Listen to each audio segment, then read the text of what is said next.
Okay, we're back and returning from lunch in a hurry. Yes. But they kind of sped this up on us at the delicious lunch again here at Pickle Lodge. But 1:30 became 1:15 in 30 seconds. We apologize for joining this one late, but here we are, the Austin Ignite and the Princeton Bruisers.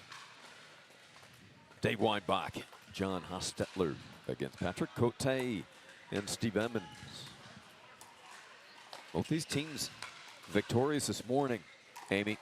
That's a good win for them. I'm sure they want to keep that momentum and go into this afternoon with the same mindset.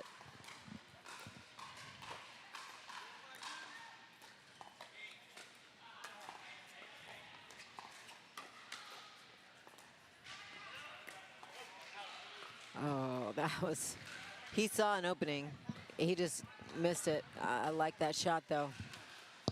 Yeah, pulled just wide, and we've got Austin and Princeton, both teams coming off victories this morning, also on championship court this afternoon. Kansas City, good to see them back against Columbus, and Columbus, one of the teams in the running down the stretch here for first place prize money or second place prize money. Columbus and Boca undefeated.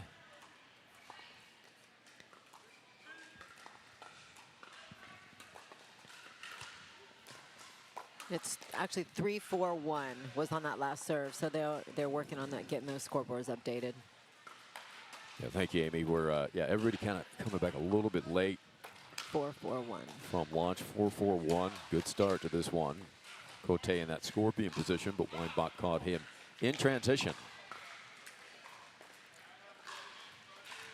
He's talking to himself. Already, it didn't take long. No, yeah. no, he's got it. He's got it. See what I mean? Yeah, there it is. He talked himself into that and that one. He put on a show here yesterday, him and Karen Coaches. Yes. Just a fabulous match they played. That's such a good setup by Dave. Weinbach, the Ernie, so exciting to watch, Dave Weinbach.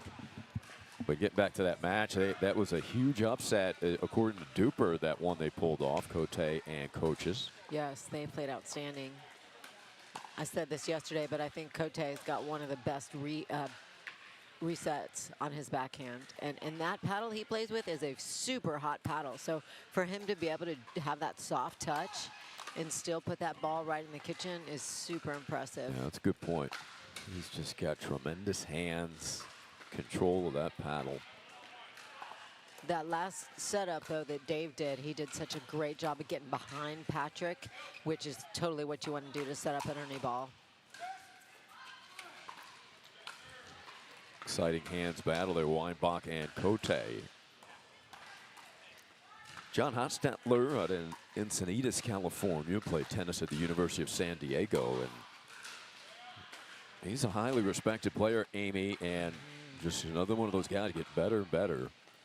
Absolutely. Not as well known, but he has got some major wins, and he's a phenomenal player and a super nice guy. He and Joe Parizzo play a lot together, and they are a tough team to beat.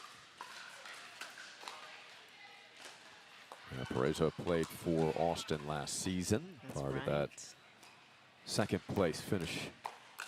Ignite team. Look at this battle. Great hands. That's what makes pickleball so fun, don't you think? Oh, it's that hand speed is just, it's remarkable. Particularly, you know, once you start playing and then understand that type of reflex and ability.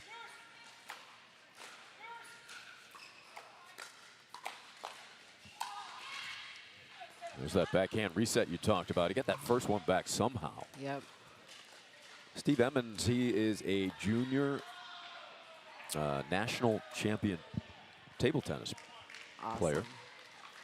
He's really been put in some tough situations this weekend. I'm very impressed with him holding his own.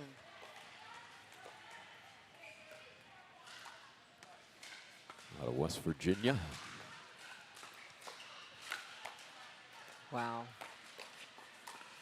That's so good, John. How did he get that back? And that earns them the point, Austin.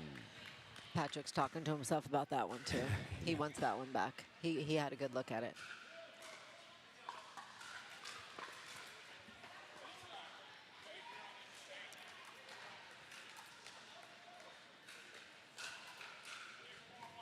speaking of table tennis, ping pong, Dave Weinbach, the Badger, trained for the Olympic table tennis team. I want to see these guys in action. I want to see Tao out here. I want to get some of these national pickleball or table tennis people. That's 3. And give us a show. I know there's others. I just can't recall, but the 3 of those guys, put them out there.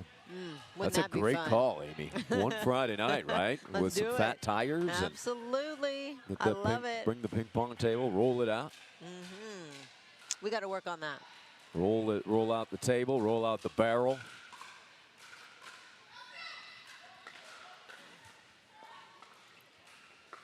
Got a little timeout here.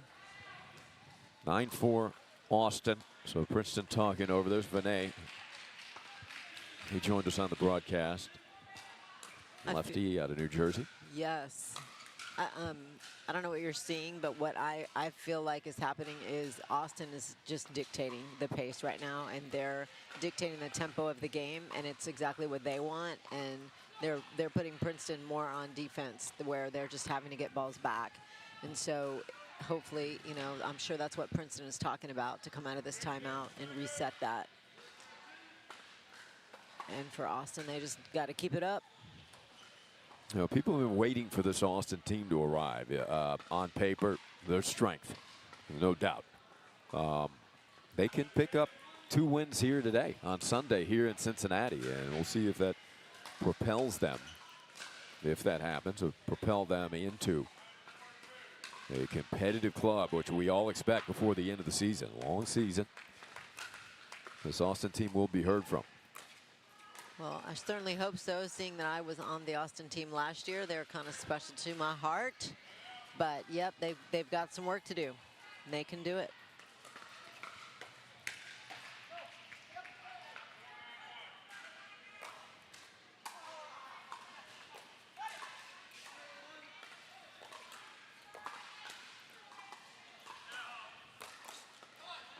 Ball got up for Cote to attack. The matchups this afternoon on our final session of the weekend in Cincinnati. We're just up on the upper right of your screen. There they are again. Good job. Kansas City and Columbus will have here in championship court as well. Naples against Boca. Boca, they're hoping to wrap it up, get first place, potentially. Coachella Valley and OKC. Houston and Seattle, and Denver and Indy.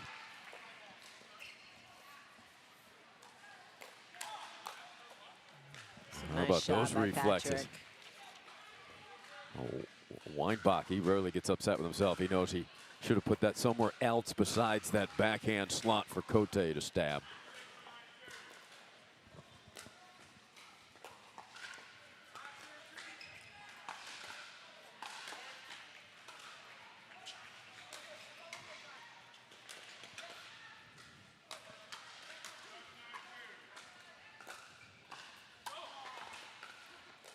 Switch. And here come the Bruisers. Good pull by Emmons. Caught John off guard. Within 1. And they've tied it. Wow. Serve deep to the backhand.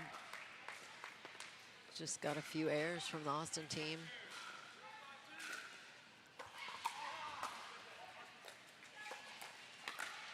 That might have flew long.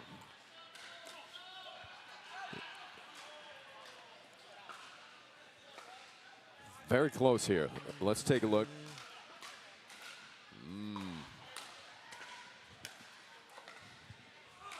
Questionable call there. I think the official saw it on the line. Yeah, on the line, yeah. I have to agree with that's what we saw. Yeah. I think the call was made a little bit early. So timeout receivers, 10-9-2. Second serve. Ignite forced to call the timeout here. They were in complete control. Maybe it was at 9-4, right? Yep. You can see the Duper ratings. Heavy favorites. Weinbach and Hostetler. Princeton did a good job of changing the momentum there. And look what they've done now. They're right back in this thing with the lead, actually. Yeah, they came out after a timeout.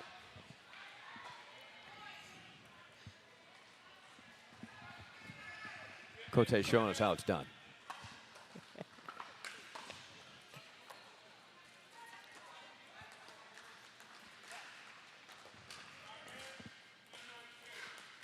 Huge point right here. And look at that. They come all the way back. And credit Princeton, but also I'd say a major letdown by Austin there in the first. Oh, that's tough. You hate to lose a game on a missed return serve. I feel his pain. We've all been there, but that's a tough one. We'll be back for Game 2, Championship Court, Sunday afternoon from Cincy.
A quick 2 points for the Ignite.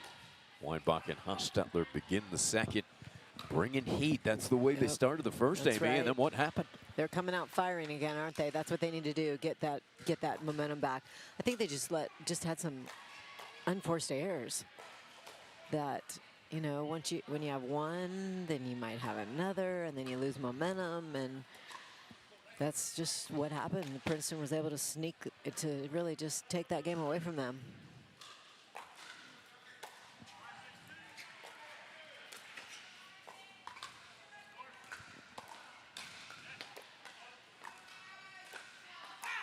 Ernie Weinbach by Dave Weinbach. The Badger flying through the air. The exact same setup, remember, that we saw last time, where you just go behind the person to the outside. You want to try to Ernie down that line, and then you can jump the corner. That's awesome, Ernie.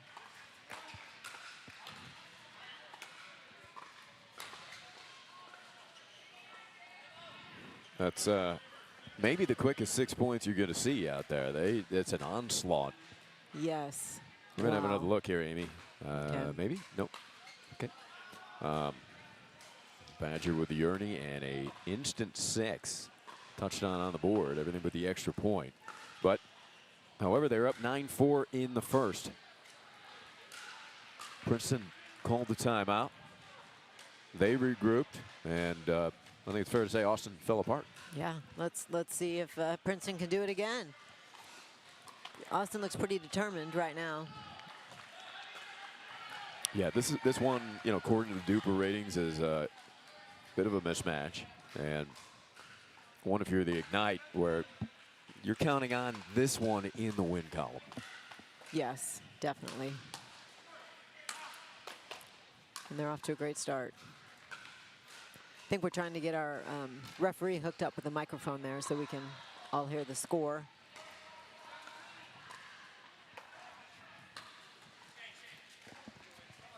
Another quality lunch here at the Pickle Lodge. With Two City Pizza, you get to choose between Chicago and New York style, and they're both good. We need to find Mitch, the owner, while we're here and get him a little interview. Let him talk about this awesome facility. Time in. Maybe take you on a tour, Amy? That'd be great.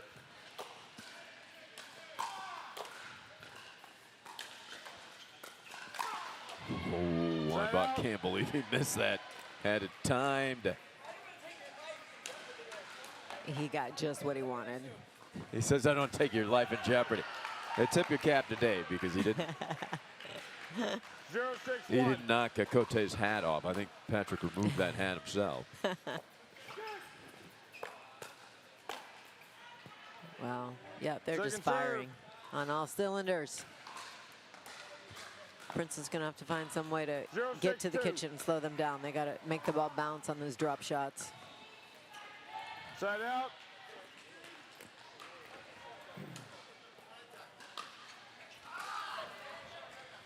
Six, 0-1.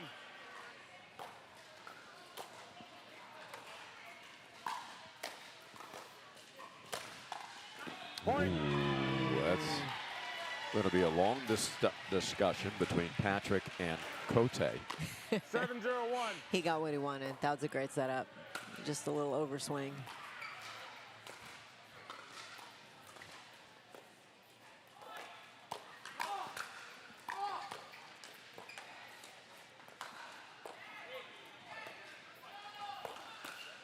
That's really pretty by Steve. Second serve. Way to have his paddle out in front.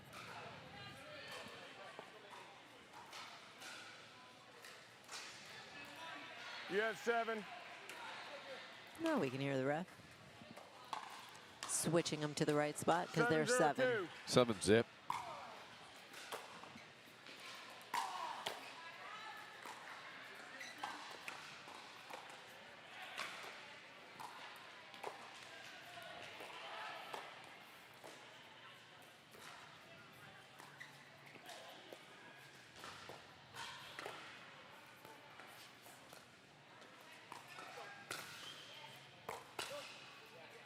There's a quick hands again to counter by Emmons. Really good counter. John's going to put that back in his pocket. 0-7-1.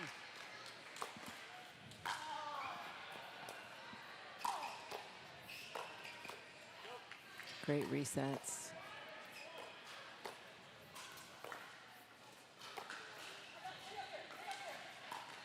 Good lob. What an effort by Austin. Yep.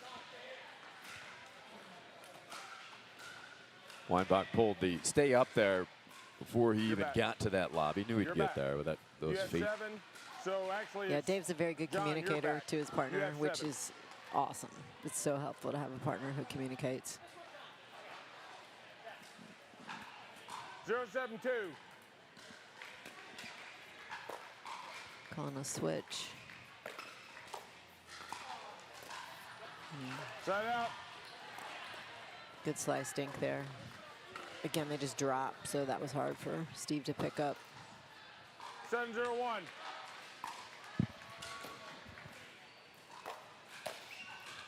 Nice. Two-hand attack. Love that. Two-hander. Right down the middle. Two-handers so hard to it's so hard to read too because they can hold longer and disguise it. He could go down the line, he could go middle, or he could go cross court, but it all looks the same.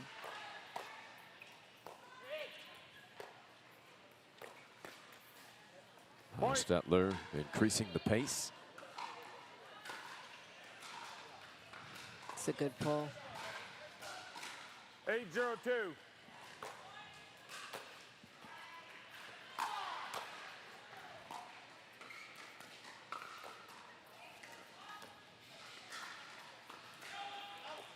Side out.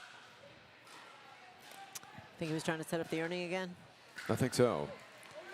I think Patrick has been fool me twice, no more. I'll be very surprised if Dave gets another one of those on Patrick, but he could prove me wrong. Second serve. Tough ball to attack there. 0-8-2.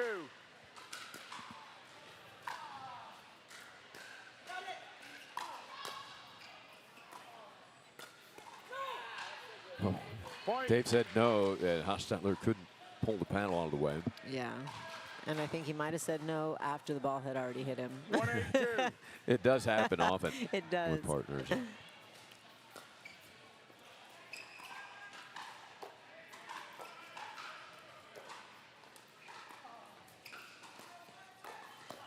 ATP well covered by Hostetler. Good shot by John.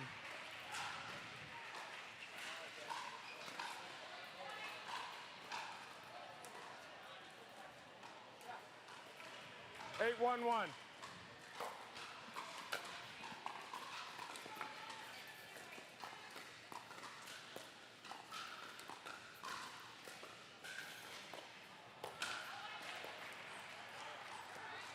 Second serve. Good low dink there by Patrick. Well, you figure Princeton, 8-1-2. their path to victory would have to be the short game. Would you agree, Amy? Yeah. That does land. It's baseline. Good hands by Emmons. Side out. Austin's going to keep firing, so they're going to have to 1-8-1. win on their counterattacks, or they're going to have to keep the ball down and force them to attack the wrong ball. Second serve. Yeah, Cote said that's a good spot. What did Dave say? Could you hear him? Sorry about the spot, but I'm not. He's being Dave. 1-8-2.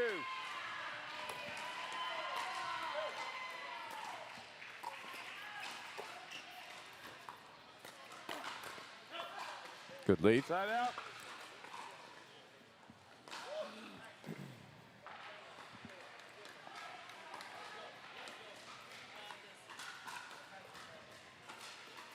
Eight, 1-1.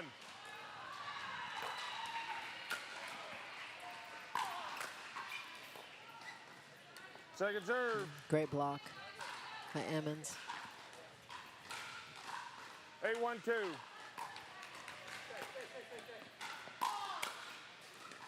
Oh, Dave pulled it back at the last second.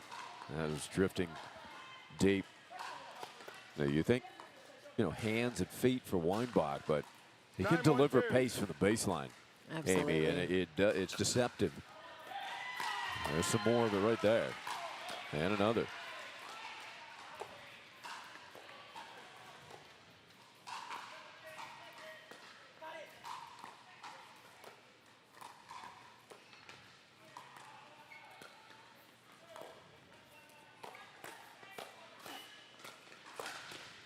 Hostetler times it for a winner. Good ball movement there. Yes. Really good point. All four of these guys have great 10-1-2. counterattacks.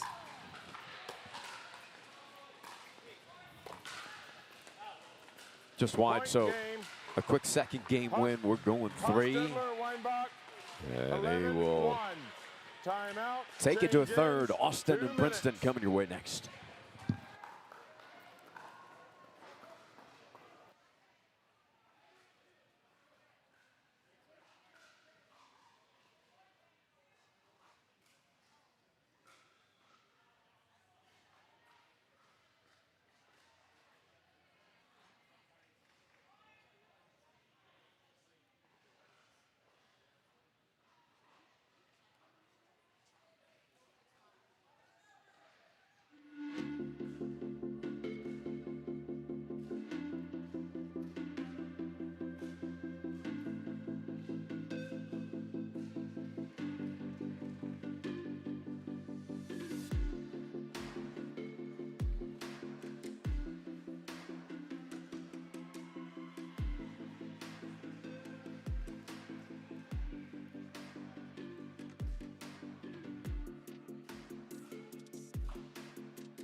Game 3, here we go.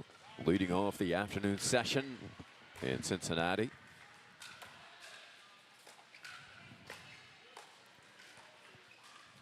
I feel like Princeton's going to have to find a way to be the dictator of the pace rather than just letting Austin dictate.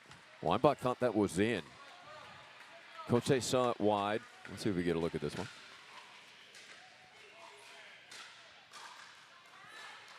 Well, it's hard to tell from that angle. Amy? I agree. Yeah. It was very close.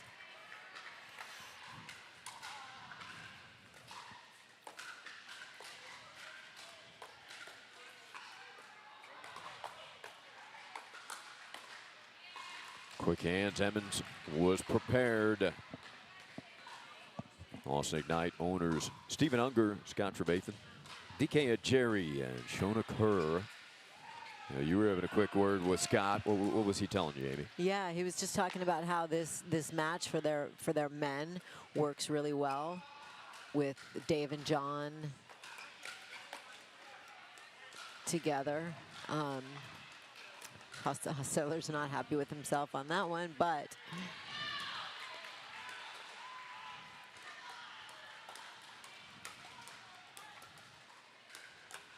so that's a quick 4 points to jump out comfortably. Princeton. You know, Austin thought that first point may have been in. The question is, did they lose their focus momentarily? Concerned about that call because Princeton ran off three straight in a hurry after that. what a change. We've seen that in this match, both games, where one team just really looks like, out to a strong lead and no issues, and then things switch.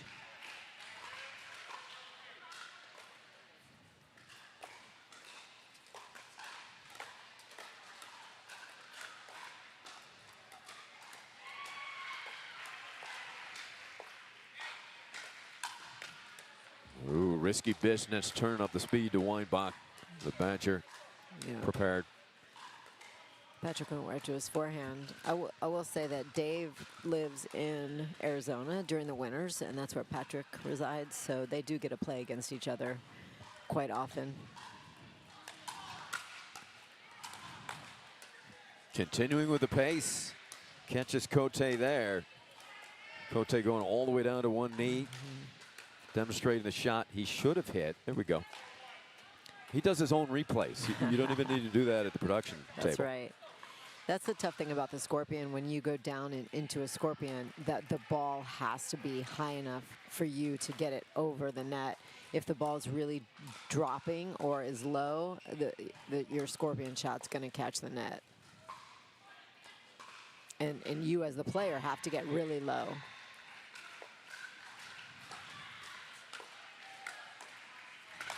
That's a great shot by Steve to set that up for Patrick. Yeah, Emmons moving up to pod 1 here this weekend with the absence of DeRisi, and he's just getting better and better. I think it's a more comfort level. You know he can play. Yeah.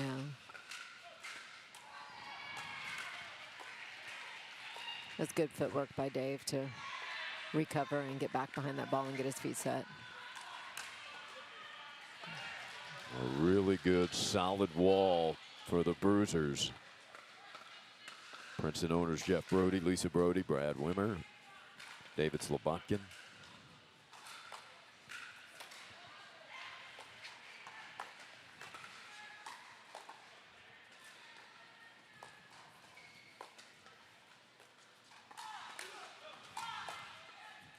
Great hands. Wow. What a point. What a furious point. Great pace point. and rally. Cote applauding.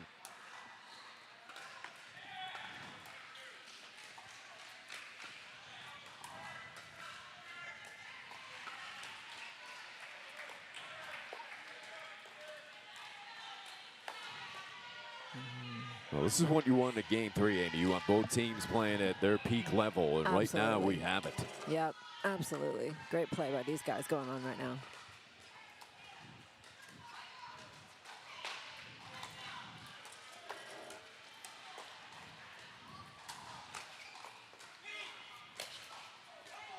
He wants to finish that ball.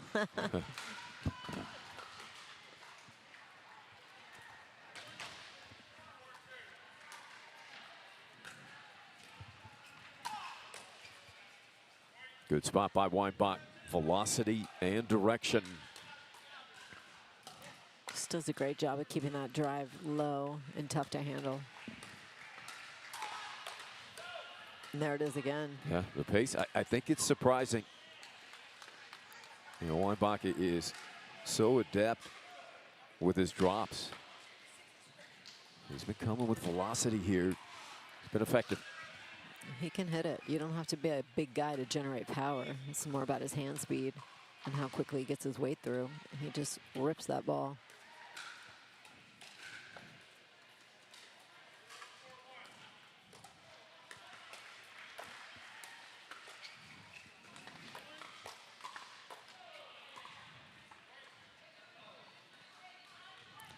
Stetler puzzled. Yeah, we've seen those net cord balls all day, haven't we? Maybe they need to check the net. What do you think, Ari?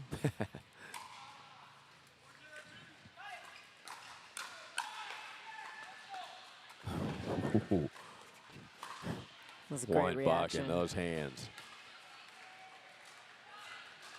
Badger-like quickness. Yep.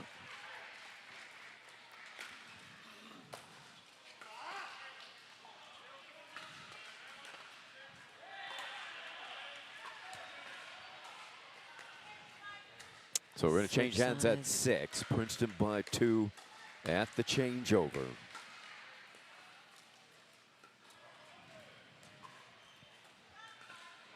I feel like it's a really even match. They're both playing well. You know, just a few unforced errors, missed returns. That's, you know, that gives the other team a point. So I think it's going to be a close one, down to the wire. Yeah, it appears that way. Austin has had more unforced errors than Princeton, and we'll see if that's the deciding factor.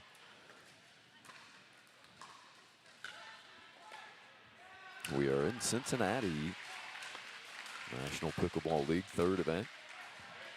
Cincinnati home to Ted Turner, Doris Day, Carmen Electra, Roy Rogers, Steven Spielberg, Jerry Springer.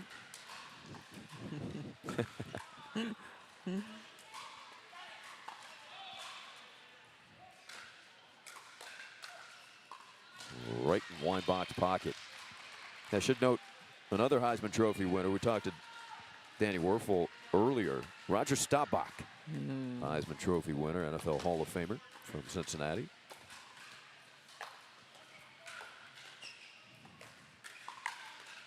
Ooh, that's a good look for Weinbach. Yeah, Cote, sigh of relief there. Yep. And all of a sudden, they have doubled up on Austin, 8-4-2. And here come the errors. Again, we saw this in bunches in the first game, Amy. Yeah. I'm not sure I wouldn't be calling a timeout here.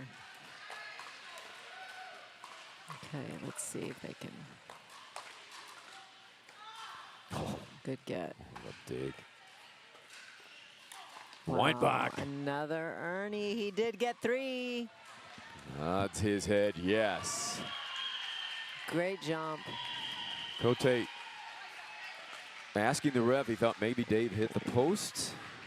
I don't know. Did you see anything? I think he. Okay, maybe he hit the ball in front of the line, the net line.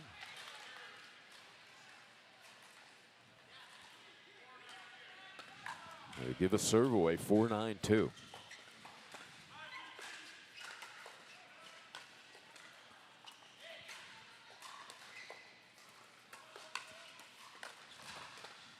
Can Hostetler get back? He does.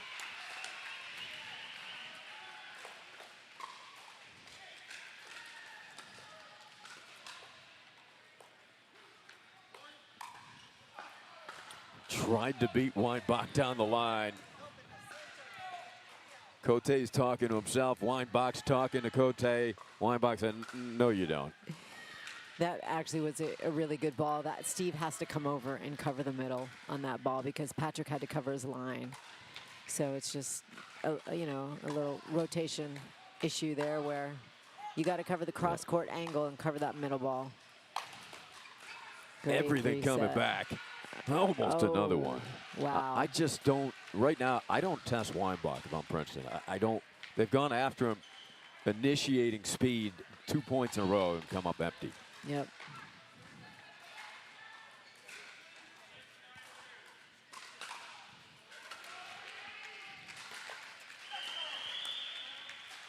Yeah, John's going to see a lot of balls. Yeah.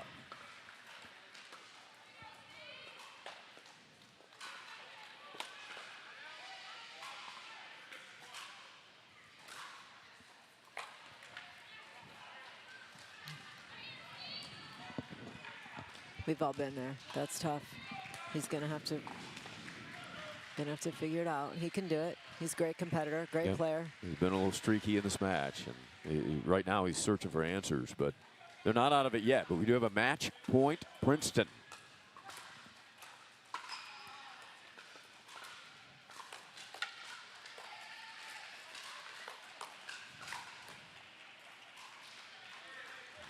It's a good ball. Yeah. Weinbach still having fun talking to Cote.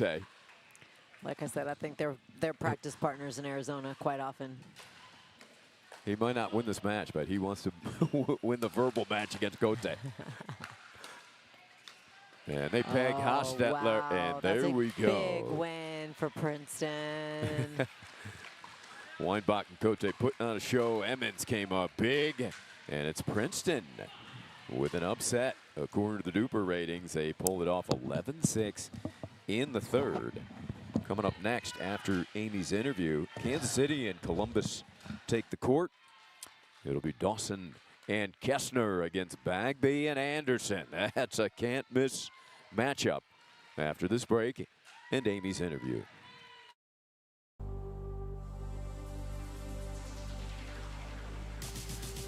Gearbox introduces the all-new CX-14 Ultimate Power with SST Core. All-new power band technology, delivering controlled, effortless power. All technology, every shot.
Now? Okay. Yeah? Okay. Yay, we got a little technical errors there, but I'm glad to be back with these guys. I'm with the winners, the Princeton Bruisers. Guys, I got to tell you that was a defeat, an upset, according to Duper. They had things going the other way, and it was a really close match.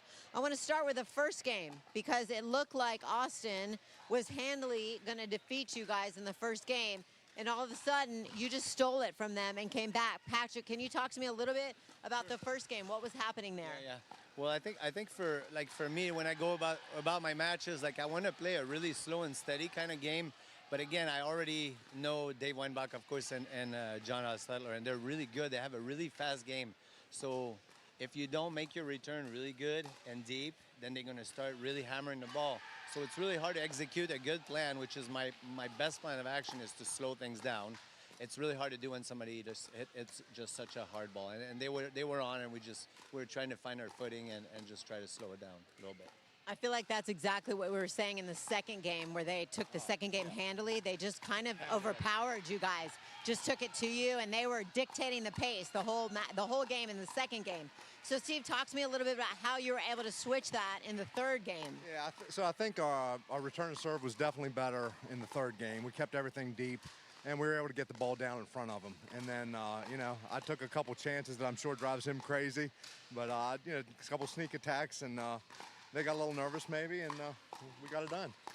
Hey, there were some great points there. I thought you had some awesome counterattacks that you were able to put that ball down. John fires the ball pretty quickly, and so I felt like you got a little bit more ready for it in that third game, and you had some awesome counters. A couple of Ernies that Dave was able to compete to get on you, and one of the things I said is, okay, fool me once, fool me twice. Patrick's not going to get a third Ernie on him. Tell me a little bit about how that was happening. Well, for me, when I think about the whole game of pickleball, it's only my opinion coming from tennis, but I would actually ban the Ernie. I just don't like it.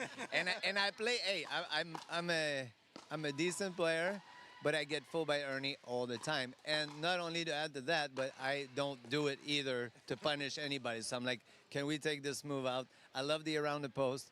But the Ernie is like, oh, let's just take this out of the game. It's like a trick serve, kick serve and spin serve when you can beat a great player because you trick him. That's how it really feels to me.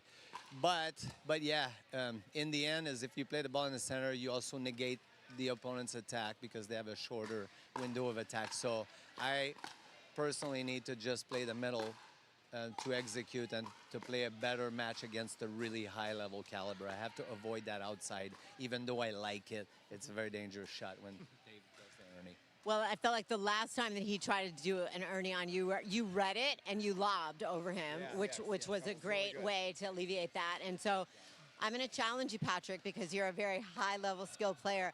I want to see you execute an Ernie the next time we come back, because you can do it, my friend. Absolutely. I will be working on it. It's a move I need to add. Absolutely. And you can, because you're just as quick as Dave, although they gave you a great run for your money. Hey, man, you've had a big weekend. You're really stepping up, Steve. How are you feeling right now? Hey, pod 3 the first weekend, pod 2 the second weekend, and here I am today. Good deal, huh? I love that story, and that is really a great story for all the rest of the players that maybe weren't well known when they came in, and they were put on pod 3, and then they worked their way up. It is possible. You are proving it, so thank you on behalf of all the other players. And one more comment to add to this, Weinbach is a master at ping pong, and so is Steve. So when you think, here's the words of Patrick Cote here, if you think that this game is about tennis, excuse me, it's about ping pong. It's about spinning the ball and keeping the ball low. So I love his game, and I love Weinbach's game. As they're going to tell you, it's table tennis, Patrick. And we have already talked about, Ari and I want to see a table tennis match on a Friday night out here with Tao and you and Dave. All right? Steve, what do you think? Can you bring that? Let's do it. All right. Do you guys have something over there you want to show the crowd to celebrate the big Princeton win? Okay. Congratulations, you guys. And we'll see if you can pull it out this afternoon. Thanks, Amy. Thank you. Thank you very much. All right, guys, next up on court, we have a great women's match. We have Columbus is going to be taking on Kansas City. Columbus is coming in as the very highly favored duper prediction. So we'll see if they can pull that out.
ladies. Play well. Game 1, time in 0-0-2. Welcome back, everybody. Thanks for tuning in. National Pickleball League. Sunday afternoon action from Cincinnati. And do you ever think that there's a ball flying Side over? out. Let's not try to make Amy catch it or run it down with her arm in a sling. Get a little help from a young fan. That's what we need. Amy will get the headset on, but 0-0-1. Kim Kessner, Jen Dawson for the Kansas City Stingers Second server. against the Columbus Hot Shots. Natalie Bagby and Chris Anderson. 0-0-2. Well, Amy, Who come in for highly favored, right? you ever think that Jen Dawson and Kim Kessner would have a 24% chance of winning a doubles match? No. I just don't believe that. I think it's going to be a lot closer than that. Yes. Side out. Not to take anything away from Anderson and Bagby. They are a terrific tandem. And Columbus, the Hot Shots, they come into the weekend 5-3. Undefeated here. Second server. They're looking up pick up a victory to draw 0-0-2. at least a share of the Cincinnati prize money. Boca Raton also unbeaten for the weekend, 3-0. Kessner slaps it Side away out. for a side out. Columbus on top of KC 1-0 It was in. in the team battle. 0-0-1.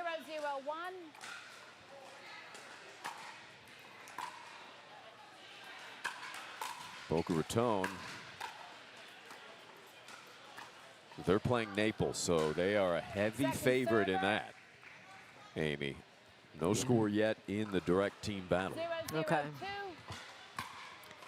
So it looks to me like Columbus has found a little spot that's trouble, and that's down the middle. So Jen and Kim are going to work that out, I'm sure. Side out.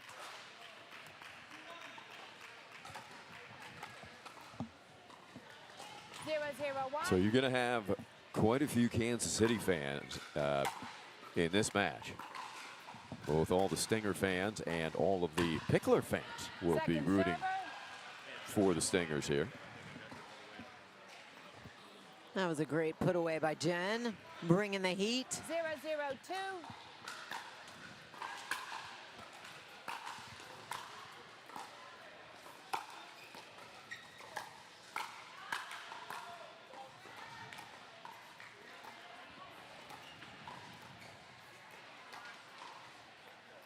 Kessner, one of the best lobbers in the game, Side out. uses it efficiently there. Really smart, good time to use it. You have Chris is 0. leaning in, 0-0-1. and Kim just lifted it over her.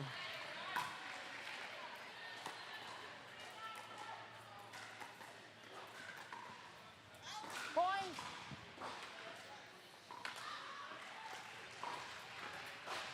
One zero one. That's our first point. We've been playing a while. 1-0-1.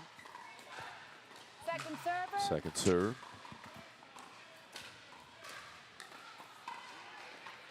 One zero two.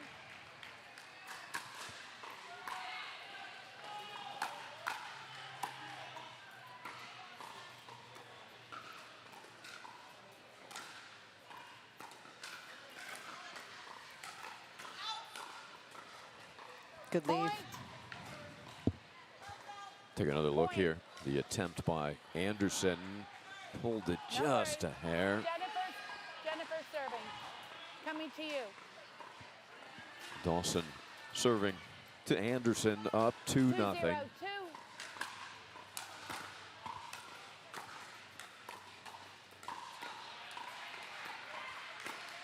Side out. It's a really smart ball by Chris. I'm not quite sure why Jennifer was pulling off the net there, but she got stuck 0-2-1. backing up. I think she thought Chris maybe was going to attack it.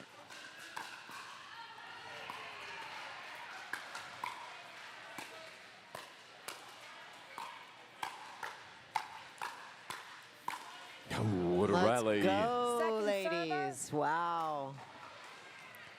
Good hands, everybody.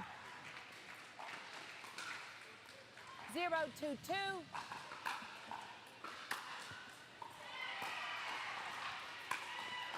Point. Dawson kind of fading away with that forehand. You know, she has that acceleration ability to bring that over the net. 1-2-2. Spun it into the tape. It's a great return by by Kim. Nice and deep to Point. Chris. Nice drop by Anderson, cross court, in the corner of the no volley 2-2-2. zone.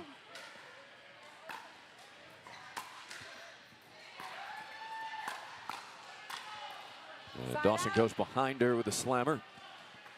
Side out at 2s.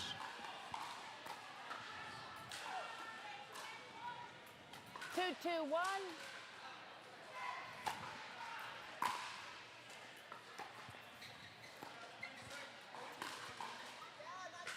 Dawson Point. So pretty. strikes it down the center of the court. Here's another look. Split them right down the middle. So 3, 2, honestly, 1. that's Chris's ball, but she had just been pulled the other direction. So I just feel like she was just a little Second off balance and server. couldn't get back in to cover it. 3-2-2.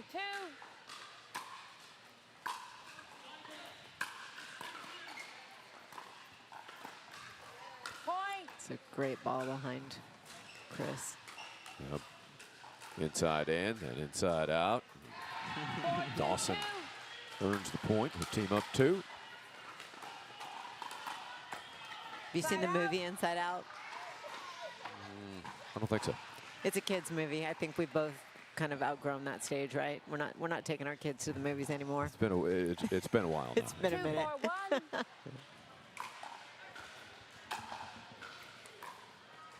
Second server. What's the recipe 2, for 4, success 2. here for Kansas City coming in as the underdog? Kansas City is going to use, you know, their firepower for Point. sure. Jennifer has one of the best, if not the best, forehand drive.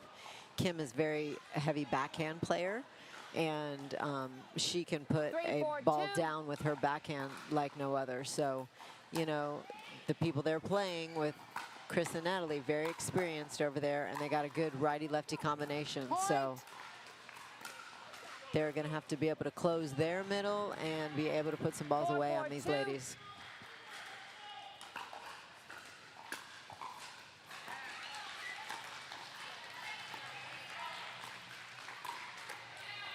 Point. Speed up cross court, back bait for the point. Yeah, that's a tough ball by Natalie. Really good. 5-4-2. 5-4-2. Somebody's excited. Point. It's a tough ball. They got Kim leaning. She just got a little off balance, and that caused her to miss that shot. 6-4-2.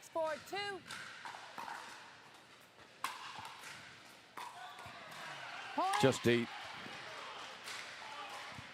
So a run here for Columbus. 7-4-2. 5 unanswered. And the Point. lob serve draws an error on the lob return. 8-4-2. It was a good one. Affected by Anderson. It was very deep, Amy. Yep. That is a great serve to throw in 1 or 2 a Point. game. That high, deep Timeout lob receiver, serve, and you're going to 9-4-2, get an 1 error on minute. that often if you can just mix that in. They're going to take a timeout. And possibly just mixing that in through Jen off as well. She was thinking, am I going to see the lob serve? She didn't. Yep. It seemed to be out in front of that serve. Yeah, it causes you to be much more patient. You have to wait, because normally if you're used to a serve that's coming with pace and coming lower, it's going to get to you a lot faster. But that high looping, deep lob serve makes you wait a lot longer to hit the ball. You ready? It's a good timeout. They need to take a timeout there, just reset, try to 15 switch the seconds. momentum. Yeah, it is 7 consecutive for the hot shots. Receivers, no timeout. Servers, 1 timeout Time in, 9-4-2. 9-4-2. That serve left pretty short. Side Ooh, out. there's the whipping two-hander. That's great defense from Kim Kessner to keep that ball in play because Chris got a great poach on that ball. Kim was just able to have her paddle out there with that 4-9-1. backhand and get it back.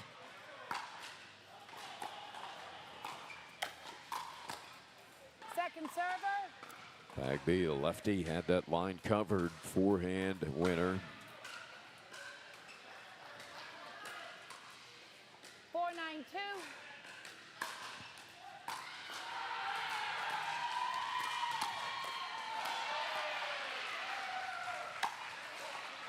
Nice overhead by Kessner. Yeah, back to her volleyball days, right? That's a right. great overhead put away. Spike. Yep. Jennifer serving. There's a You big have match going on 5 somewhere. Do you hear the over there. cheering back there behind us? Yeah, it's early in the afternoon, too. is. I was wondering if that's on Scenes Court. Playing against Morario. Well, maybe a big win by Kansas City, actually. Wow. How Across did the Natalie way. get that back? Yeah, that could be. We'll keep an eye on the scoreboard. That's a great point right there.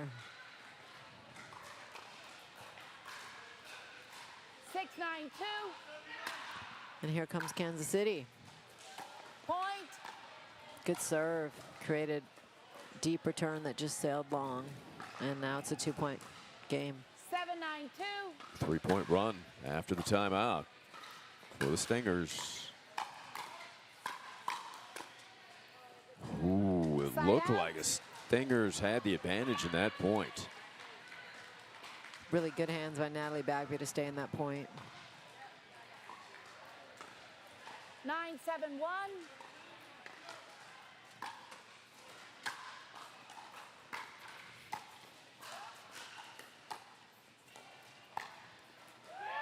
Anderson steps in and drills it on the sideline. Jen was pulled in covering the middle and she just went right down her line. It's a really smart ball from a very 10-7-1. experienced, smart player. Point. Game. Quality Five shot by shots. Bagby at the feet to 11-7, seal game timeout, one, game down to 2 11-7. minutes. The Hot Shots take game one. Game two coming your way next.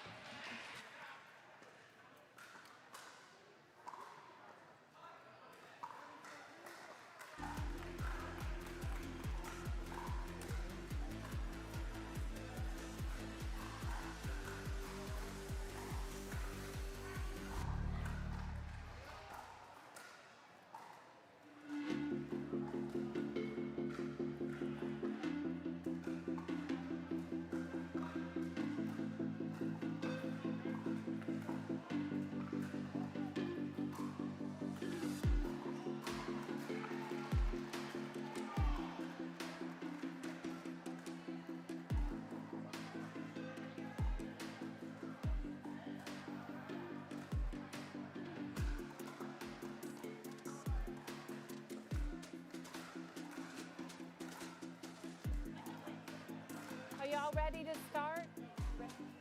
Are you ready to start?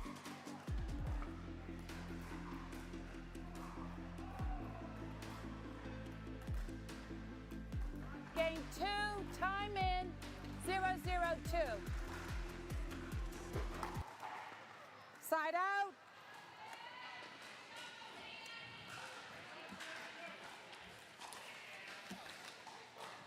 National Pickleball League action from Cincinnati. This week's presenting sponsor is Gearbox Pickleball. Innovation to the core. Second server. Special thank you to our friends at Gearbox and all of our other sponsors, including Incrediware, Gamma Pickleball, 0-0-2. Ernie Victory Sports Technology, Julian's Coffee Roasters, and Almost Fat Tire Ale Time. Side out. So a couple of side outs quickly to begin game two. 0-0-1. Kansas City had a nice little comeback in game one, but Columbus able to hold on. Point. You get the feeling that Casey found something in that game one during that run, Amy? Yeah, I do. 1-0-1. We're going to see if they are able to stick with it and get a few more points here, but looking good so far. That's in, and a very difficult shot Second for server. Kastner at that angle. Yeah, that's a tough ball on a backhand. As phenomenal as Jim's Kastner's gonna have to backhand take that. is, Yeah. that angle is too much for that. 1-0-2.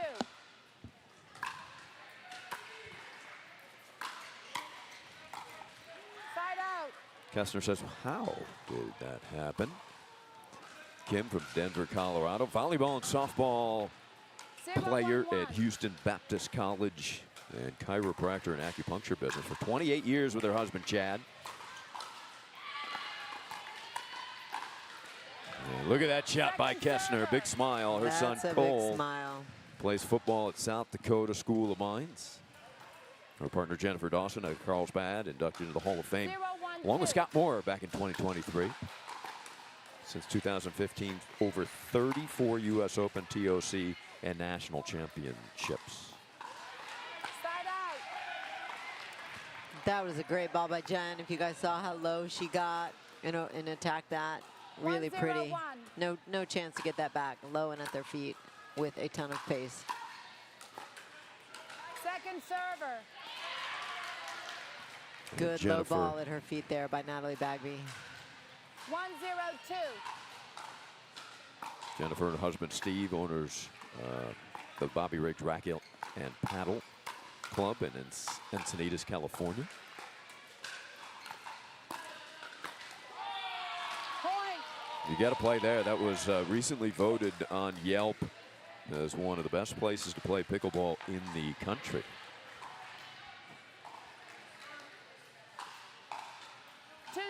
Two.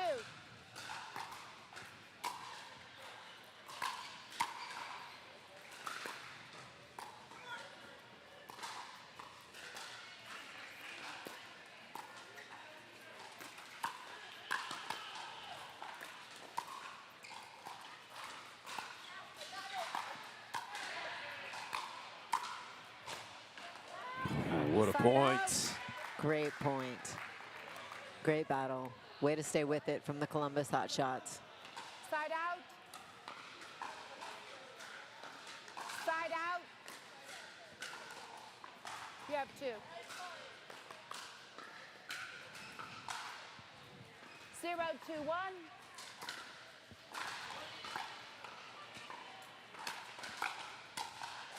Second server.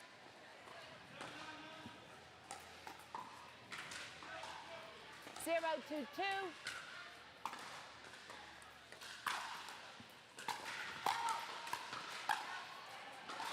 Well, that's in. Side out. Kansas City won that point twice, Amy, because the initial ball was going to fly well deep. Yeah. 2-0-1. And then that one that Natalie let go actually dropped in.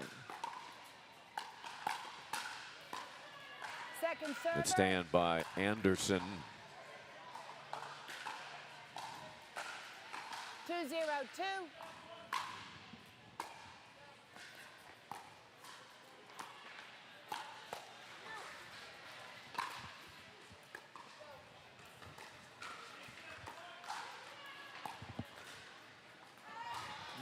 Just Side wide. out. This tandem of Bagby and Anderson left Chicago 7-1. Columbus shared the prize with the Houston Hammers coming out of Chicago. 0-2-1. Had a tough event on their home court in Columbus in June. 1-3, but now undefeated here in Cincy. Wow. Oh, what an overhead from Bagby. Great shot.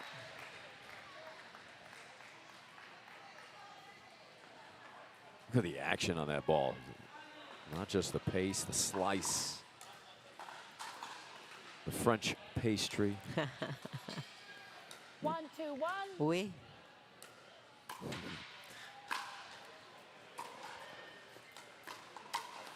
Second server.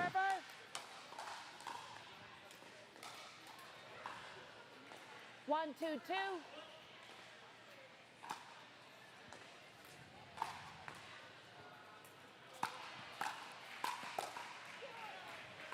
And Anderson get there, she does. Good switch.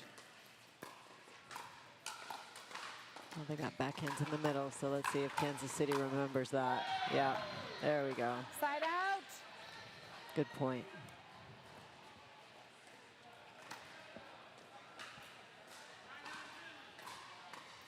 You have 1. 2-1-1.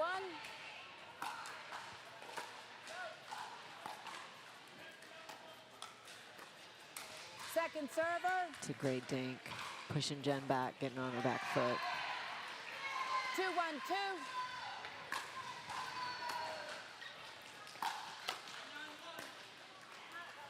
Side out.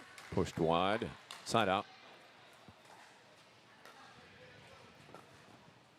Here's your scoreboard for the afternoon action. 1-2-1.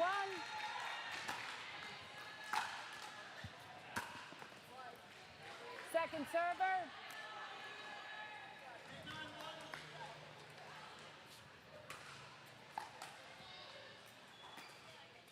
Both teams looking for points here in the second.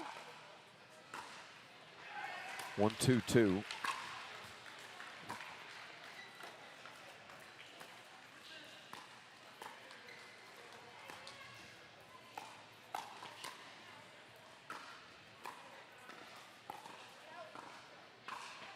Gets the back of the line. Really fair call by Anderson. And Wow. Dawson lost it. Apologizes to Kessner. Yeah, she doesn't miss many of those. I think she was Receiving. not wanting to hit her partner. 2-2-2. Is the afternoon session on Sunday the most difficult session to play in, Amy? Yeah, as a player, you're pretty tired by this point. Side out. It's not just that, you know, when you think about it, you play 2 matches in the morning, both day, or, you know, 2 matches both mornings, 2 matches both afternoons, but you travel, you practice on Friday, you have a team dinner, so you don't get to bed early anytime. You got to get up super early to get here to support your team, even if you're not playing at 7:30. So it's a very compact, full weekend for all of Second us. server. I mean, you know, everybody involved. But fatigue can 2-2-2. definitely be a factor by Sunday afternoon.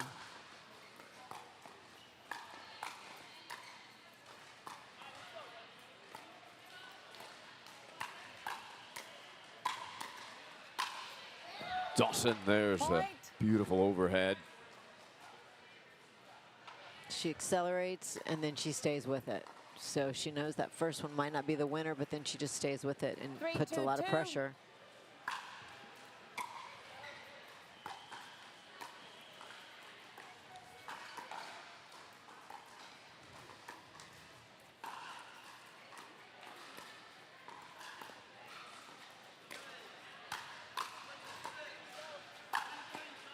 Kessner able to finish the point. It's a good spot.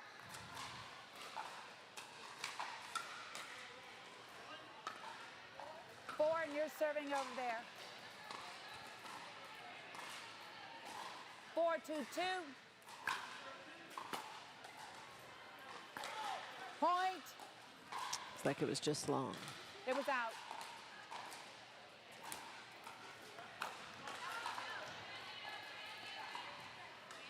Determination 5-2-2. for the Stingers.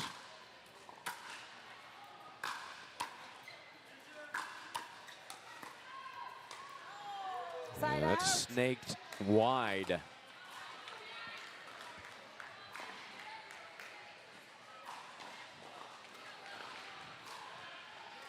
Good replay there off the net. 2-5-1. Went wide.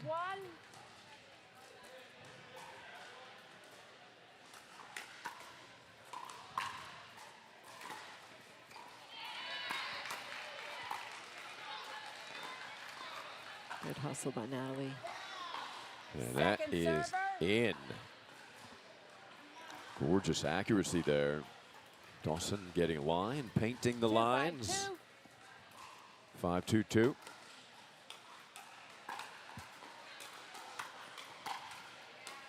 Point. A dipping ball by Bagby. It comes over the net and falls off the table. 3-5-2.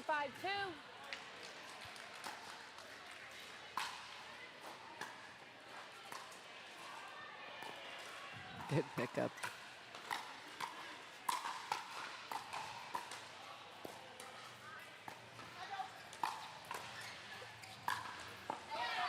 How about Kessner? Side You out. talked about her volleyball background.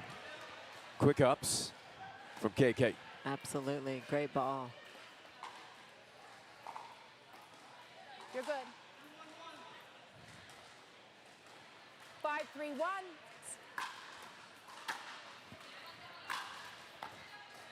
Point. Fortuitous for KC. Yeah.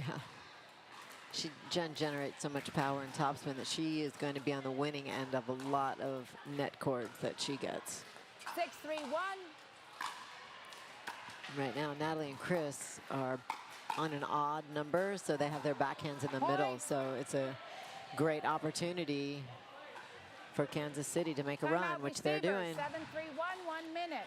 Yeah, that was lovely by Kessner, too. The way she closes with the backhand. Uniquely, Kessner, that ability, it keeps that hand out front, doesn't she, Amy? She's a very dominant backhand player. If you watch her when she sets to get ready to counter anything, she is 100% backhand. So sometimes a lot of players will try to go to her forehand just to try to catch her in that. They won the first game, and they're coming back 7-3 on.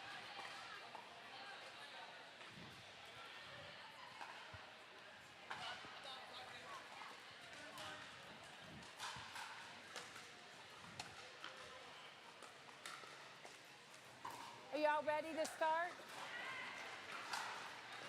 7-3. The Stingers. Receivers, no timeout. Servers, 1 timeout. Good opportunity to remaining. push this to a decisive Time third. in. 7-3-1.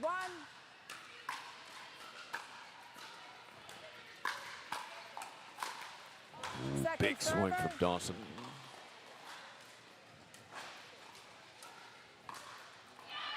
7-3-2.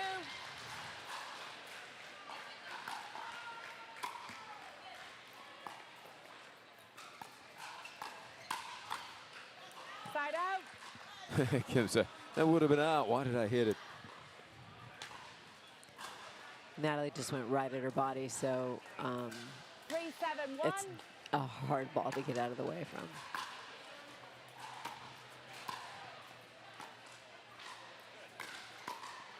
Second server. That's a good spot right there. Make them figure out who's going to take that ball with both their forehands in the middle. 3-7-2. I think Natalie would have been better off there to let that ball go through and let Chris get that one because of the angle. Side out. They keep pounding away the middle. Their drive and poach is not being as effective right now as it was in the 7-3-1. first game. And now they're stuck on odds again. Second That's server. great protection by Natalie to cover her partner when they're trying to make the switch. It's really important for everybody to do. 7-3-2.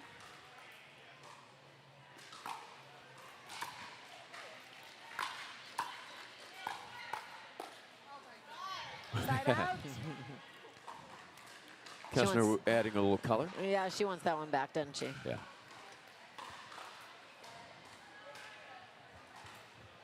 I like the way she says it with a 3-7-1. smile. Yes.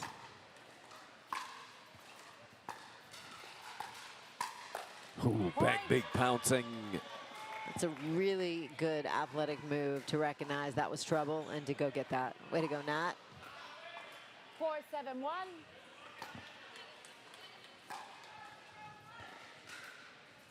Moon ball.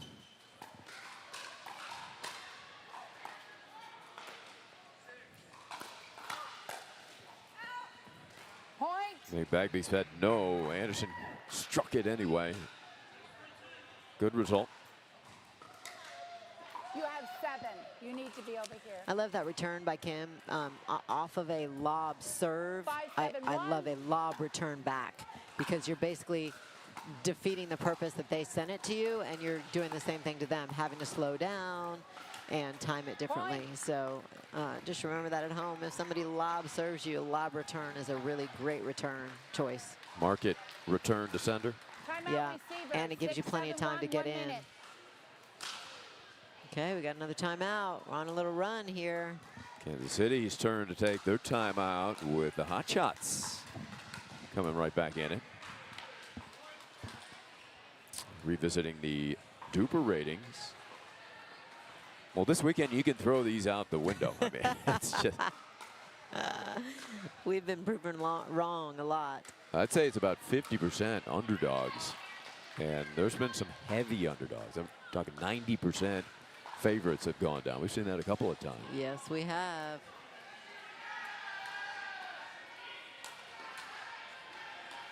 Are you ready? Are you all ready? There are Another no useless fact, timeouts but left in this game. Matt Berninger and the rock band The National, also from Cincinnati, one of my favorite bands. Awesome. Time in. 6-7-1.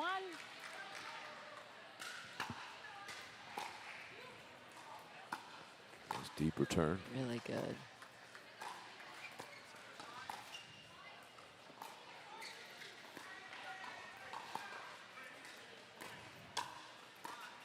Good get. Yeah, this is high quality. Dawson able to finish. Great shot by Jennifer. 7. Back B with a little commentary. I don't know if that was French A little French or commentary. French, huh? Yes. You speak French, Amy? Un petit. 6-7-2. Very little. I'll have an order of that. by the way.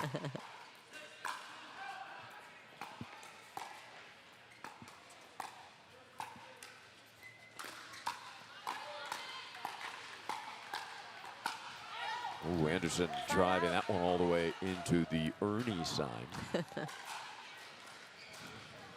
Another fun fact about Cincinnati, it is home to Kings Island, one of the Ooh, yeah. best 6-1. rides around. I grew up in Granville, Ohio, so I'm an Ohio girl, and we used to come to Kings Island as often as we could. How far So is much fun. Granville from It's about Cincinnati? 2 hours. Okay. Nice ball down the middle again. Also Cincinnati Open, a big stop on the tennis tour. Yeah. Leading up to the U.S. Open, a hard court season, which is not too far away now. Second server. Reds baseball, that was always another big draw. Yeah, Cincinnati Reds. We passed by the Bengals stadium. It's a really 8-6-2. neat city. They've changed it a lot, fixed it up.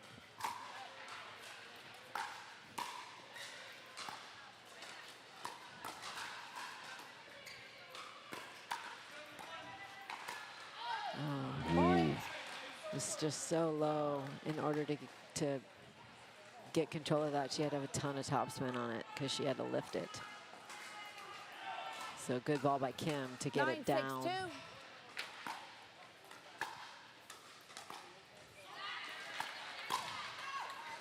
Side out. Good attack by Chris Anderson. Hot Shots staying within striking distance here. They trail by 3 late game 2. 6-9-1.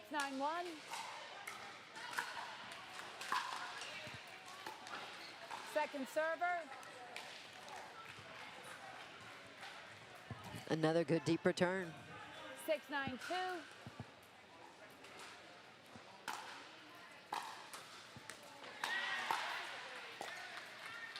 Side out. Quickly back onto the paddle of the Stingers with a chance to close it here in game 2. Force the third. 9-6-1.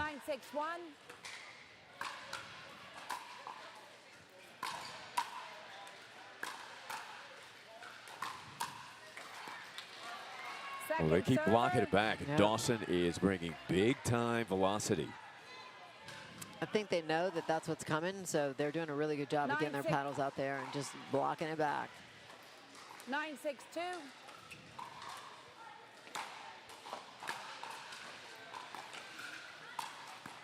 Side out. And right back to Columbus. That one got a little higher than Kim was intending, and Chris was able to put it away. 6-9-1. All right, let's see if Columbus can put a little run together here. Well, that's a good start. Second server.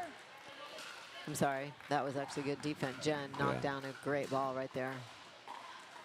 Nice angle there by Dawson. Second serve. 6-9-2.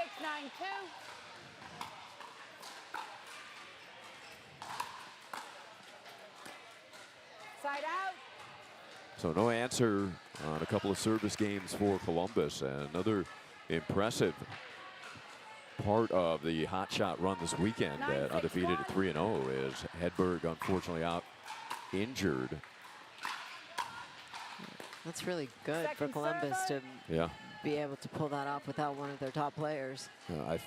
I'm pretty sure he did play some yesterday. 9-6-2. Yeah, he did. Yeah.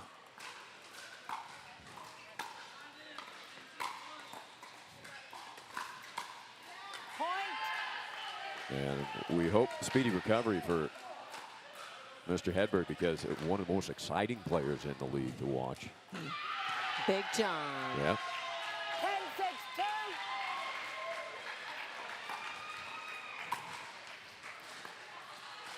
Side out. Oh, man. Who wants this game, too? Right, right.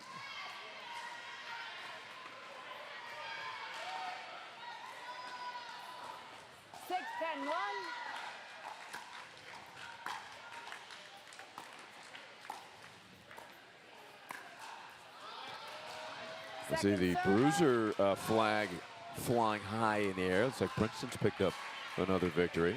Okay, they're out for blood for the Columbus Hotshots. 6-10-2. I love that dink by Kim Kessner. She just kind of misdirected it and sent it wide, which pulled Natalie out, which then opened up that next ball for Jen Dawson. 7-10-2. Okay, 7-10-2. Let's see if Columbus can keep it on their paddles.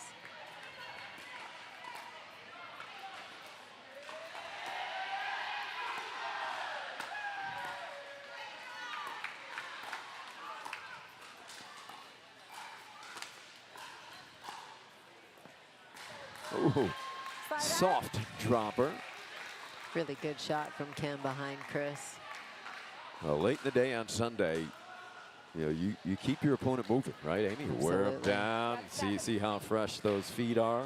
Absolutely. 10-7-1.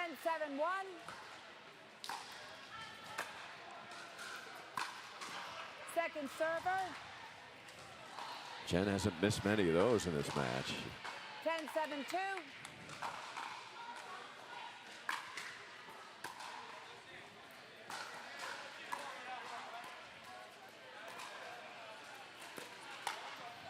Ooh, what a counter Great close right there. from Anderson. And they get it back as we inch along down the stretch in game two. The question is, does Columbus have a run in them? 7-10-1.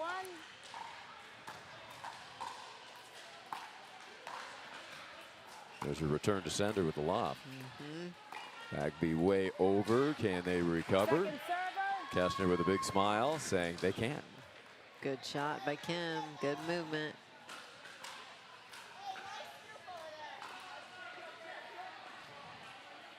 Did you hear what Kim said to Bagby? I'm not sure. I'd still call it out. I don't know. I'm not sure what she said. I think it was PG. I'll give her that. Yeah, definitely. Side Wow, out. good hold. All right, I think they might want it. Let's see if they can put it away. 10-7-1.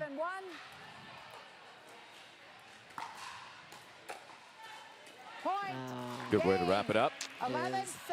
I'll tell you, City sometimes, Tigers. so I was Time watching out. Natalie, she was Game calling a ends, switch 2 there, minutes. and sometimes that's just a lot of pressure on a perfect return serve when you know you've got to get it deep enough to make that switch and run on the other side before they drive it down your sideline. So I see that happen quite often, actually, where then you end up just missing your return serve. So Kansas City did a good job there, bringing it to them.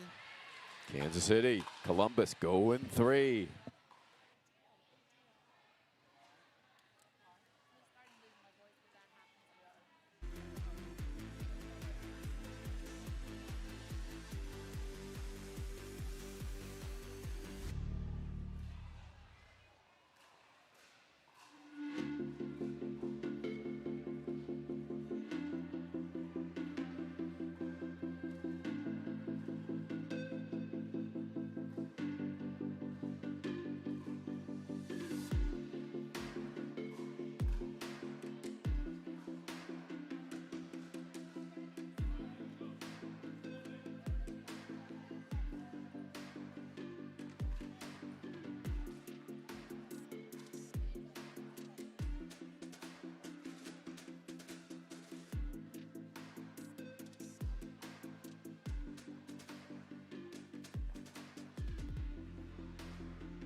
seconds.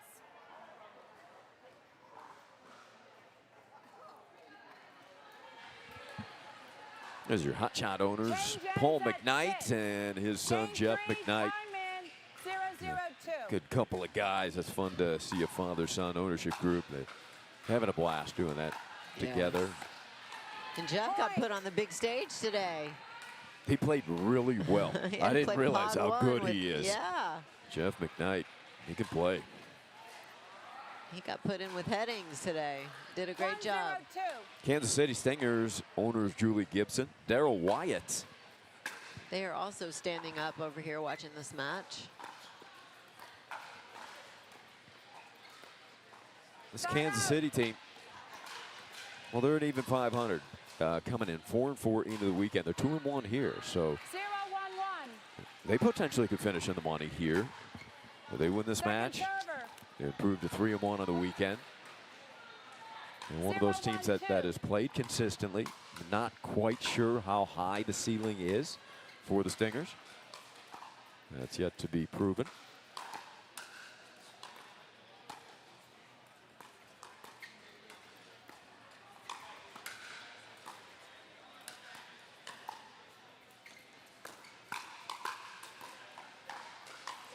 Ooh. She almost got the roll on that. Point. Haven't seen, gotten a chance to see You have Daryl one. play, but from what I heard, he's got a lot of weapons as he continues to gain experience and get better and better. That's what I heard 1-1-2. too. I haven't had the opportunity to see him yet, so I look forward to that. Point. It's a good spot to attack. That's a tough ball to cover those shoulders.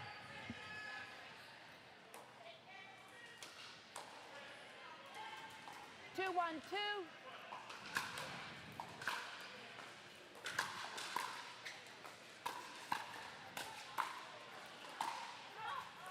It's a great Side reset out. from Natalie Bagby. It really right there. is. You know, Dawson, go ahead, Amy, you're finishing your point. I was just going to say she just took all of that power and absorbed it and, 1-2-1. dropped it so that she could not attack the next ball, and then they ended up winning the point.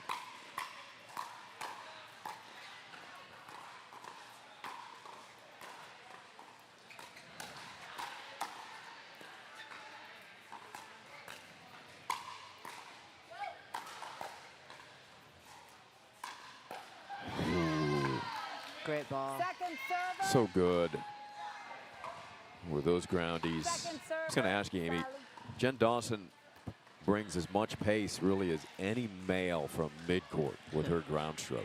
1-2-2. How is she able to keep those balls in play? I mean, most of us will try to hit that mid-range as hard as we can of the groundies, and they're going to fly to the back of the fence. Right, and she can, I mean, it's amazing. She can keep it in. There's so much topspin on her ball, and the black ace paddle that she plays with is what I would call a very hot, powerful paddle as well, and it works perfectly for her and her game. So yeah, I think that's also why she gets so many net cords, because it's hit so hard with so much topspin that if it clips the net, it's still going to roll over.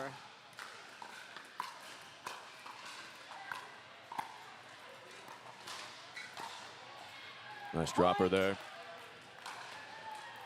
But how does she do it? She does it because she's a Hall of Famer. That's an amazing athlete that's been doing it for a long time and does it as good as anybody else of a top level. She's the best. Now look at that. That's a good example.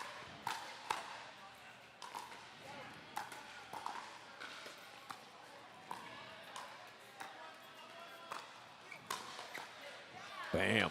Side out. Nice And ball. you watch her torque, the rotation Pretty, and the isn't it? core.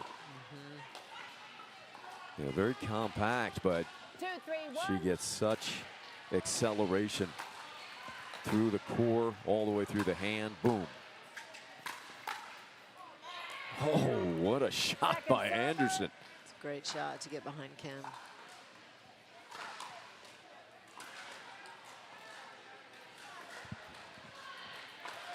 Two, 3-2.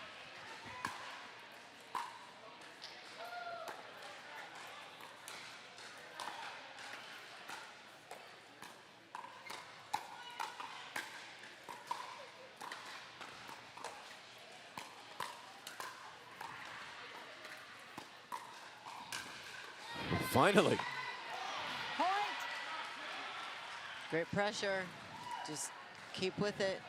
Make them feel uncomfortable, and that's exactly what Kansas City did there. Jen has been dictating Jennifer play Hill, off you her have 3. paddle. And you have 3. We're tied at 3.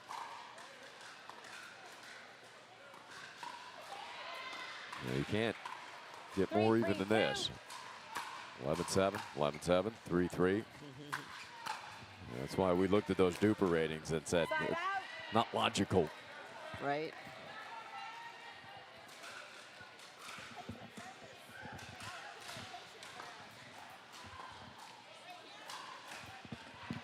Three, 1.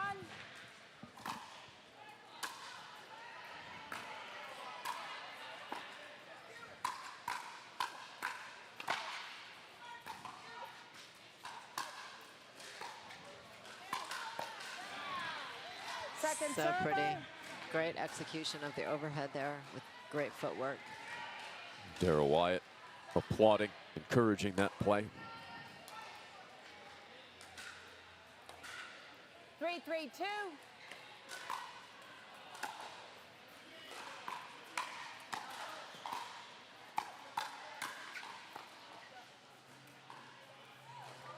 What do you think? That's got to be Dawson's ball, huh? Yes, I do think that is Dawson's ball. And I just don't think either one of them communicated. But again, remember we talked about how Kim's very backhand You have dominant. 4. Yeah, that's true. And, so she was right there as well. And you have 3. Just neither one of them communicated. 4, 3, 2.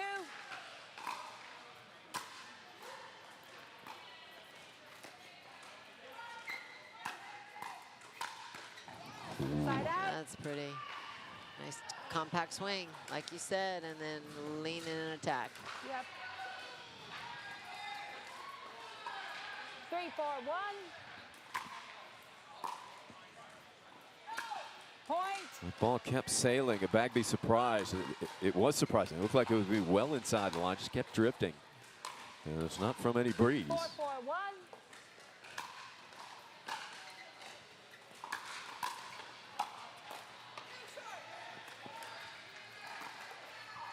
Oh, Second server.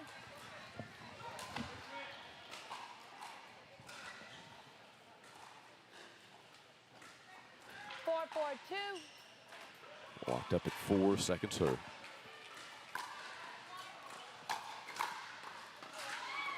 Side out.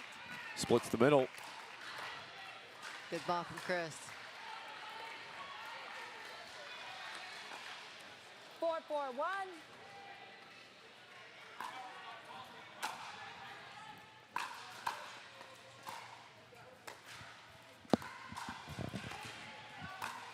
Bagby with the bounce. Princeton out in front of Austin quickly 4-zip. These two teams tied at 1-all on the team battle. Boca Raton hoping to wrap up first place. They are leading Naples 2-0. 5, 4, 1. Denver over Indy 2-1. Seattle trailing Houston 3-2. Coachella Valley Point. Time up out. 3-0 Change on ends. OKC. 6, 4, 1. 1 We change minute. ends at 6-4-1 in favor of Columbus.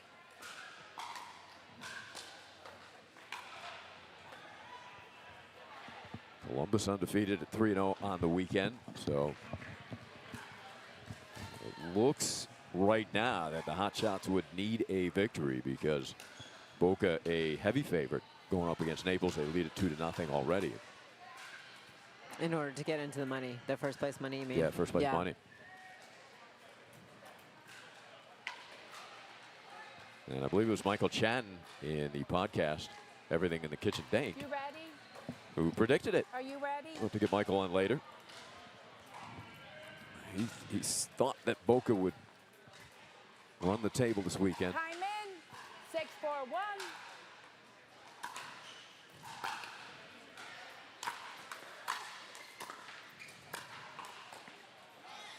Second server. Second server. 6, 4, 2.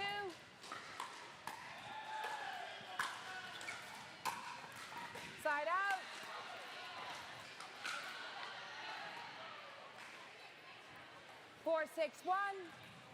So on the changeover, Casey gets the ball back down 2. Some thought that Second the server. side that the hot shots are hitting into is a 4-6-2. deficit as far as background's concerned. You get the crowd behind you, a little, possibly a little Side glare. out.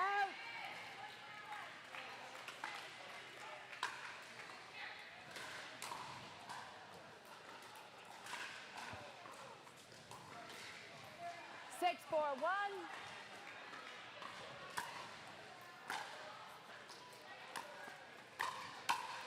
Second server.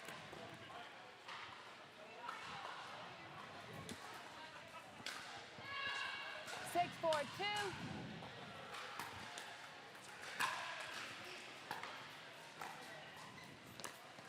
ATP Great with the ball. backhand by Really Backbeat. good. Yep, way to follow that out and hit it at the lowest point to give herself time to complete that. Nice flick. 7-4-2.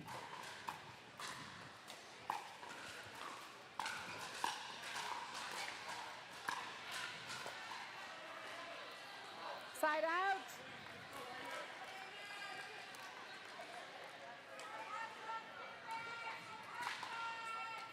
Four, 7-1.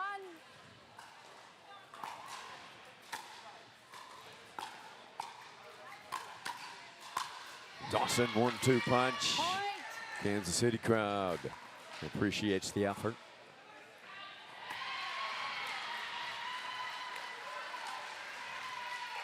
Five, 7-1.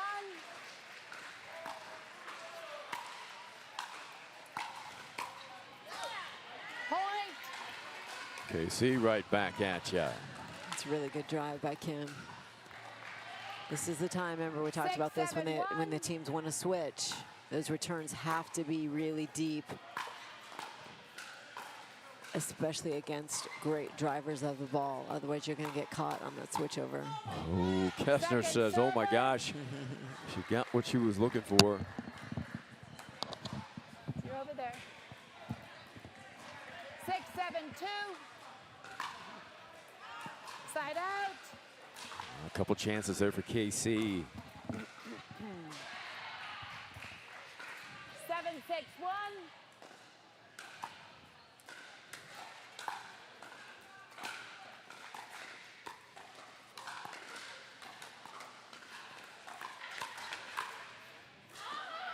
Natalie says, Second server. how?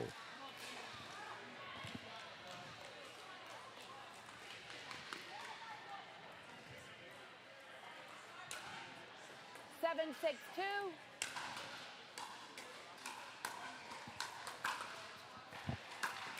Side out. So side out, one of the tightest matches we've had all weekend here on Championship Court. 6-7-1.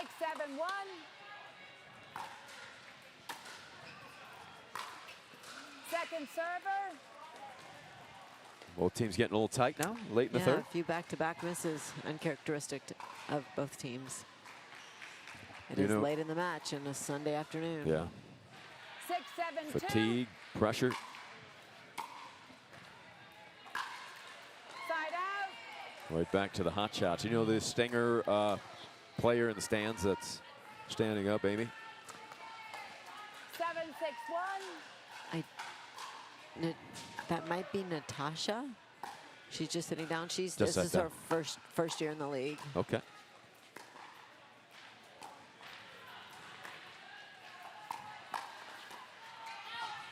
Nice attack by Kim. Second server. Kansas City well represented in the bleachers just beyond the court. Teammates really into this one. 7-6-2. Yeah. I do see Amy and Chris and Yannette over there cheering their teammates on, though. How about Yannette? She's been amazing. She's had a great NPL so far. Point. Tried to get her to play last year, so I'm so excited that she and Comey came and joined NPL this year. 14-2, Yannette is, Brister. 8-6-2. 88% win percentage. Really good. She's a great driver of the ball as well.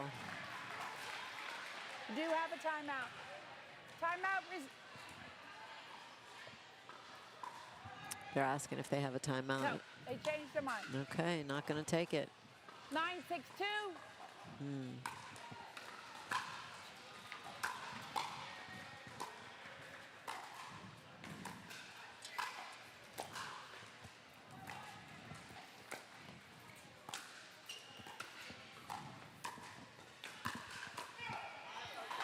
Side out. Heavy ball from Dawson. Side out, down 3. You have 9.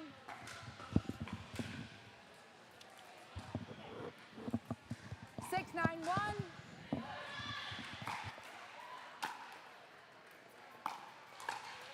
Point.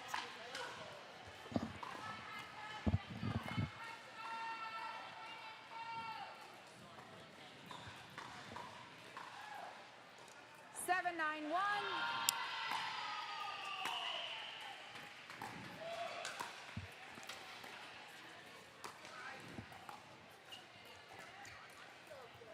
Point. Here come the Stingers. They didn't need their You have a timeout after all, right? Yeah, that's right. They pulled it back. They knew what they were doing. And So, now Columbus. It'll Yeah. be Columbus calling the TO.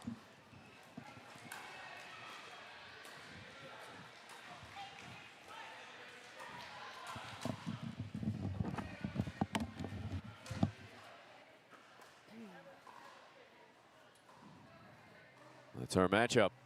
KC, Columbus. Can't get tighter than this match.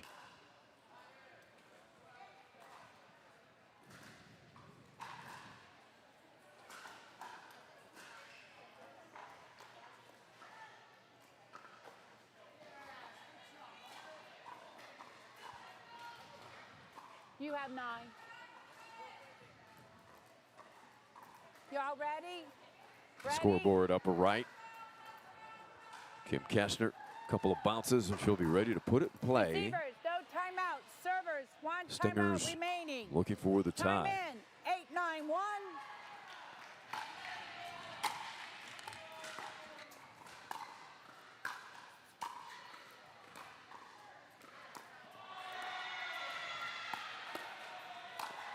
Anderson denies him. Server. Another serve coming KC's way. 8, 9, 2. Very impressive put away there. Good setup for herself. Side out. You hate to see Timeout that effective. happen at this scenario. You have 8.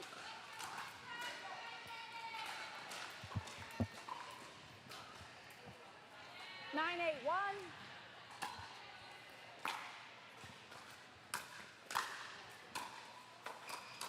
What a get from Great Backby. get. Great get by Natalie to keep that in play. Looked like Dawson had a winner. Yes, it did. Their score is 10, your score is 8 on 1. Timeout, Okay. receivers, 10, 8, 1, 1 minute. So at match point, we've got a timeout, Kansas City. That's what they were saving it for, Amy. Yep. They did a good job of holding on the last time, so we'll see if they can keep it going.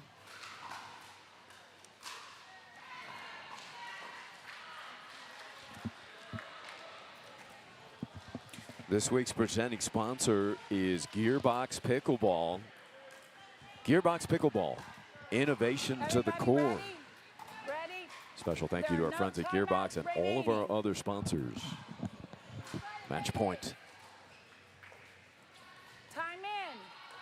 10, 8, 1.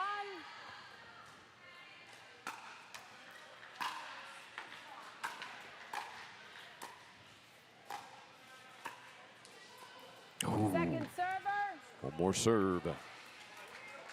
Good job by Kestner to keep her back and 10, 8, 2. force a difficult third.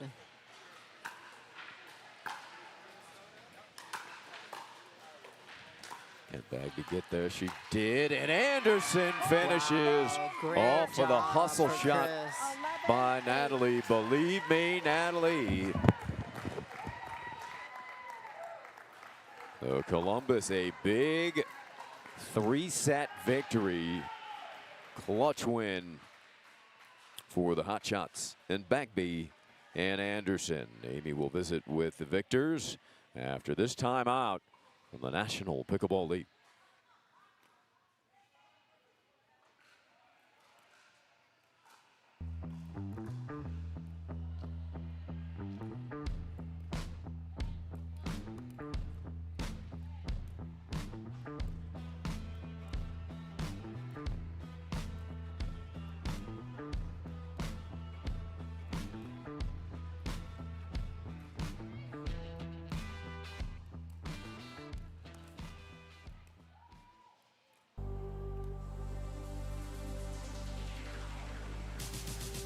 Gearbox introduces the all-new CX14 Ultimate Power with SST Core.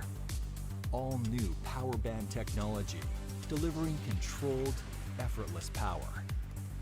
All technology, every shot.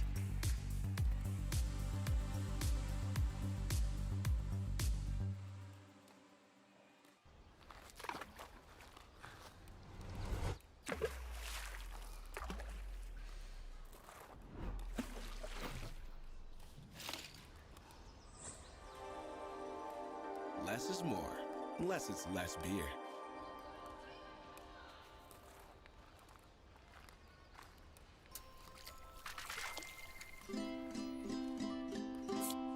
Fat tire.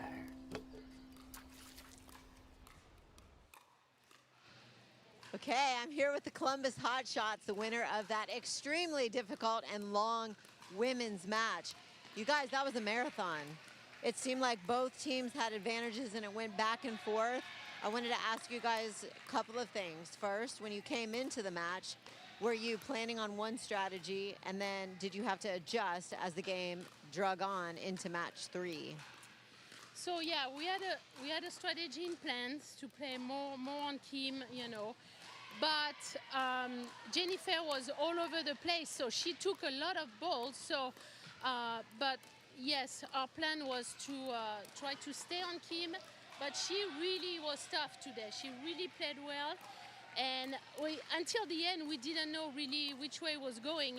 Every point was difficult. We really had to focus on everything, and towards the end, I mean, few shots, like, he made the difference. Yeah. Your shot there at the end that kept you alive when Jennifer hit a great ball and you were able to get a paddle on it and reset it. Yeah, I mean, he came at the right time, so I was pretty lucky. Yeah. And Chris, what did you feel like was the difference that enabled you guys to pull away with that victory in that really close match? Yeah, it was a battle every point. They were amazing players, and the ball just kept coming back with so much pace on it. It was a real battle. We just got a point here or there and got lucky at the end. I'm going to switch around with you so I can get over here a little bit better, but I know you've played them before a lot, you know, in the past. You guys are all very experienced players. And do you feel like it can go either way any day? Or do you feel like whoever's executing the best on that day is going to win? Yeah, you could tell every point was a battle, and any given day, it could go either way, absolutely. I love the finishing point you had there where you created a good pop-up and you stepped in and finished it. And that is a really fun way to finish a match. Talk to me a little bit about how you guys can work together, because you have that righty-lefty combo, which is awesome, which puts really good forehands in the middle. So that's a definite strength, in my opinion. But when you're on an odd, it also can be a time where your opponents can take advantage and go on a run. How do you recover from that? Well, I mean, I think sometimes we didn't switch, and just to mix them up a little bit, but most of the time it was better if Chris was on the left, I'm on the right. So we have to adjust. Sometimes it's better to return a little softer, higher to give you more time, but it was hard to even do that because their serve was really good. So, but I think we adjust pretty well. We just have to really focus and switch fast, and that's what we did. Yeah. And you guys stayed together really well. I thought you kept calm. Nobody got the emotions where you got the best of them. And do you think that comes mostly from experience? Because you've been here, you've won so many things in your career. Do you think that's partly why you're able to do that and keep your composure? Yeah, it's so important to be able to focus and not get distracted by everything that's going around. And yeah, we did it really well that time. Yeah, in that match, we focused really well. So, ladies, Columbus is off to a great weekend right here. Do you guys feel like you're going to be able to pull this one out and come out on top? Or what about Boca? They're right there with you. I think I hope we can be first, but Boca is, I think, it will be first above us. But we want to really be at least first and second place. Finish with the win today. Then this weekend we'll try to go 4-0. And but I think Boca is ahead of us. Yeah. And when she goes off into French, do you speak French? Do you understand what she's saying, Chris? Not a word. I send my friend Natalie over to speak with her. I love it. Ladies, you had a really great match. That was really fun to watch. Back and forth. Way to grind. Congratulations, Columbus Hotshots. Thank you. Thank you, Amy. Okay, guys, next we have coming up a men's match. And it's going to be between Austin and, I don't want to get this wrong, Austin and Princeton. And Austin is coming in as the very heavy favorite according to the Duper predictions. So we'll see what happens.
Sperling and Wilton from the Austin Ignite on my right.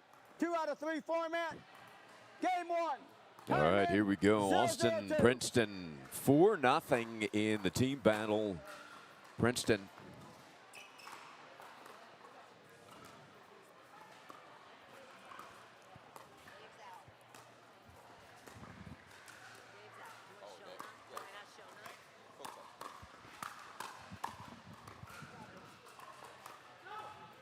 All right, we were hoping to get Dave Weinbach, but he's got other duties, and I think he's got a 1-0-2. plane to catch and not so long. He wants to do a little coaching too, but we'll get Dave next event. He's always entertaining. And on court for Princeton, there's a good look at Cord Robbins, left-hander, former hooper. And Amy Yarbrough can appreciate that. Basketball background. Cord played at Dixie State. Left-hander. He looks like a hooper, doesn't he? He does, definitely. And I know Vic from the Bruisers is an OSU Buckeye. Yeah, loves those Buckeyes. His daughter goes there now. Second serve. Vic from St. Louis. Good guy.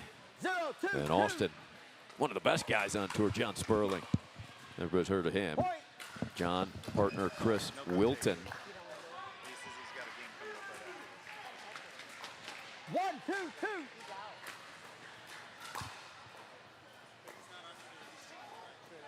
Side out.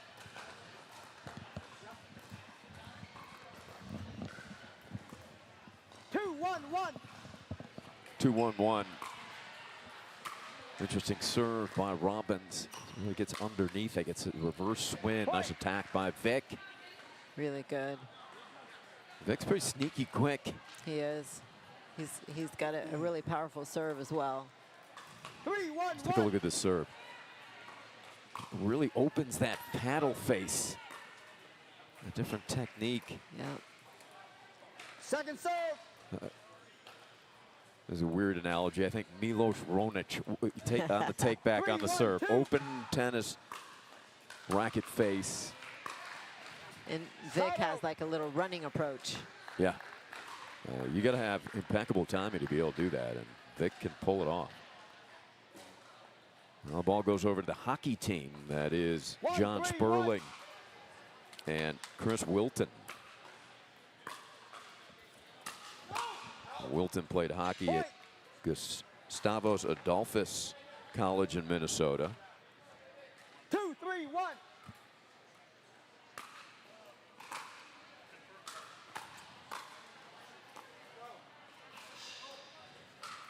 And John Sperling, of course, his hockey background. John, Trenton, Michigan, played hockey and tennis at the College of DuPage and Spring Hill College. Won a national championship in college playing hockey.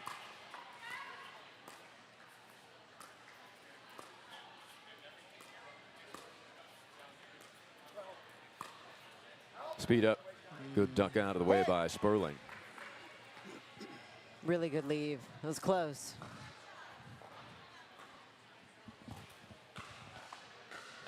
Three, 2.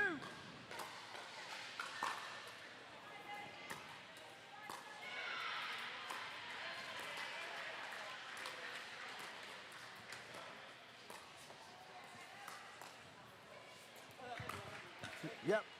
Point. What was the call there? Robbins held up. I was looking at my friend Daniel walking over. Daniel, I think he's going to join the broadcast. I'm going to pass off the headsets to him. Blame it. Thank you. Thank you, Amy. How are you? Side out. Daniel Gold, James Bond himself. 3, Back to 4, London, live from Cincinnati. Nice to see you, Ari. Good to see you too, man. Well, you got a hockey team out here with Wilton and Sperling. We're going to see plenty of slap shots, according to Wilton, your teammate. Yes, they were both ex-hockey players.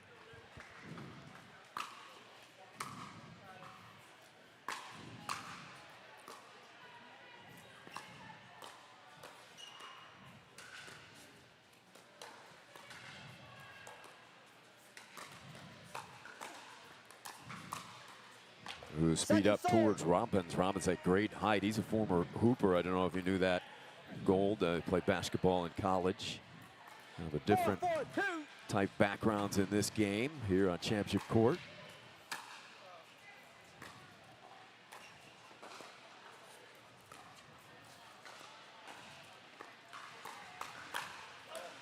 Good lead there by Sperling. How's your health, by the way, Daniel? I am happy to say that for the first time in a couple of years, I'm actually no excuses for injuries. You out there on court this weekend? I've been out on court this weekend, and we'll finish the conversation at that. Okay. On court competing. I'm there. On court is as far as we'll go. Good attacking there.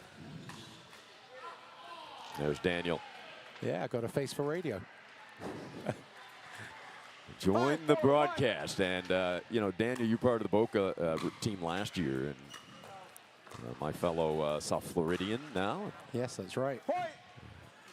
But I know you've got a big following back home in England. That is true. Big fan club.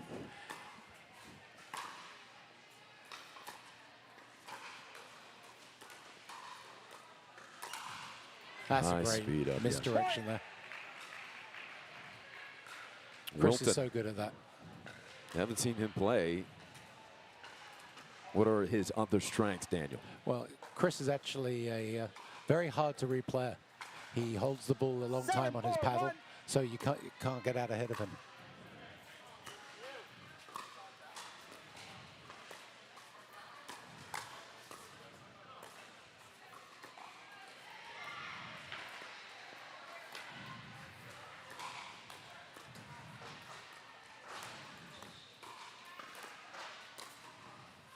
Ooh, that lands in. Nice touch there. Not clear enough. Again, overruled. I think they called it out. The official couldn't see it. Oh, that's tight. Yeah, that ball. That's tight. Yeah, it's tough in defense for Austin. They turn so quickly. That's tough to see. Very For hard. us, it's easier. We're sitting right here on the Correct. baseline. And we get the benefit of an instant replay. Oh, yeah. Minor technicality. Yeah, exactly. You gave away our secret, man. That's true. But Well, look Chris, at this. Your duper ratings here, 88% chance for the Ignite to take this. And it's looking pretty wise right now, but we've seen this flipped all weekend long. I think in these matches, in this type of environment, the duper rating has a lot less to do with than people really realize. You know, it's a different environment than when you play a regular tournament. You've got your team aspect. You're not just playing for yourself. You know, you get a bit of momentum. You get your own teammates cheering you on. And suddenly it gets a little harder for the other side, even with their supposed better rankings. When we lost to ladies doubles earlier, you'd have bet money that we were a good thing. Yeah. You know, one of the players played Pod 3 last year for Boca. She's playing Pod 1 due to some injuries today. Came through and won for Princeton. What do you attribute to it? You talk about the team, maybe camaraderie, the backing, the support, added pressure? Yeah, I think it's just a different environment when you're not playing for yourself. When you play for yourself, it's very different than when you play for other people. It's a bit more like a goldfish bowl. People don't realize that everybody's watching. They certainly are on the NPL stream. Including your folks back home. Is that right, Daniel? Are they big fans of the NPL? They enjoy they tune in. That one clearly long. So a good start for the Ignite. And now you're trailing in this head-to-head team battle, Daniel. Down 4-0 right here. Has not started well. The Ignite, you're still trying to find that team rhythm. What are the positive signs? You know, we've been incredibly close in some of the matches we've lost. And I think it's just a matter of trying to get over the line. I mean, yesterday we lost a tight one to Columbus when we were ahead. And again, you know, there's no divine right to win any matches in this league. Everyone just thinks you can turn up and, you know, beat the so-called lesser players. There's nobody that can't play. On any given moment, you catch yourself in the wrong moment and the wrong time, you'll lose. On paper, you know, you guys look strong. The depth appears to be there. You're pretty strong up top. Good duck out of the way by Robbins. What have been the elements that have led to an unsuccessful start? You know, again, I think it's got a lot to do with just finding ways over the line. A lot of these teams, you know, you can have some momentum changes. I mean, I played a match the other day where we were well ahead in the set, up 9-6. And the opposing player, literally, I mean, I've hit a phenomenal volley, and he hits a worldy return, and you just have to applaud him. But the momentum, you knew they were going to go on a tear after that because they couldn't believe it, and they did. Yeah. We didn't win another point. Luckily, we ended up winning the match, but that's the point. These guys can do amazing things. There's some amazing volleying by Robbins going up against the elite handsman and Sperling. Yeah, John's tough. 5-10-2. What type of influence has playing on the same team as Sperling been? John's been amazing. You know, it's not just his ability as a player, actually his coaching, having him behind you, he sees things that obviously, you know, with that type of experience. And if you just listen to what he tells you, you're going to be in a very good position. Side out. I found him a very calming influence. And there's a guy there applauding who's got a ton of talent. I don't know if we'd call him a calming influence, though. Dave Weimp, the Badger. He's fun to watch. He's fun to be around. 10-5-1. What's it been like to play with Weinbach or play against him if you have? Probably the only man who talks as much as I do. Point game, 11-5. Just without the eloquent accent. Yes, that's right. I mean, obviously the English accent makes it far Timeout, change classier. ends, 2 minutes. But no, Are you criticizing the Wisconsin Badger talk? Or just him, not the rest of the state, just him on his own. But actually, he's been an amazing teammate too. I mean, he's got some incredible advice. Obviously, he's a world-class player. And it's great to learn from these guys. I mean, there's things they do that they take for granted that us lesser players, you know, you watch and learn. And, yeah. you know, you can have every, as I always say, you can have every shot in the book and not know how to play the game. And these guys have every shot in the book and know how to play the game. And that's why they're so special. We're going to change hands. Weinbach doing a little coaching here. He's got Sperling and Wilton. I'm sure John's delighted to get his input. One way to put it. Yes. Vic and Robbins over here on an island at the moment. No help from the Princeton side. Does that affect the players at all? You see one pair getting coaching support and left alone here. I mean, not to criticize Princeton. They're all over the building supporting, but does that, you feel left out in a way? I definitely think, you know, you feel when you have your team around you and pulling for you, and it gives you a little more impetus. Whereas you can get into a hole and you're on your own and you've got nobody around, and it's hard to climb out sometimes.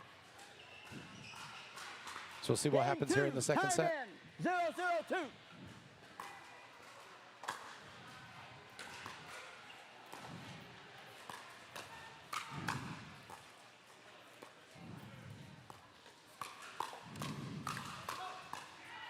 Switched hands, go lefty. Wilton did. And good balance there from the athletic Robbins to duck out of the way. Entertaining first point of the second. Cord. What's the matter? You can't read that writing, Daniel? I can't even read it. I got to be honest with you. I don't know who wrote that. Were you a doctor in a previous life? I only wish. Good lead there by Vic. So a little bit of momentum here for the Princeton boys. A couple of quick points. 1-0-1.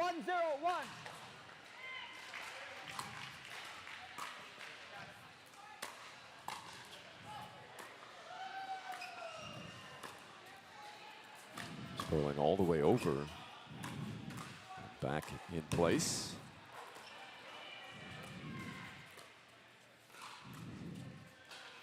It's going to be tough to lob over Robbins. He's got length. He's got hops. Yep. And a couple of loose points there from John. 2-0-1.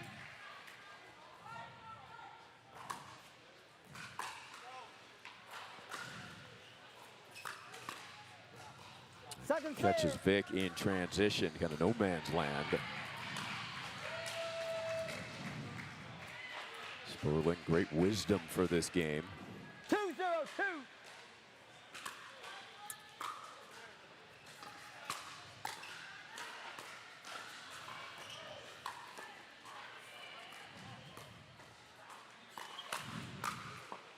Yeah, nice teamwork there and put away. Well, Coachella Valley built kind of on the sport of volleyball, and you know something about the sport of volleyball. Your daughter happens to be an elite player, from what I understand. Yeah, she likes to think she's better at her sport than she is at mine, and she may have a point. Yeah, I'm very fortunate. She's particularly good. Too young for commitments? I No, don't remember. she's 16, so she's about to commit in the next couple of weeks. which is crazy because she won't go to school for another couple of years. So Yeah, that's tough for kids at that age to make grown-up decisions. exactly. But no reveal yet. No, Okay. I almost thought last night, but another week I'm thinking. Yeah, does Kim Jade know about her? Because they're going to recruit her for the Scorpion team. Kim does know. Obviously, Kim, who coached at UCLA, Yeah. to a national title, if I remember correctly. So if it was UCLA, I'd take it that Kim would know about that. But Kim would know if it was UCLA, but that's a little too far from you. You know. that's exactly Yeah. right. No West Coast for us. Second serve. Although she would like it. Yeah. Ooh, your daughter or Kim? My Both. daughter, probably both. My daughter would love to move to California. Side out.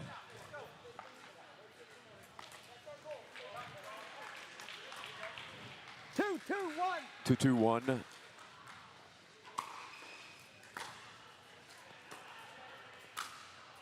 Oh, that is gorgeous. Nobody does that kind of straight arm put away better than John. I watch him do it all the time, and I think, you know what, I can do that.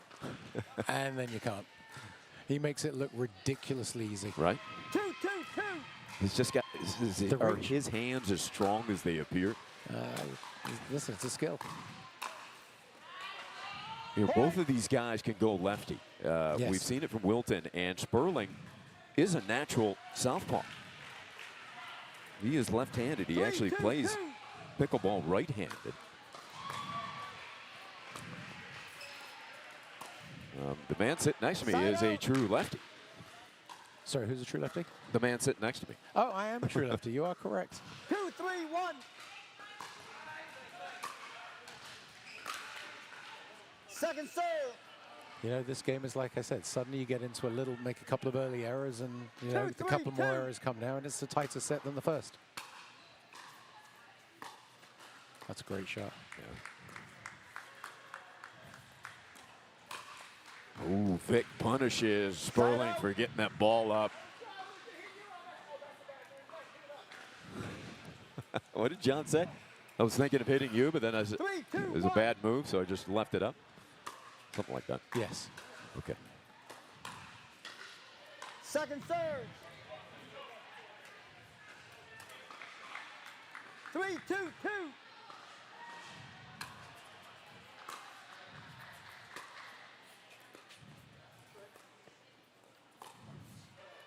It was a vacated area, but Wilton got a little too much of it. He said we'd see some slap shots. That was one of them. 4-2-2. Austin definitely playing a little looser the second set than they did in the first.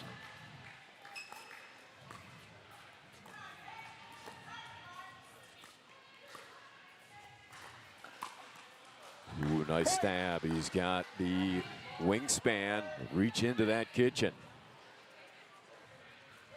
Robbins secures another point for Princeton. And here they come, leading by 3.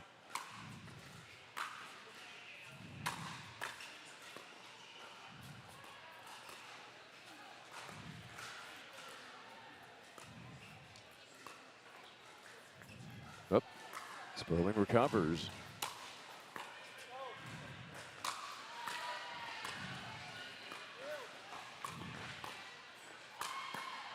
And Vic able to solidify it. A shot at the feet. 6-2-2.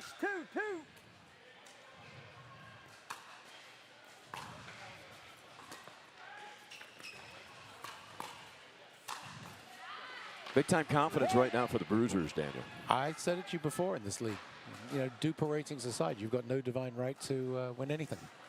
They played loose at the start of the set, Austin, and, you know, they've been punished since. Those early loose points that have allowed the momentum to shift. It has also aided the Bruiser confidence. They seem to have some doubt in the first. Now there is no doubt. Nope. That they can play with this Austin team. Well, they've allowed them to now. I mean, this is a streaky game, as everybody knows, and you give someone a little bit of momentum and suddenly they can play.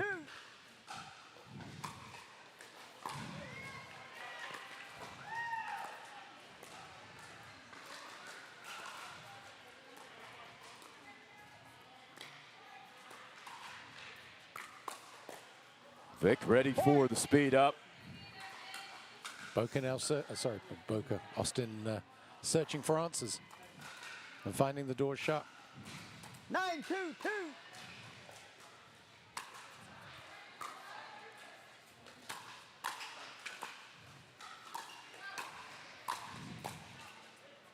That's going to be in. Wilton gets there. Terrific reset. And then a gorgeous two-hand backhand from Sperling. That's a hell of a shot from Chris Wilton. Yeah, it really was. 2-9-1. Look at this. That's, will that turn momentum back to the Ignite? We shall see. There's 1 point straight away. Yeah, long way to climb, but not out of reach, certainly. And there's two. Yep. Fortuitous. Suddenly the doubt starts to creep back into the Princeton boys.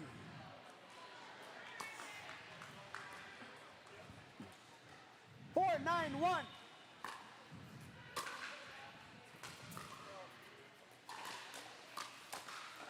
Nice little look away misdirection from Sperling, pouncing. Oh, they've left the ball up a couple of times in a row now. Timeout receivers. That's a good timeout. 5-9-1. 1 minute. It's a good timeout from the Princeton boys. The momentum has definitely shifted back. Yeah. And, just like that. well, John didn't have to do an awful lot to win those 3 points. 3 consecutive. They close the gap to 4. Patrick Cote over here in a hurry. We talked about support system. Here it comes. Cote does a ton of coaching, pickleball, tennis. And when he's on court, a lot of coaching to himself. I mean, that's very true. He does talk to himself a lot. Yeah. This will be very interesting because John's a great believer when you get a timeout taken by the other team when you've got the momentum. The most important thing now is to keep that going and win the very next point.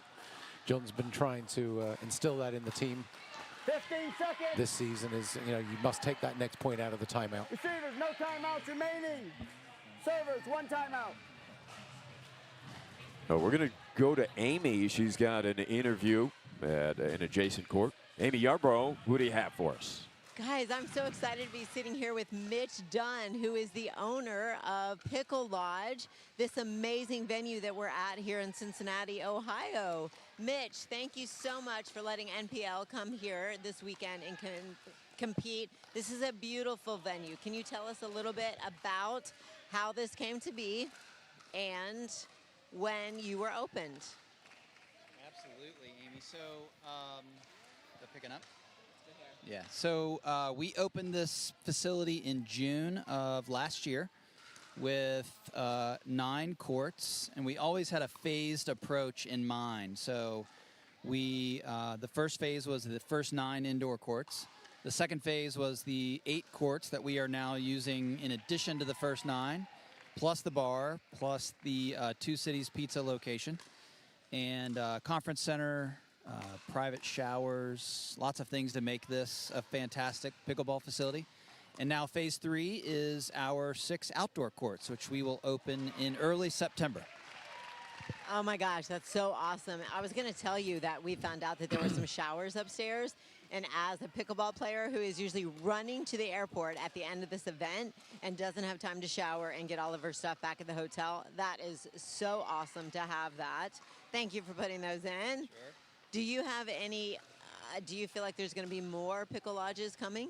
Yeah, so it's definitely in our plans to expand the brand. And this, to us, is kind of the test case for really a pickleball facility at a scale that you just don't see very often, and with the ability to host a tournament of this size. And as you know, you need a lot more than just the courts. You need the gathering space, you need the seating, you need the showers, you need the bar. Ideally, you have food on site. And it doesn't hurt if you have 150 parking spots as well, which is what we have. So all that stuff's really important, and we're going to start to take it to other locations. Likely first in Cincinnati, which we think there is some room to roam still just in our home market before we go elsewhere. Well, Mitch, thanks again for having NPL here. This is a beautiful venue. I know women's pickleball is looking for a place to host a big tournament, and I am going to be recommending the Pickle Lodge in Cincinnati, Ohio. Thank you. Thank you. Thank you. Back to you, Ari.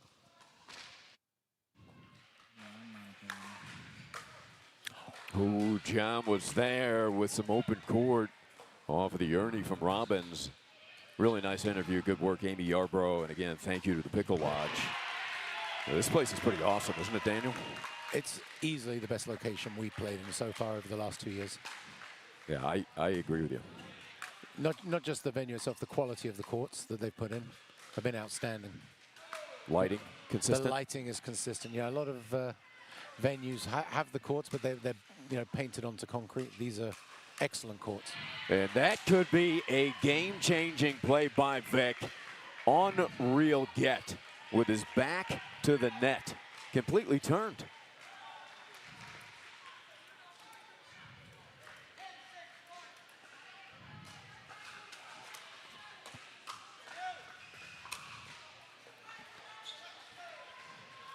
Second serve to seal game 2.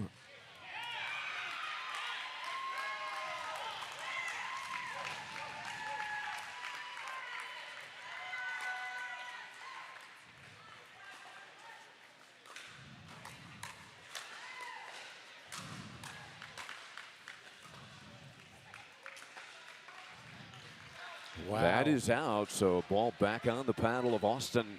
A couple of fantastic gets from those overheads from both the boys, particularly Chris Wilton there when you thought the Vic would terminate. Yeah. The level has risen.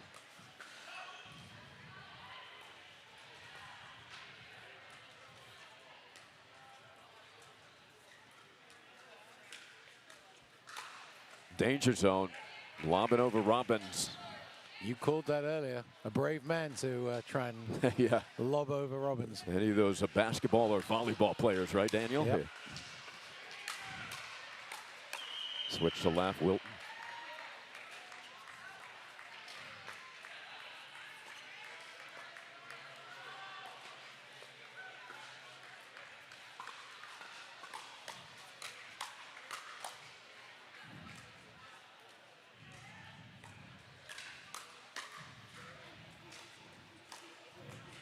Oh, a tweener attempt. Cord Robbins, sensational defense during that point. I thought the same thing. Cord did amazing. When being attacked there by John Sperling down the line, he made a couple of fantastic backhand gets. Serving for the game.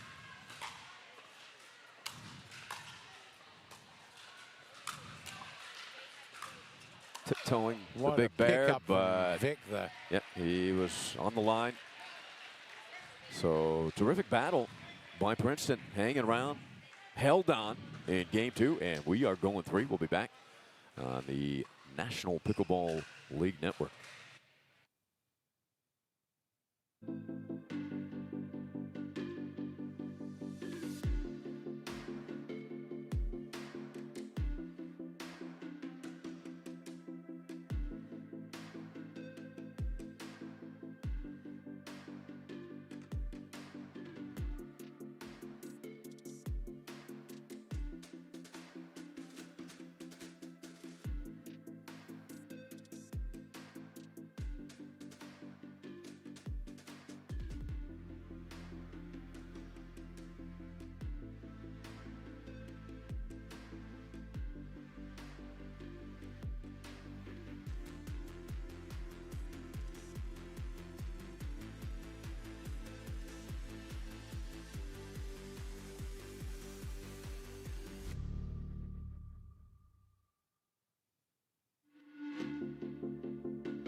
So all our matches here in the afternoon session going 3.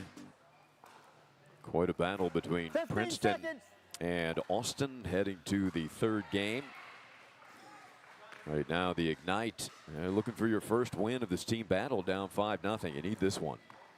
KC and Columbus tied at 2. Game 3. Boca had a Naples 3-1. Time in. 0-0-2. 3-2 Denver over Indy. Houston ahead of Seattle 5-2. Coachella Valley leading OKC 5-2. Point. So it'll be interesting to see how this third game goes. Austin very comfortable throughout the first. 1-0-2. Couple of loose points to begin the second. You could see Princeton's confidence building. And they're right there. Anybody's third game, wouldn't you say, Daniel? Point. As I said to you at the inception, you allow a team to hang around, you give them some confidence and some momentum in this game, and I don't care what the duper says, you're in a battle. And clearly now, Austin's got it all to do. There's, another couple of loose points. We're down 3-0. Yeah, just like that, down Just to field goal. Yeah, 1 minute you're cruising, and now you've got to stop digging yourself out of a hole and start doubting yourself.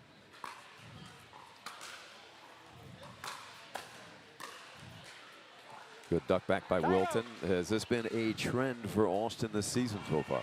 This is a typical type of game. You get ahead, and then you allow teams to hang around, and then suddenly, Vic was unlucky there. He had a go, and it easily could have been 4-0.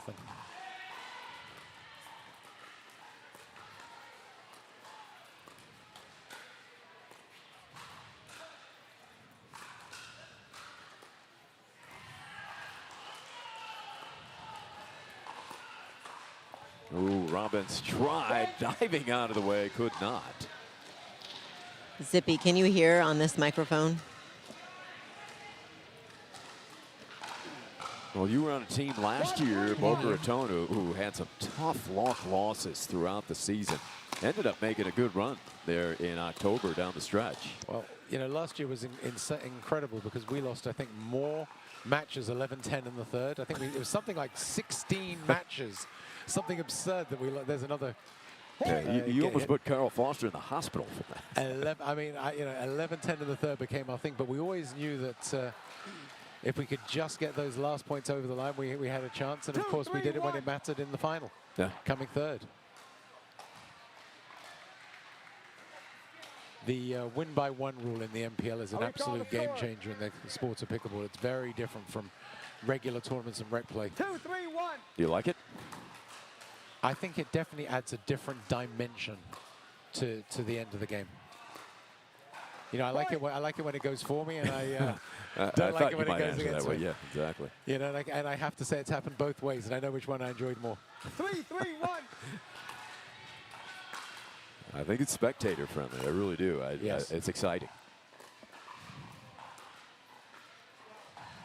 Smart move by Pick. Let that drop. He was thinking of taking it on the Ernie attempt. 3-3-2. Austin right back in it, though. Yes, out of our first hole.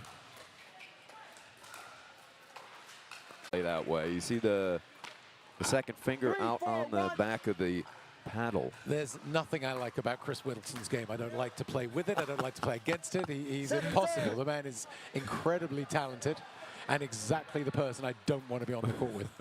3-4-2. He's just a phenomenal player that's just so hard to read because you just don't know what he's doing. I recall the score. But he's a super guy. Yeah, and the fact that he can go left. A lot of people go lefty defensively because they can't reach maybe with the two-hander. He goes lefty offensively. As I said, Chris is incredibly talented.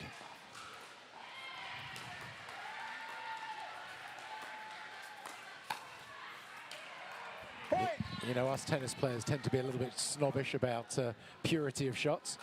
So when you see, players coming from other sports that have junky strokes, as we like to say, because we're snobs, we can't understand them, and yet, and it's even worse when those junky shots beat us. That's right.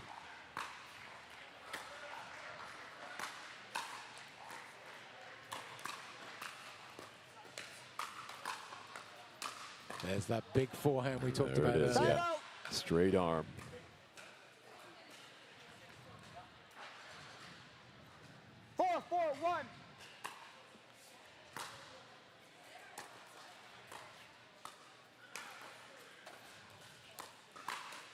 Ooh, good direction there by Wilton. Found that gap, little gap. Cord a little slow to react there. 5-4-1.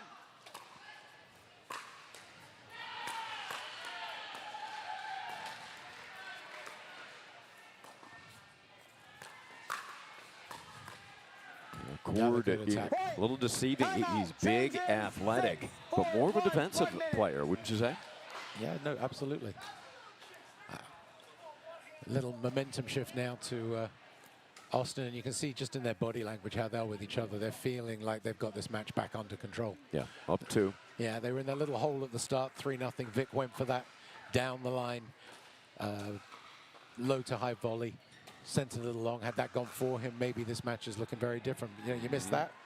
Boca climbs out of the hole and then extends the lead. And that is this sport in a nutshell, right there. 1 minute you think you've got it under control, and the next minute you're in a hole.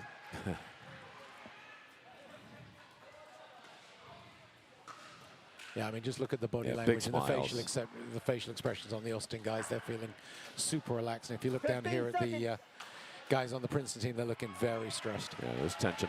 Yeah. Yeah, there's that feeling of we had this in the bag, and now all of a sudden, what do we, you know, we've got to climb out ourselves. Time in. Big point coming up now for Austin.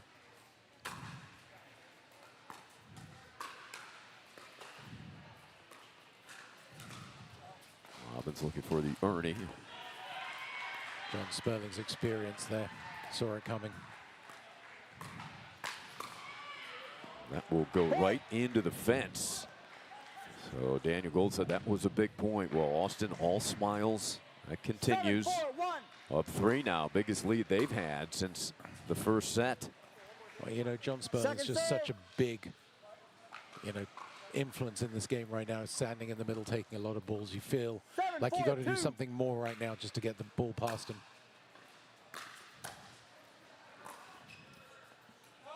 That's in. Unreal by Wilton.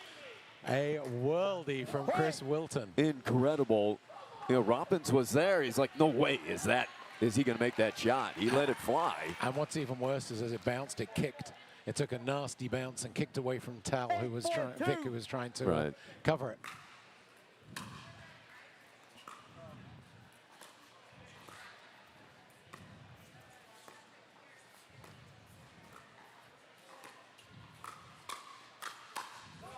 And there's John Sperling dominating again. I mean, there was a little moment in that point. John plays a backhand off balance, that little backhand ding that if you don't understand the level of technical ability he showed there, made it look so easy. 9-4-2, 1 minute. So a timeout trailing 9-4. I don't know. What's Sperling say? Did he buy an extra timeout? Is that what he asked? I think that was their first. This is now their second timeout. John might be getting confused with the timeout that was when they switched ends. That's right. But as we said when they switched ends, the body language of both teams, it was palpable, the difference. You got that 4. Well, we've got Kansas City and Columbus featured here on Championship Court. We'll have a match between those two teams in the team battle next. And that will determine the prize money. Boca Raton in position to take it. Up 3-1 over Naples at the moment. Servers, 1 timeout. Columbus, Boca, Good right there. Good unbeaten on the weekend. Time in. 9-4-2.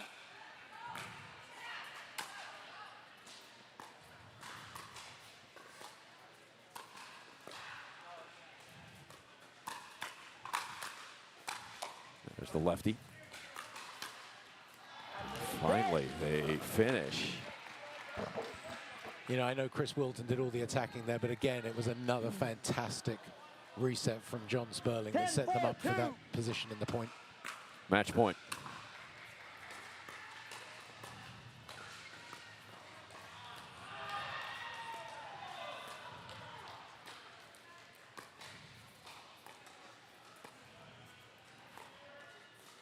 Sperling leaning, looking for anything in the middle. They go back and keep them honest. A pretty smart move there by Robbins. Yeah, you could feel that Chris was waiting and eventually probably picked the wrong moment.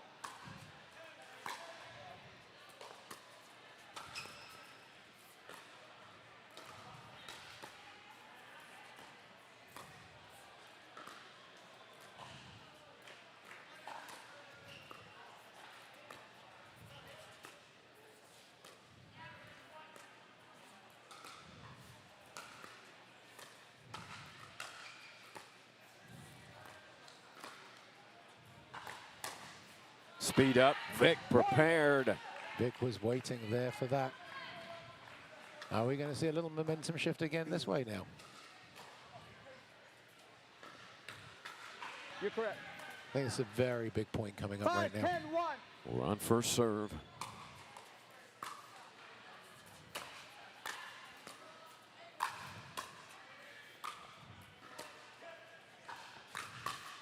That's big. Second serve. Could not absorb that pace that time. Some excellent defense from Princeton, but at the end, the experience of John Sperling just showed there when to attack. 5, 10, 2.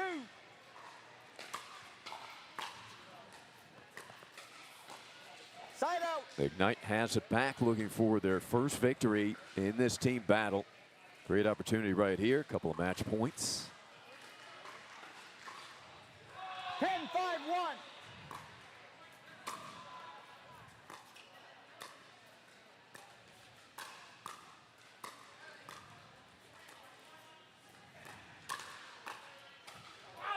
Misdirect, Second but serve. Vic was ready for it. Yeah, Vic was waiting.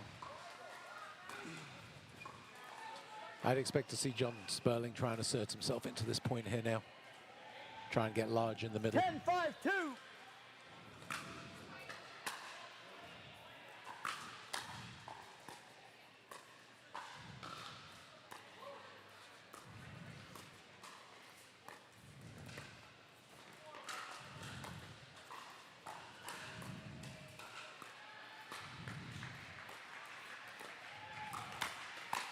And there it is. Game match. Speed up 11-5. initiated by Sperling Sperling and Austin finished Ignite. by Chris Wilton. Good match. Excellent match, and nice to see for my team. Ari, that was fun. Yeah, good to have you, Daniel. Great to see you. Good win for Austin. Amy, oh my gosh, late in the day. Amy Yarbrough will be with Mr. Sperling and Mr. Wilton in the post-match interview. And we'll have more to come after this break on Championship Court.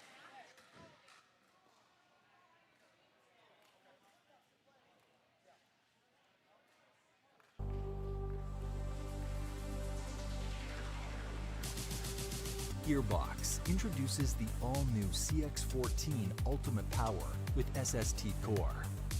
All-new power band technology, delivering controlled, effortless power. All technology, every shot.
We're looking right up there, guys. I am here with the winners from Austin Ignite. And guys, congratulations. That was a long match. It was a long match. Yeah, it was good though. We battled it out. We knew it was going to be a tough match going in. We knew it was going to be a tough match, but yeah, it was a long one, but yes. Okay, so first I'm going to start with you, John. Can you tell me a little bit about the strategy that you guys had going in there together? Well, I'm going to give... Perfect. Going into that match, we knew that they were a good team. They're very seasoned players, so we knew we had to create some different opportunities for ourselves. We did that in the first game. And then second game, I was telling Chris, I was pressing too much. I was trying to get too many points. We got down big, and then we pressed a little bit, or John pressed a little bit. And we said we were going to go back to what got us there, playing small ball, keeping the ball below the net, and good things would happen when we did that. So we came out fast, and that was a bigger part of our strategy. Very good. Chris, I have a question for you. I think we did it. Okay. My question for you is,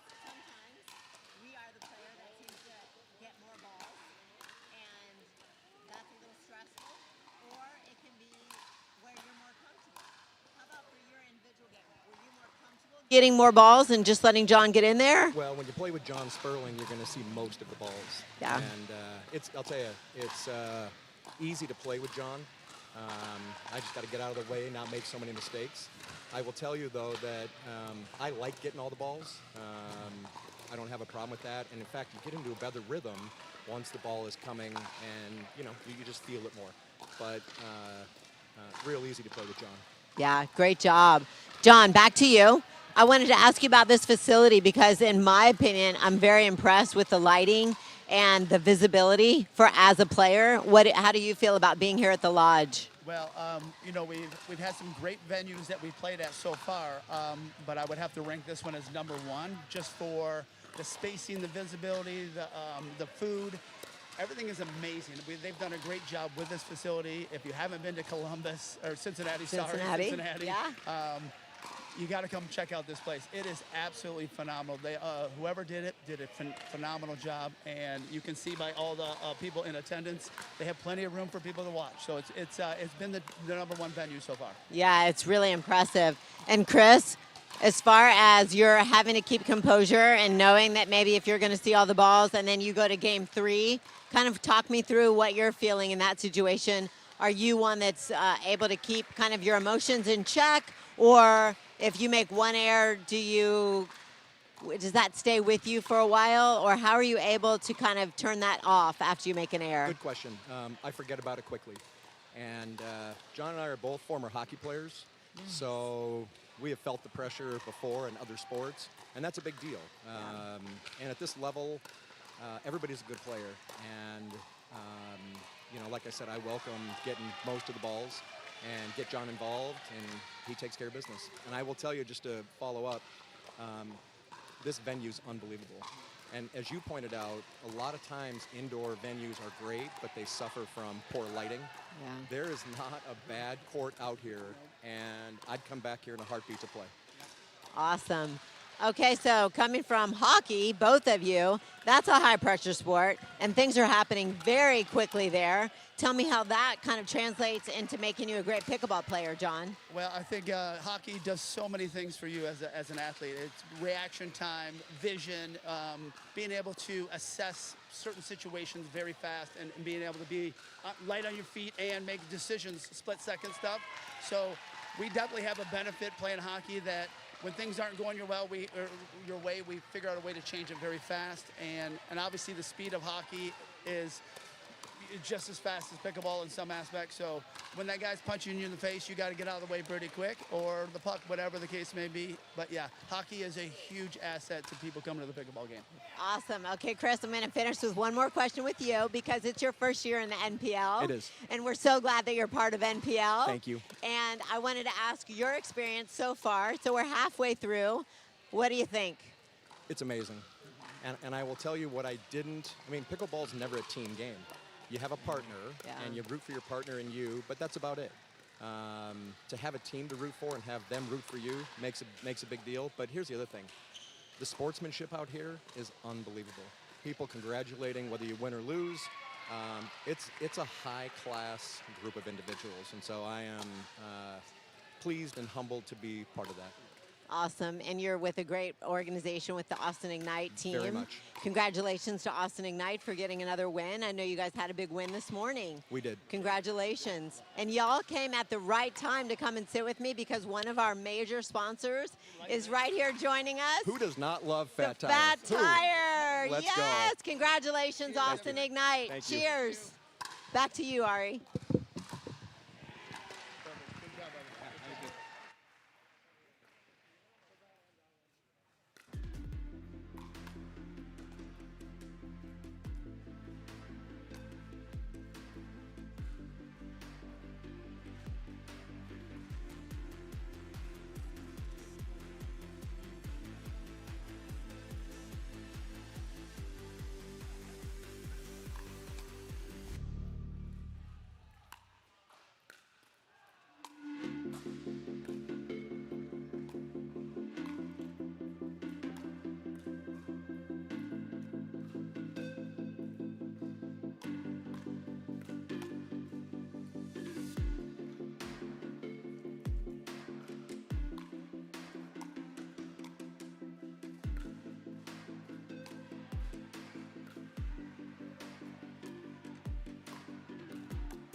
George and Jennifer Dawson. Game 1. Time in, 0-0-2.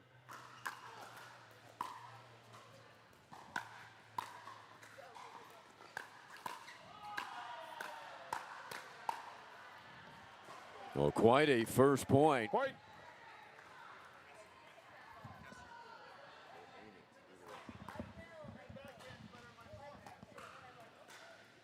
So side out, Kansas City, Jen Dawson, David George in mixed against Chris Headings and Natalie Bagby. Point. There's your team battle score. 2-0-2.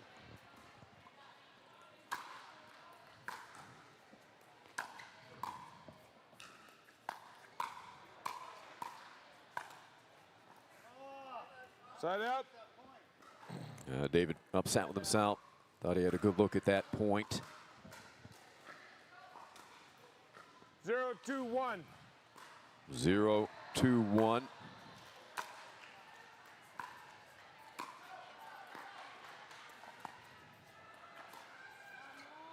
Second serve. Second serve. Co-founder Michael Chen joining me now. 0-2-2. Nice to be here. Yeah, great to see you, Michael. This is a good one. Yeah, it's a great one. But I got to shake off a painful loss. I just lost 3-setter, lost. I was up 10-5 in the second set to close it out. We lost 11-10, 11-9. And so I'm coming off a painful tough one. loss. Yeah, well, hopefully do some commentating and forget about it, Michael. Exactly. That's why I'm here, to get my mind off of that loss. All right, hopefully we can help. Yeah. So does that change this score here, No, Michael? That was the third win for Columbus? It would be 3-2 Kansas if I'd won that game. 6 match points, and we didn't. Wow. What was the difference down the stretch? Anything you could think of in particular? We didn't play that bad. They just didn't miss down the stretch. You know, that's what happens. And they got to give credit to Columbus. We lost to Rich Lively and the founder and the owner of the Columbus Hot Shots, Jeff McKnight. So got to give them 2 kudos for That's a tough coming team. back. That's a great team. Who were you playing with? I was playing with Hugh LaRoe. He played great. We all played great, but someone had to lose, and unfortunately it was us. 3-1-1. So that gave Columbus the 3-2 lead. It would be, like I said, otherwise we would be up 3-2, but we still got a shot. I still got one more game, so I don't have to have that bitter taste in my mouth if win the mix, which may decide it, right? If it's 3-2, we may come down to 6-5, and that would be terrible if I lose that one. So 4-1-1. hopefully we win it before it comes down to my final match. Part of the beauty of this format, with this team format, you and others have remarked, you can lose a tough match and your day's not over. You're going to sit in the corner. You're going to be out there on the court again. Yeah, exactly. You can lose a tough match and still be on the court and finish with a win. In most tournaments, you always finish with a loss, right? You get knocked out of the tournament, you finish the loss. So you go home kind of pouting because you had your last loss. Here, 50% of the people go home with a win, which is great. Or you can come commentate. That's right. And even if I lose, if our team wins, it's not that bad either. You know, it's like you got 2 chances to win. Your own individual win and your team win. And the team win is always more important because, at the end of the day, this sport is all about the team right now. It doesn't matter what you do. You don't win money unless your team wins. That is one of the beauties of the National Pickleball League. David George taking control. He says, I just didn't want to hit you, Jen, but took care of business. And don't forget, by the way, the NPL is courting new teams.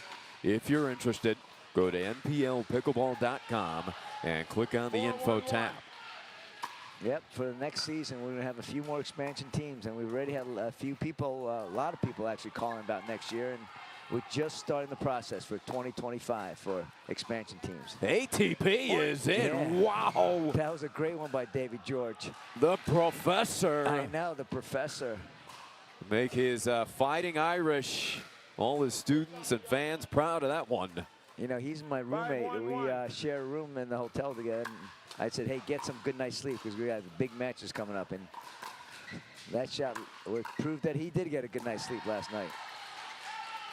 He didn't keep you up talking? No, we both went to bed early Okay, last good. night. We were tired. Second serve.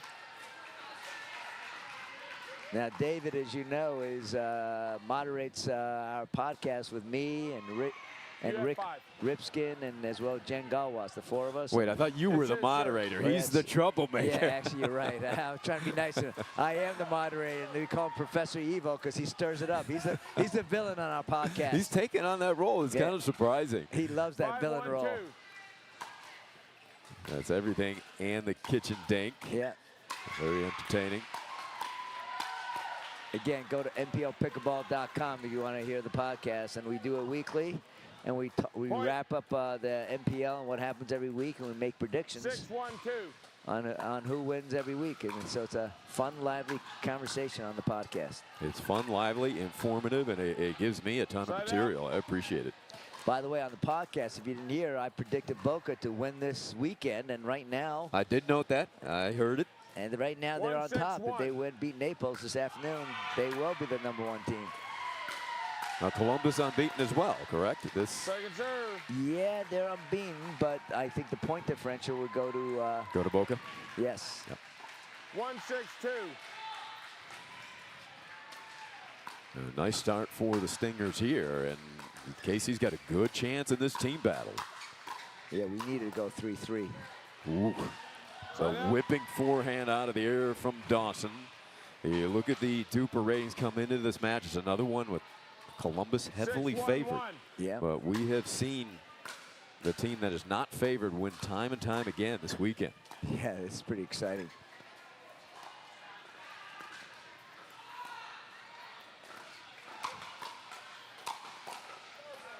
They are really in rhythm right now, Dawson and George. How much have they played together? This is the first weekend they're playing together. So they're trying it out. It usually is Jen and Saad and David George and Kim Kessner, but they're switching up this weekend, and they look like they're in sync right now, playing pretty well together. Second serve. Nice angle taken by Bagby. And they're beating a team 7-1. That's a very good team in Headings and Bagby. 7-1-2. That's a tough team there. Oh, yeah. Right now they're taking a big lead on. Good lead. Point. 8-1. But pickleball is strange. You know, you could be up 8-1. Next minute it could be 8-8. 8-1-2. Hopefully that's not the case in this game, though. Oh, we just witnessed that in our previous match. Wild swings and momentum. And Headings looking to start a momentum builder there. Look at this big man move. He can move. You know, there was a little debate on what position he played in football. 1-8. Yeah. He said, my buddies were laughing. He said, I used to play receiver and quarterback. That's what he told me. I was guessing offensive lineman, but he said, nope. 1-8-1.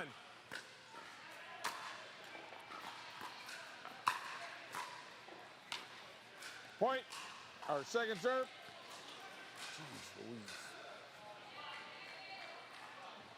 The hot shots. Looking tough, but our Kansas City team, we've got some fighters on our team. This one could go down to a team breaker. At least that's what I'm rooting for us to win, or at least go to the team breaker. I think it might. We're due this weekend. Yeah, we haven't had one, right? Yeah. No team breaker so far. We've had multiple each event so far this year. But not this weekend.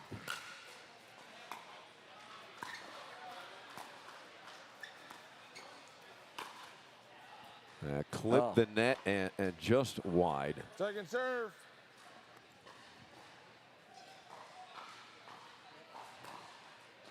Talking about the acceleration that Dawson generates, Michael. Yeah, her double hand backhand is devastating. Ooh.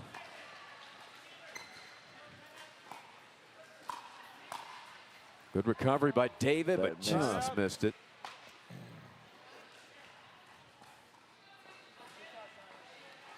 Late in the weekend, Michael. I like the way George is moving around, and Jen Dawson. She has tracked down a lot of balls. How difficult does it get late Sunday after playing all weekend? Look at that put away. It's tough. It wears anybody. I was in the recovery room with Caleb Curtis, our physical trainer. He's amazing, and he's been working my back and my ankle, you know, both today and yesterday. And I wouldn't be able to do it without the recovery that comes after every match.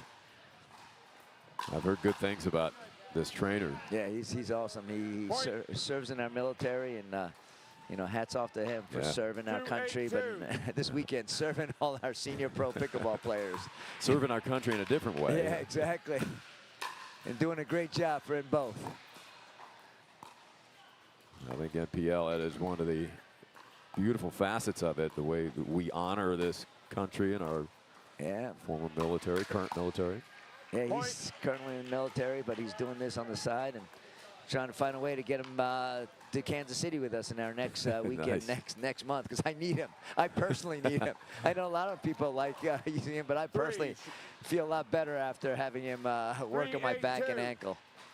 That'll be a home event for your Stingers. Right. That's right.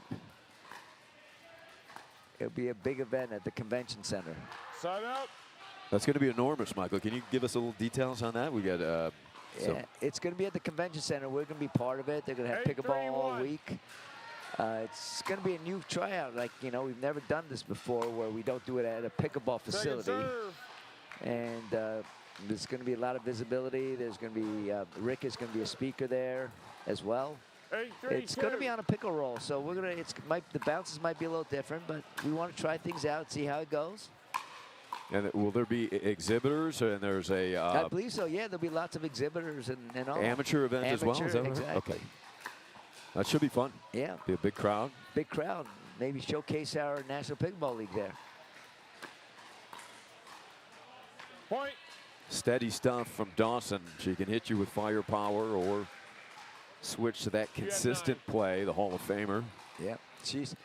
We've got Jen Dawson, who is the Hall of Famer in pickleball, and we got David George, the evil professor from the podcast.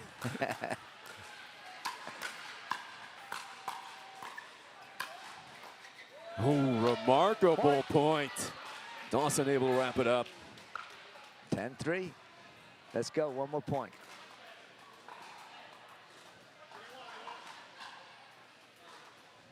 $10-3-2. Second serve.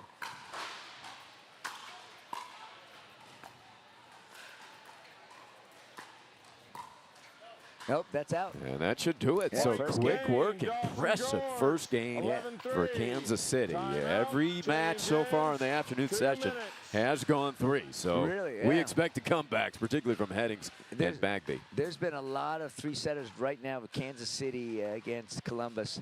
I want to give a shout out to my teammate who played Pod 2, Chris Kessler and Jana Brister. They lost the first game.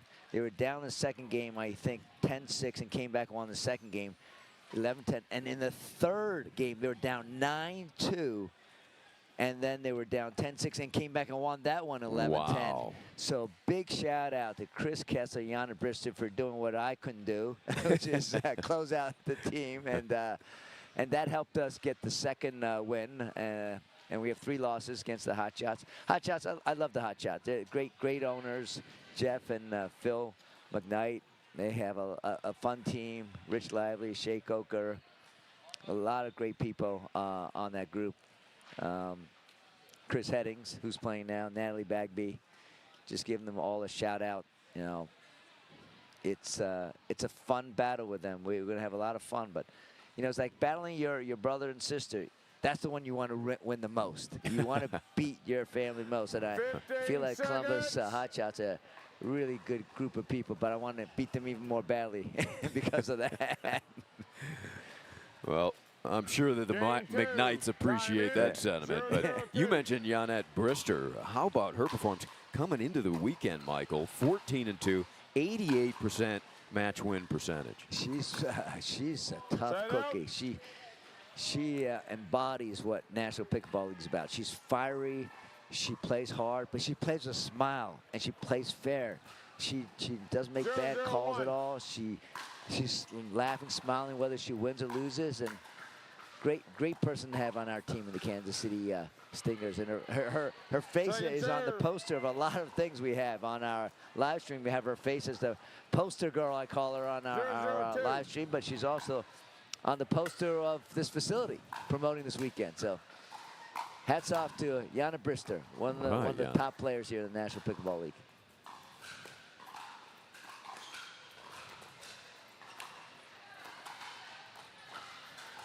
Thinking battle. Oh.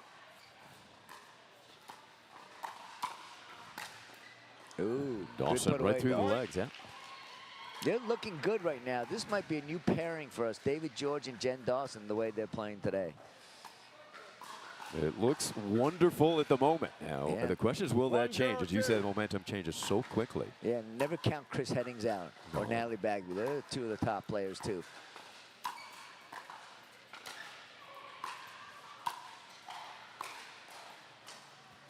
Side out. That missed. Good attempt there by Jen. Looking for line.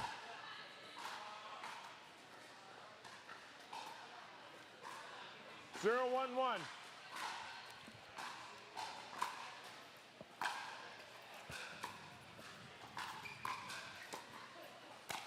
David George. Second He's got serve. that shot, Michael. That's not easy, George. Very adept at it. That kind of lunging high one-hander. Yeah. 0-1-2. Hits it with authority. He's developed to be one of the best players in the league. You know, last year he was worried he wasn't going to make it, so he went to the combine, and he had to win the combine to guarantee a draft spot. Got drafted, was able to play line 1, pod 1 for Naples with John Sperling a lot last year. Got a lot of great experience playing with top players. And this year he's taking it to the next level. He's beaten some of the top players. Not only played with some of the top players like he did last year, he's beaten some of the top players. Now, correct me if I'm wrong, but he came into pickleball known more of a singles player. I think most of his experience was in singles. Yeah. There early. He's only been playing for 3.5 years, and he's gotten better every year. And he'll be a mainstay in the league for many years because he's only 50. He's 51, I think. Point. He's in great shape.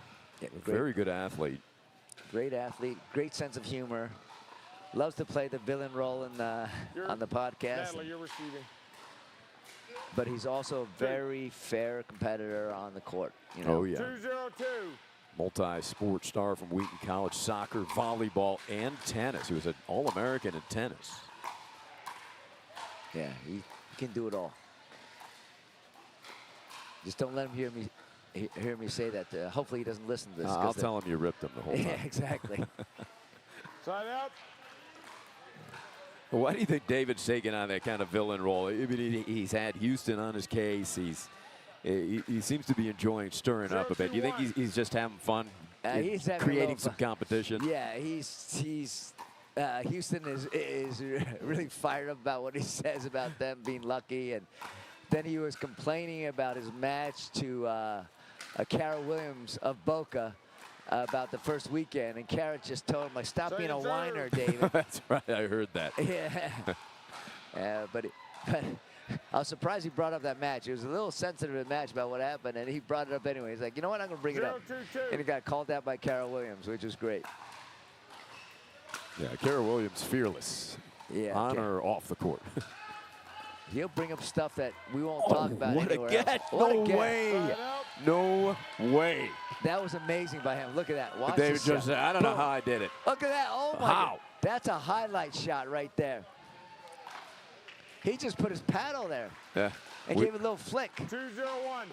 We've had some miraculous shots here on Championship Court this weekend. Maybe the best was the tweener by Fliegelman crashing into the far gate for a winner. Wow. Fliegelman, he's a great coach. Not only a great player, he's a great coach. Yeah. He knows how to coach pickleball the right way. Has a great podcast. 3-0-1. Just a fine all-around ambassador for the game of pickleball. Second serve. We'll see if Columbus can get something building here. I hope not.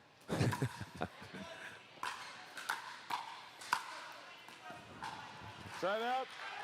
Big put away by Back Bait. Looks like they updated score. It's 4-2 now, Columbus. We need this Yeah, match. you need this one.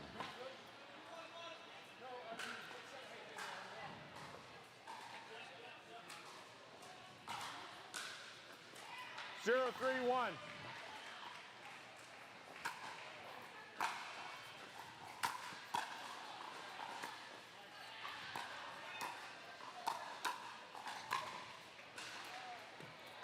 Point.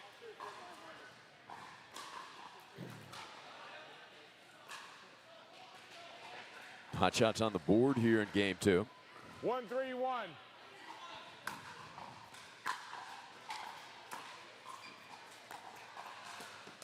Headings all the way over. Bagby to cover. And then George gets it back again. Says, I don't know how I did that one. George is making some unbelievable shots. Look at him. He's an incredible resetter. If you want to know how to reset, just watch David George play. I've practiced against him. He just he doesn't do much with his paddle. He just puts his paddle there, and he'll say, just tightens the grip, and the ball just does it. The paddle does it all for you. It just bounces back. Ooh, that almost climbed over somehow. A lot of us like to swing the paddle. He doesn't swing the paddle. If you watch him on a reset, he will just block the ball. That's all you need to do. Just put the paddle there and let the paddle do the trick. So use the opponent's pace. Yes. A lot more control when you do it that way versus swinging the paddle. Bagby goes up the line. I think that's certainly a tendency come from other sports, tennis, baseball. You take that big backswing. Yep. 3-1-2. Point. All right, there's good serve. Yeah, Dawson can bring the velocity. Get a good look at her serve here. Look at that. What a follow through.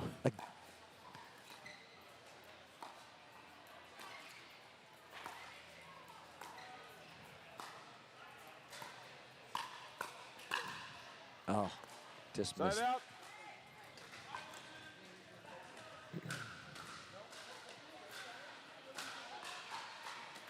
One, 4-1. 1-4-1.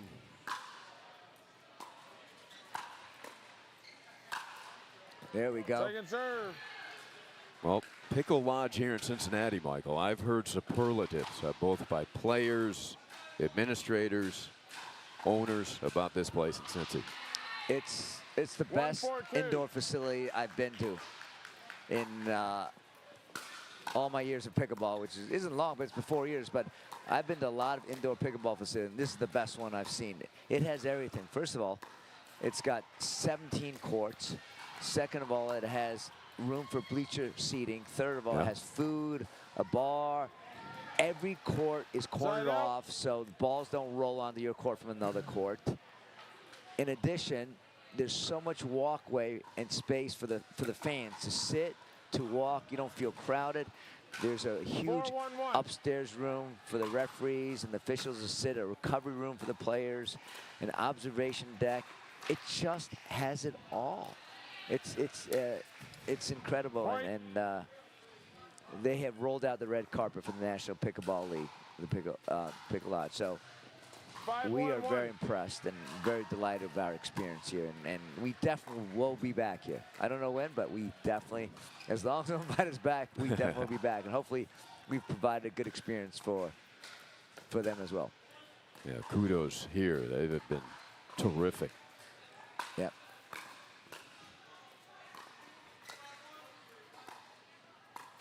What a point, and the Stingers come out ahead. 6-1. They're playing really well. This is impressive. This is not only impressive. This is shocking that they're beating Bagby and Headings so much right now. But again, it's not over till it's over. So, wow. Clean winner down Broadway, David George.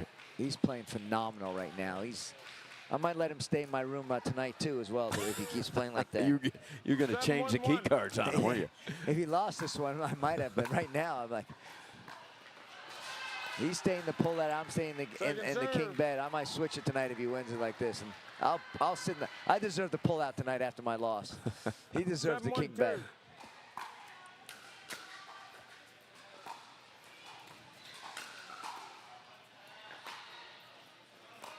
ATP could not land it. Nice That was a attempt. tough one. Yep. Headings was there too. He had the sideline covered. 1-7-1.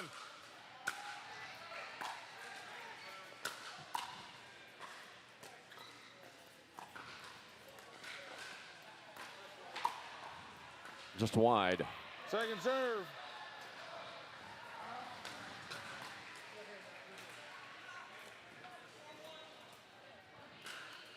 You know, we don't want to forget our sponsors, that's for sure. They have been outstanding. And this week's presenting sponsor is Gearbox Pickleball, innovation to the core. Yep, that's the paddle I play with. I got to try that one. People are raving about it. Dane Gingrich couldn't say enough. Yeah, it's a great paddle. Special thank you to our friends at Gearbox and all our other sponsors, including Creditware, Gamma Pickleball. And the Chuck ball by Gamma. Chucks. It's a great ball. It's a ball that doesn't break.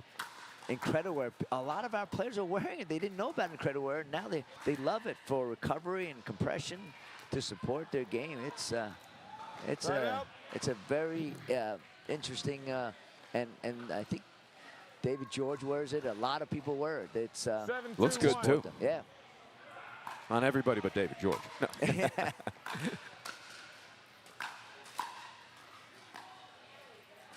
No. Also, we want to thank Ernie Victory Sports Technology. Yep, they have the ball machine. And, of course, Julian's Coffee Roasters keeping us going. Yep, definitely. And pretty soon, we're going to be enjoying the Fat Tire Ale. Yeah, I might have a couple tonight after that loss.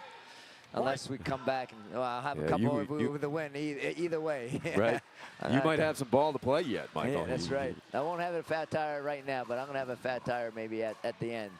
Win or lose. 8-2-2.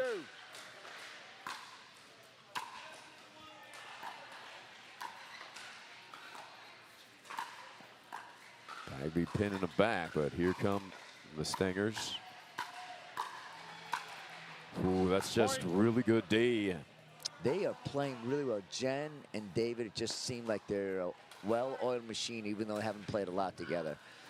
Since the start of this match, I mean, they were on point at the get-go. 9-2-2. Yeah. But you're right. They just seem to feed off each other. Really good rhythm. David's more of a steady player. Jen's a power player, and they work well together.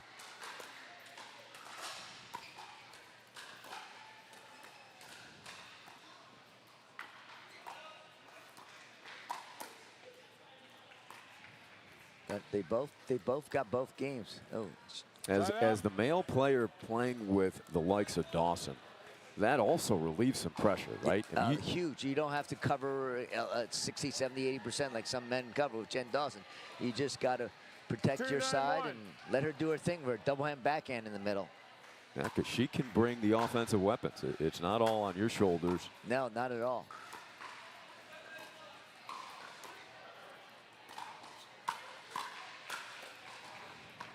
Point. Headings punishes that ball.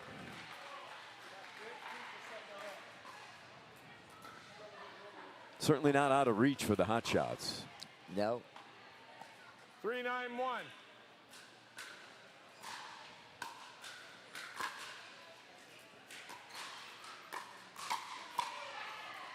Oh, that is just pretty stuff from Dawson.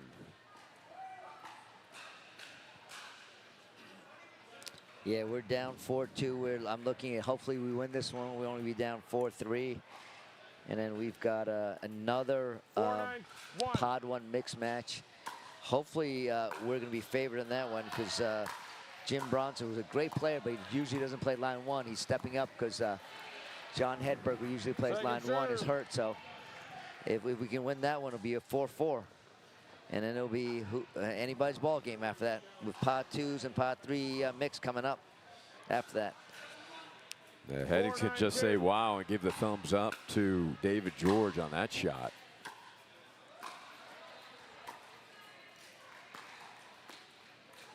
Side out. Keeping Headings, he wants to insert himself here, Michael, but they keep going behind him. Yeah, they're smart. They're not letting him to Switch sides. attack. You have 4. It's 9-4-1. 9-4-1.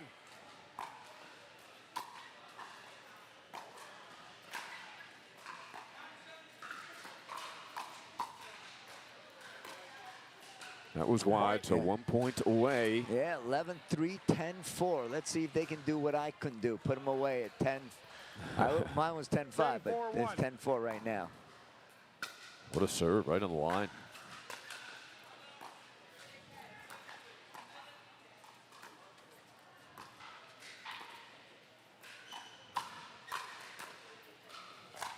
And there it is. Wow, what a performance.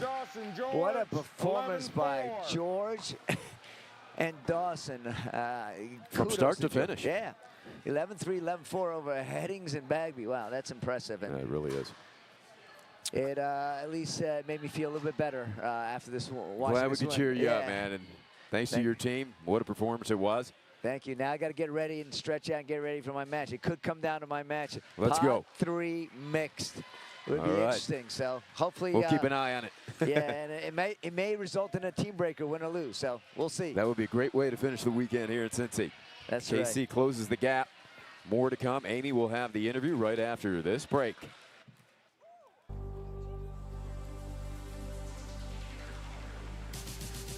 Gearbox introduces the all-new CX14 Ultimate Power with SST Core. All-new power band technology, delivering controlled, effortless power. All technology, every shot.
Okay, welcome back. This is actually the Fat Tire post-interview. Guys, how do you feel about day drinking? It's great. Hey, what a great win for Kansas City. I don't know if you guys know, but you came in as a big duper underdog predictability in that last match, and you took it to them in 2. I know what I saw, but I want to see and hear a little bit from you guys as far as your strategies going into that match. David, what were you guys trying to accomplish from the get-go? Well, when you're playing with the legendary Hall of Famer, Jen Dawson, you just don't make mistakes. So I went to the match just to play super solid, not to do anything stupid, not to try to do anything more than I can do, because I know that any ball that's left up in the air will just be pounded. And Jen, what about you? On your thoughts, did you have anything in particular? I really felt like you guys did a great job of targeting one player. I felt like Natalie just had every ball sent to her, and you were able to keep the ball away from Chris. Was that kind of part of your plan? Well, you know, they're both phenomenal players. I mean, it's hard to pick on one person, but Chris hits the ball so darn hard that we just thought our chances are a little bit better, you know, hitting it to Natalie, the girl. So that was kind of our focus. But you know what? David played phenomenal. I mean, he played lights out, and it was just, you know, really comforting to know that you just had to be solid. Chris is such a great player and just a solid person. I've never played him before today. I played him in men's doubles, and we had the same philosophy. So basically, I spent my men's doubles practicing our strategy for this one. Perfect. Just don't let Chris hit a ball. We hit him like 3 balls, and he destroyed 2 balls. We had to get new ones out of those 3 balls. He hit it so hard. Exactly, exactly. Well, it's not always easy to execute that game plan where you isolate one player, but I felt like you guys did it picture perfect. It couldn't have been done any better because I felt like you just wore Natalie down, honestly, and she is a phenomenal player as well, and so great job. Some of the resets, David, that you had were just amazing.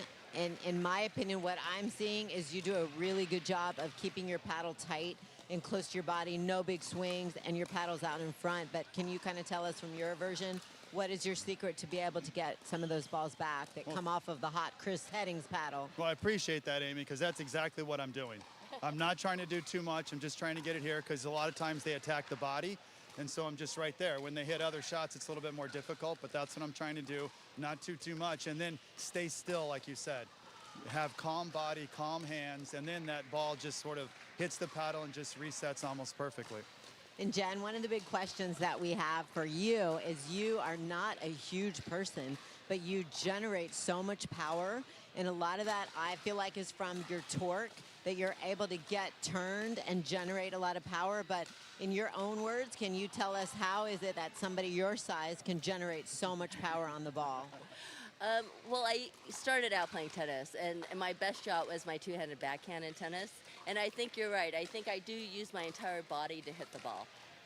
And probably that paddle you play with, that black ace, doesn't hurt. Well, you know what? It comes off hot. It used to be the most powerful paddle, but nowadays it's really not that powerful compared to a lot of the other paddles. Well, it definitely suits you very well. Well, it's such a huge advantage that I know the third shots I don't have to take. In fact, if it comes down the middle, I'm letting Jen take those because her two-handed backhand is just as good as her forehand and is just as good as the drives anywhere out. So I'm crashing middle. And so we get a lot of free points that way that very few women can generate that amount of power. And I think that's another key is that you guys were just trusting in your game plan and you were trusting each other. Right.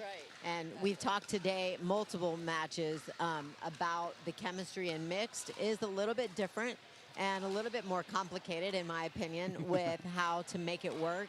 But when you play with somebody who's lets you play free and comfortable and supportive and relaxed, it makes it so much easier, don't you think? Well, I'll take this one. Sorry to take the microphone from you, but it's just an honor to play with her, to be honest. And I just let her be her, and I try to compliment her. And this is just like the best. I don't know what else to say. Well, I feel the same way. I mean, I know that David is so solid and never makes any unfair forced errors or any stupid shots. So I think it's comforting that you know that you can rely on them, right? And then if something gets set up, then we can put that ball away. But we're not going to, he's not going to make any stupid errors. And hopefully I don't make too many stupid errors. No, and the best is when I do make a few stupid plays, she doesn't give me that hard of a time. And that's the best. And it's a lot about the body language as well as the verbal, right? Because you, on the court, you hear and you see that body language, nonverbal, just as loud. And you guys both were very positive and encouraging to each other. And it shows. I mean, you came out and you won that match in 2, even though you were predicted not to win. Oh, I don't want to hear about the predictions. I know It's good to be the underdog, I think, actually, right? Yeah. Well, you guys, that was a great match to watch. It was really fun and enjoyable to watch you guys play and just play with the strategy that you came out with and you stuck with the entire time and you supported each other. And cheers with Fat Tire, one of our great sponsors to MPL. Thanks, guys. Thank you, Amy. Thanks, Amy. Thanks, Amy. You're really good at this. Thank you. So good. It's not just like, how do you feel? Like, they're really, like, you're paying attention to our matches. Yeah, yeah. So awesome.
Welcome back, everybody. Late into the tournament here at the Pickle Lodge in Cincinnati, Ohio.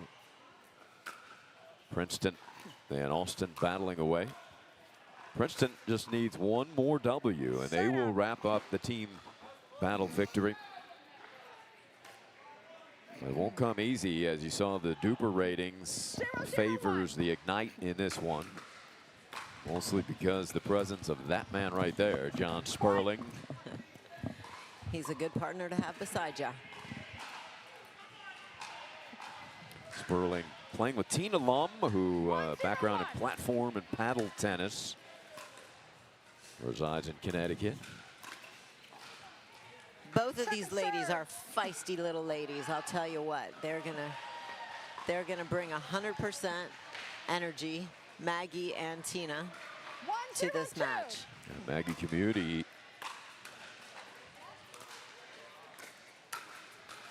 They let that one sail. She's a Cincinnati native, so back home for this tournament.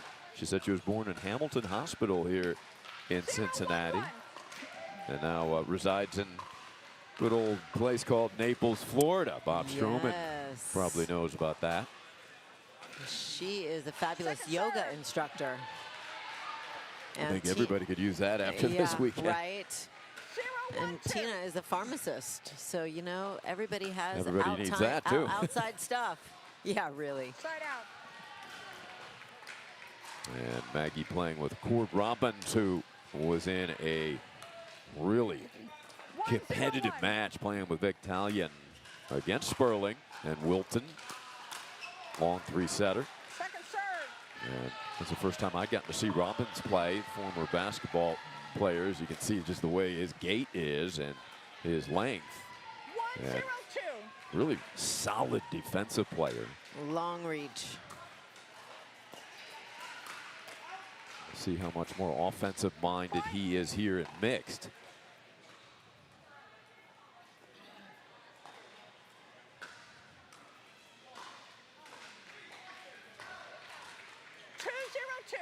(202).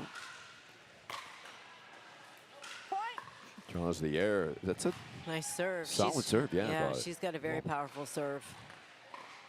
For that little thing. That's Teeny right. Tina. Tiny Tina, we call her. Tiny Tina.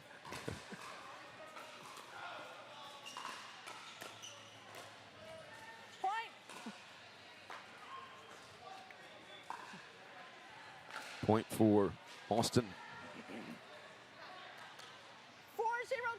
402.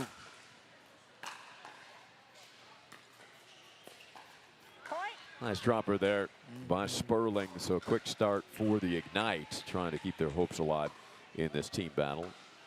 There's one of their owners, Shona, standing there behind the gate. Shona Kerr. A great athlete in her own mind. She is a coach. She is a squash national champion out of England. She is a female stud for sure. Yeah, she is highly accomplished. Yes.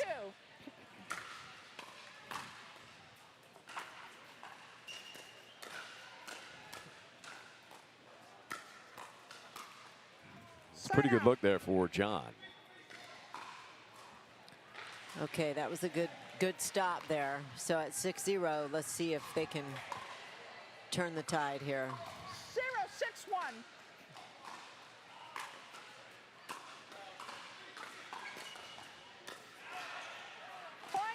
So the setup's a little different because we have a lefty dude over there, right? That's right. So normally you have the guys on the left side, but now since he's a lefty, we've got Cord on the right, and we have the women in front of each other and the men in front of each other. So typical in mixed, you're used to doing a lot of cross-court dinking, but now we're going to see more straight-on dinking between the two ladies. And that's the kind of defense we saw exhibited by Robbins in the previous match here at Championship Court. I mean, Sperling looked like he had two winners there, and they come back effectively.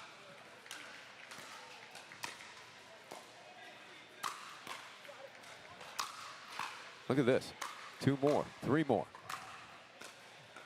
Wow. Wow. Great defense. Yeah, never count Cord and Maggie out. They are both fighters. and scrappy, as you just saw there. 3-6-1. 3 consecutive to get Princeton back in it. Wow. Robbins reading that, controlling the middle of the court. That's a great ball to direct that right in the open court once they pulled John over, right? Because Tina knows John's playing big and covering the middle, but he got pulled over.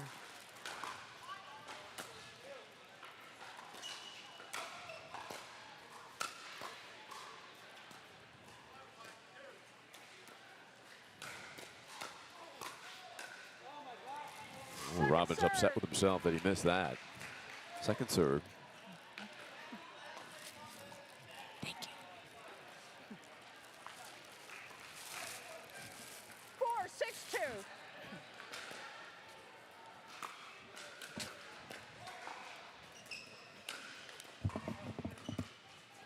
4-6-2. Wow, look at that hustle. Side out. They had court on the run there. Yes, they did.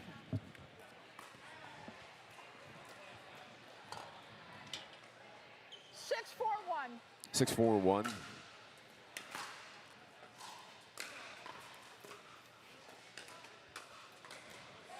Point. Sperling always coaching, instructing.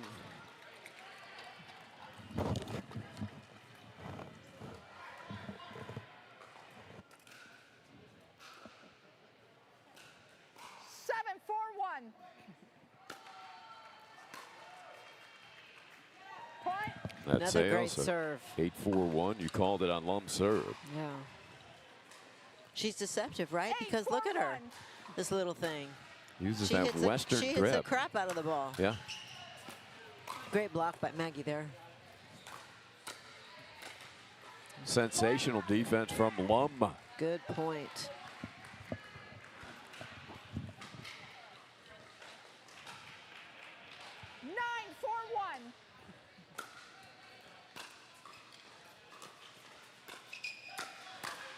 Oh, just Sperling ducks out of the way to not only to win the point, but to save his face. By the hair of his chinny chin chin. That's right. There. Yep. Good thing that beard hasn't grown any thicker.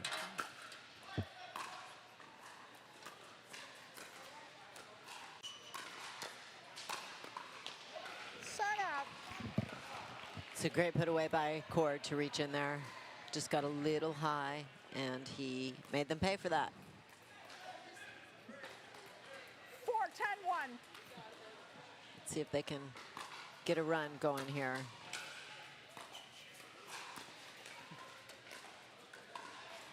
Second serve.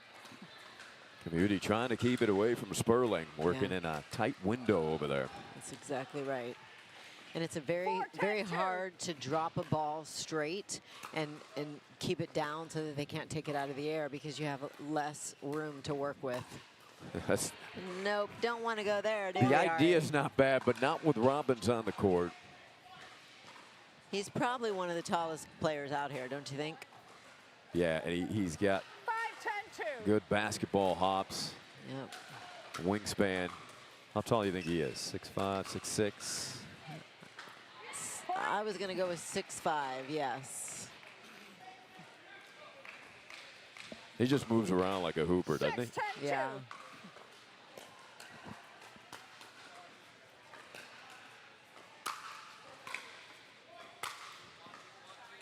Side out. So third attempt here coming up for the Ignite to seal game one. 10-6-1.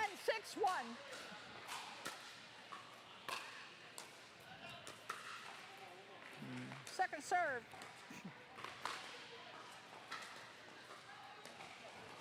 Played basketball at Dixie State. Cord did.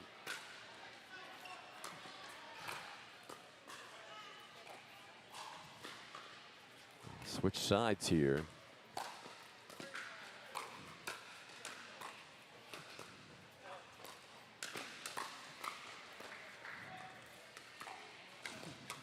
Sperling gets back. What a play by Community.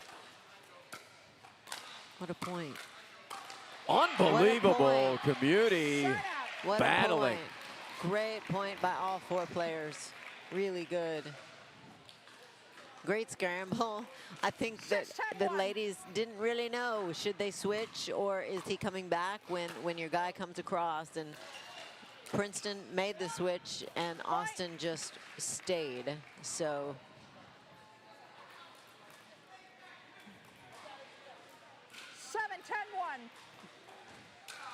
7-10-1. Within 3.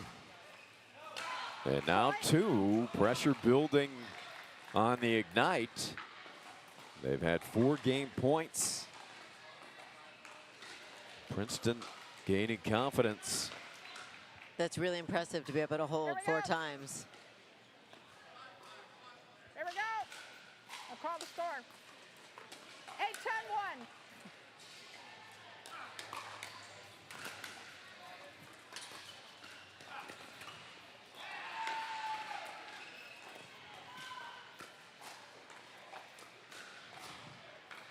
Second serve. Good spot there from Sperling. What's John telling Tina there, you think? They're trying to figure out how far over he's going to come and what balls he wants Tina to take, and Tina's trying to figure that out as well. So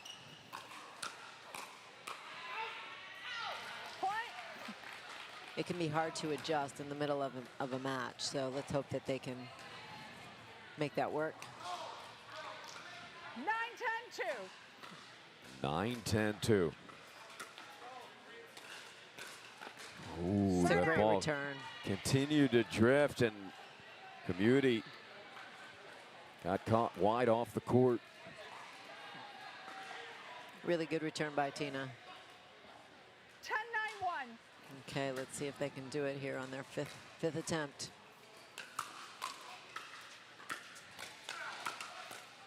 Now that is quality from Lum, and they finally wrap it up 11-9, but not before a big-time fight from the Bruisers. Yep. Could be a preview of things to come. We'll find out.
Here we go.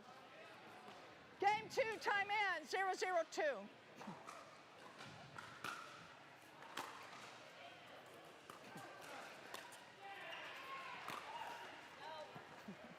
ATP just wide to begin game 2 with a side out. 0-0-1.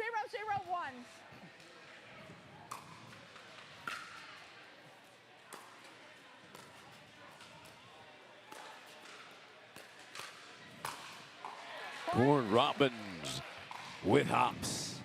It's a really nice setup by Maggie. She's the one that created that pop-up, and then Cord just had to step over and put it away.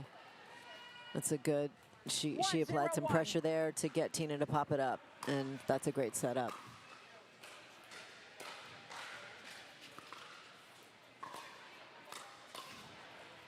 Nice by John, step in, great flick, right down the middle. Impressive ball movement there. Sperling. 1-0-2. 1-0-2. Lum the put away. Great play by Tina. She created that pop-up, and then she finished it. So on the top right, that's a scoreboard for the weekend standings. There's Boca. 0-1-1. 31 match victories, so they control their own destiny.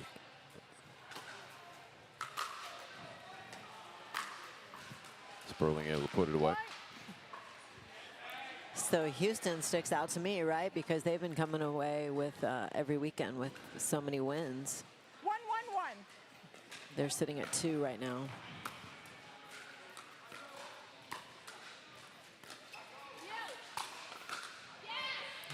So Princeton, they've wrapped up this team battle, and that's why they're at 3. Let's see, yeah, they reached that 7-match win mark. This one yet to be determined, obviously, but what a weekend for Princeton. You know, they're without DeRisi and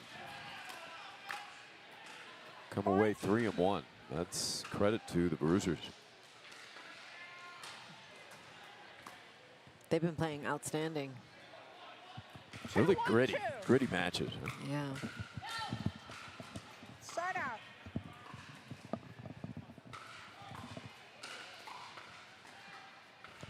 One, 2-1.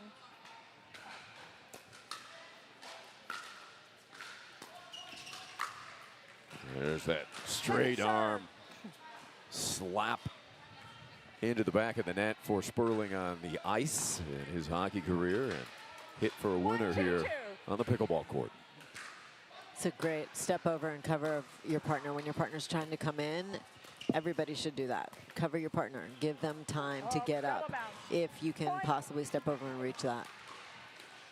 Great job by John. 2-2-2.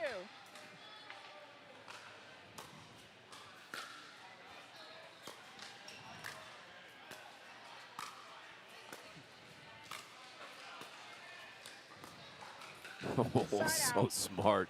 So much paddle control. Great job. He noticed both players were back, and they're just not going to be able to get to that ball. Really good. Soften. Loosen your grip. Soften. Drop it in the kitchen. Very effective.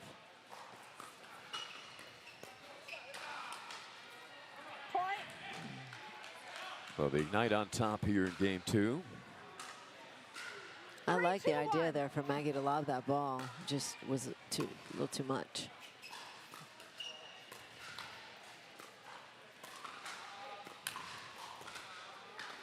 That's a low biting slice. What I do think she needs to get away from is she's going cross court with John, and I think she's going to have to isolate Tina more and make John work a little bit harder to get a paddle on the ball.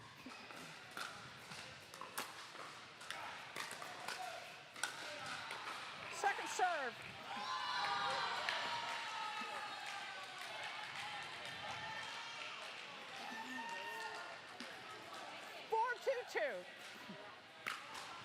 So the Picklers, they're 1 win away from wrapping up first place in the Cincinnati event, leading 6-3 over Naples.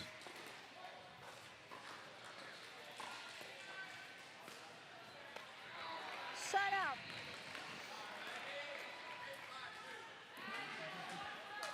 Good thinking from Princeton that time to really make John move. Columbus leads KC 5-3 in the match battle. And they do trail Boca overall match wins for the weekend.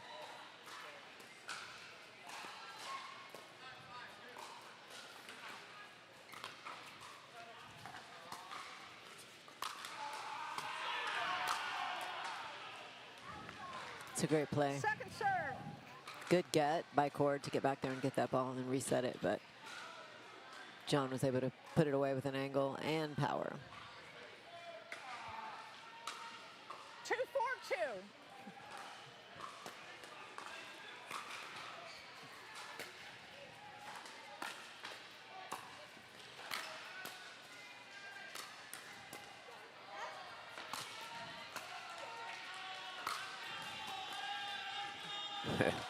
That one goes into the bleachers. Good fight by Princeton. Yes.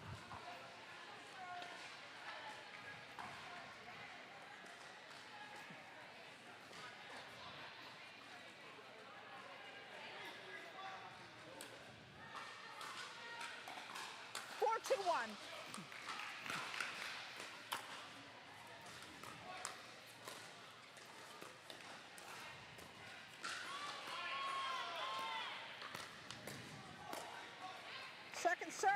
Nice fight out by Community. Community in the Tennis Hall of Fame at DePaul University. Side out. DePaul Just in long. Indiana. That's awesome. Love that for her. 2-4-1. So many great athletes out here. Second serve.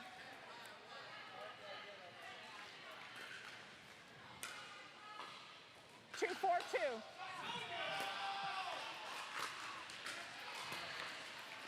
Side out. Not an easy slice to handle. Not at all.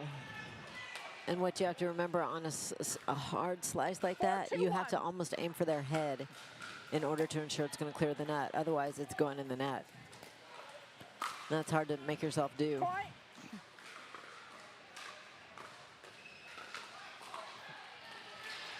Good look at Tina Lum. 5-2-1. One of the coolest, sweetest ladies out here.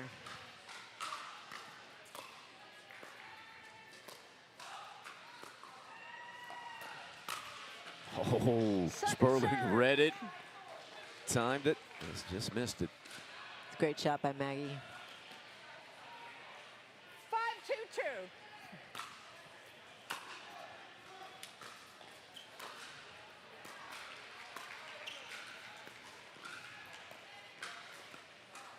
Side out.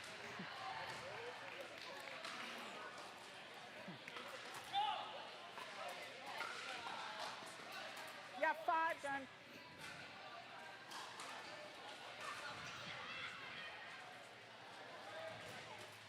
Two, 5-1. 2-5-1, both teams.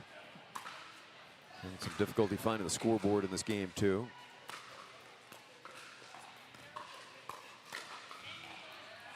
It's the right idea, because Robin's way over there, Amy. Right, it's a good shot. And then with his length, he is tough to pass. 3-5-1. Honestly, right now, I don't know if I'm right or not, but one thing that I'm observing is that I feel like John is such a fabulous coach, but to have somebody coaching you in the middle of a match can sometimes be just frustrating and take you out of your game. I feel like Tina's a little like unsure of exactly what to do. I know she's trying to do what he's telling her to do, but sometimes that's just hard to do in the middle of a match. Good deep ball there from Lum.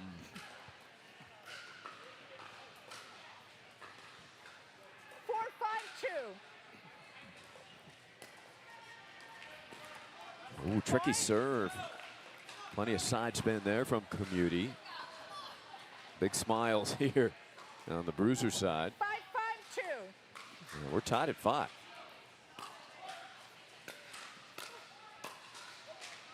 That's a great nice shot. attack.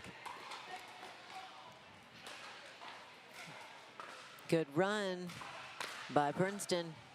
Tied up. 5-5-1.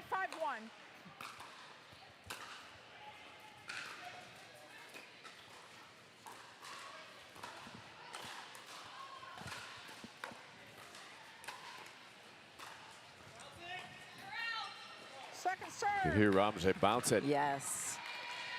That's a great word to use. If you don't use it, bounce it means that you think it's out and you don't want your partner to hit it out of the air, but to run it down.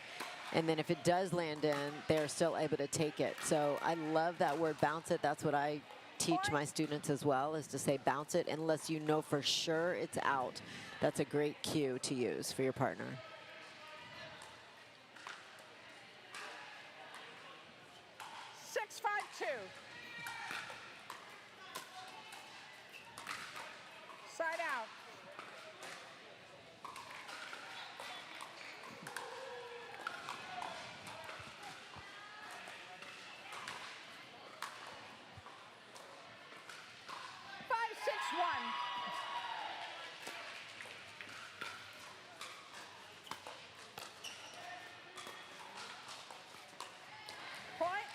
Tied at 6. Momentum has shifted to Princeton here in game 2.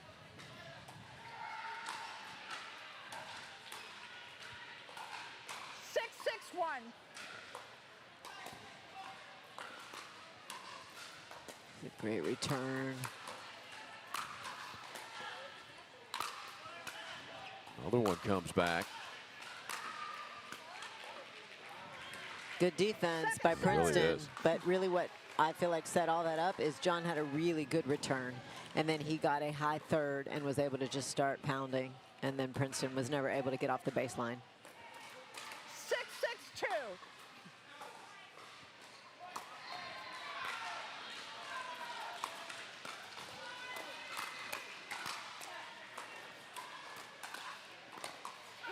Good hands by Maggie. Really good. A standing ovation from some fans here for Maggie, who's from Cincinnati. Princeton fans. 7-6-2. First lead of the second game for the Bruisers.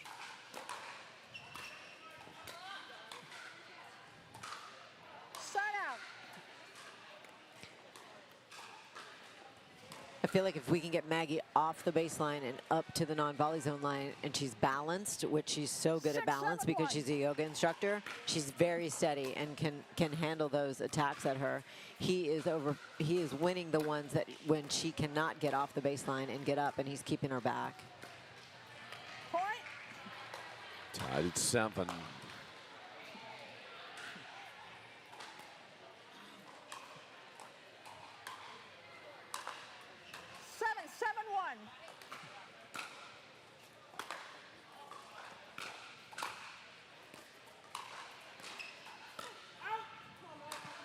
Really close, almost landed in. She just had to lift it because it was under the net. So you got to have a lot of roll on that ball, or you got to soften to keep it in. 7-7-2.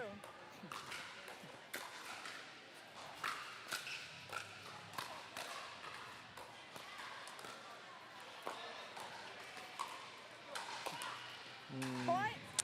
Yeah, she's off balance there. Not quite sure who was taking that one, but I love that Cord comes over to her and is just laughing and smiling, and that's a great partner.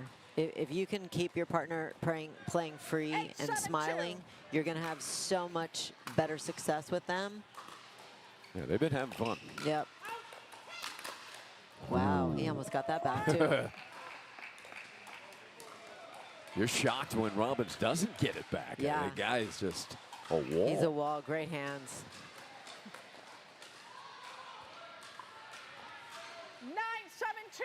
9-7-2. 9-7-2.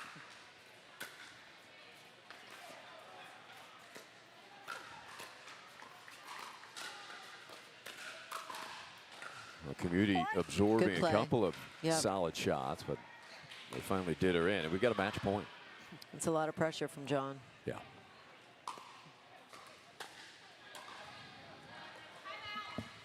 Timeout Princeton. Timeout Princeton. 1 We minute. are on second serve. Sperling and Lump hoping to wrap this up right now for Austin. This team battle has been decided 7-2. Princeton ahead. We wait for confirmation on Boca. Last update leading 6-3 over Naples.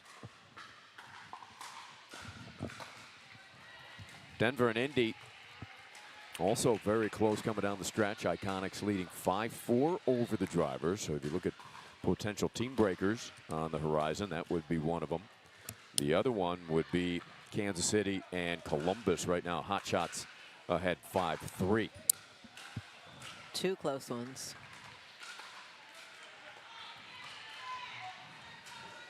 Dare we say we haven't had a team breaker yet, Ari? Austin Knight, 1 timeout. Time in. 10-7-2.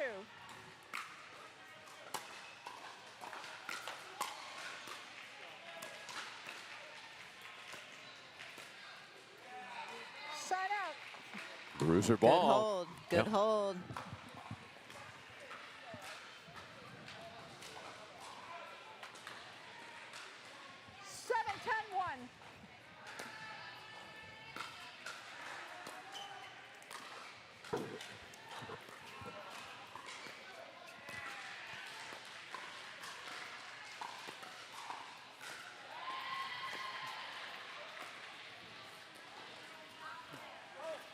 looking for the Ernie.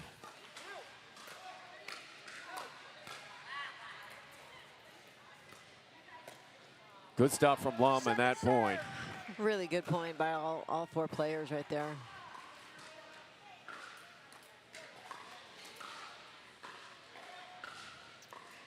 Second chance to get off 7 here.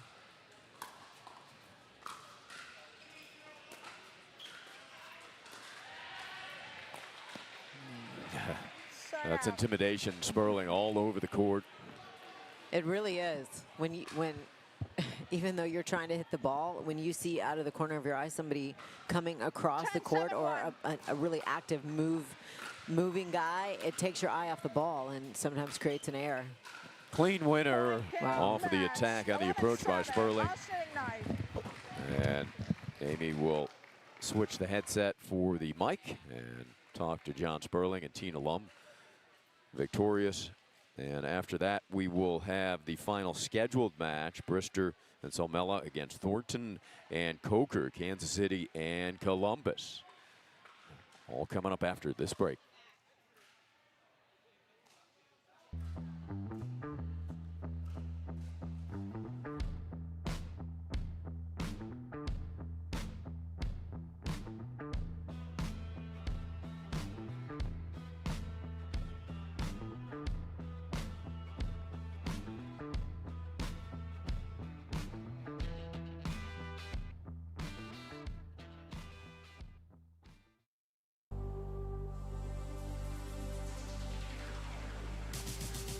Gearbox introduces the all-new CX14 Ultimate Power with SST Core. All-new power band technology, delivering controlled, effortless power. All technology, every shot.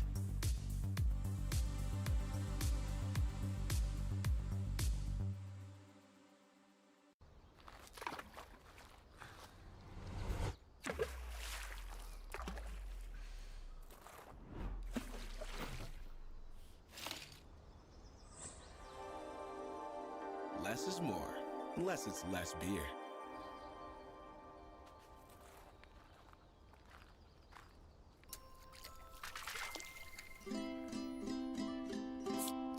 Fat tire.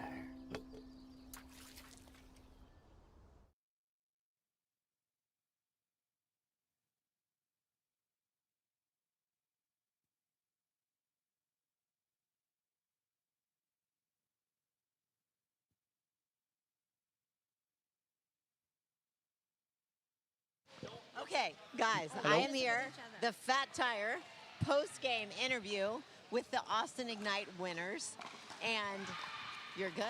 I want to talk to you guys about that match. It was a little bit of a grind, but you pulled it out.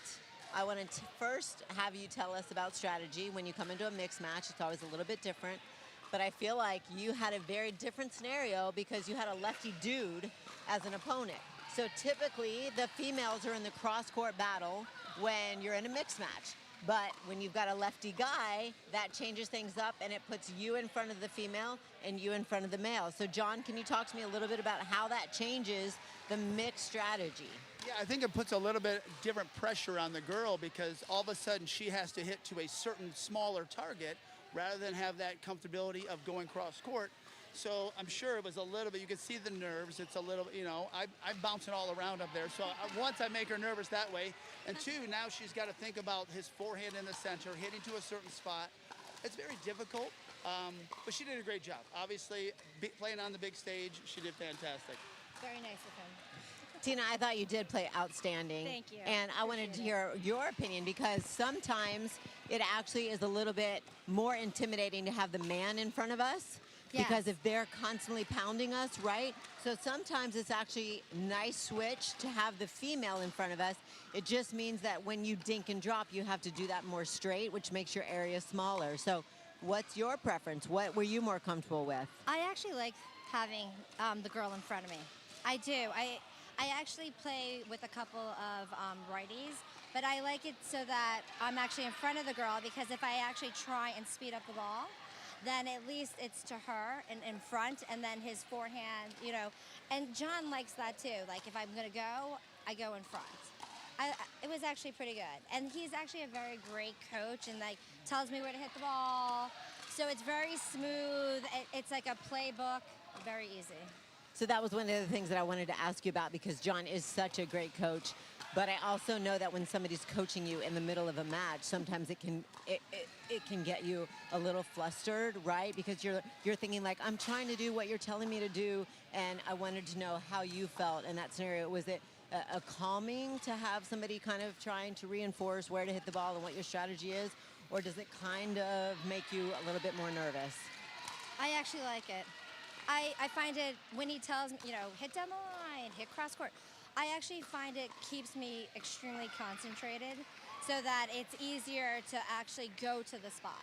And then we're actually both looking at the same spot so that I think it runs smoother with the playbook.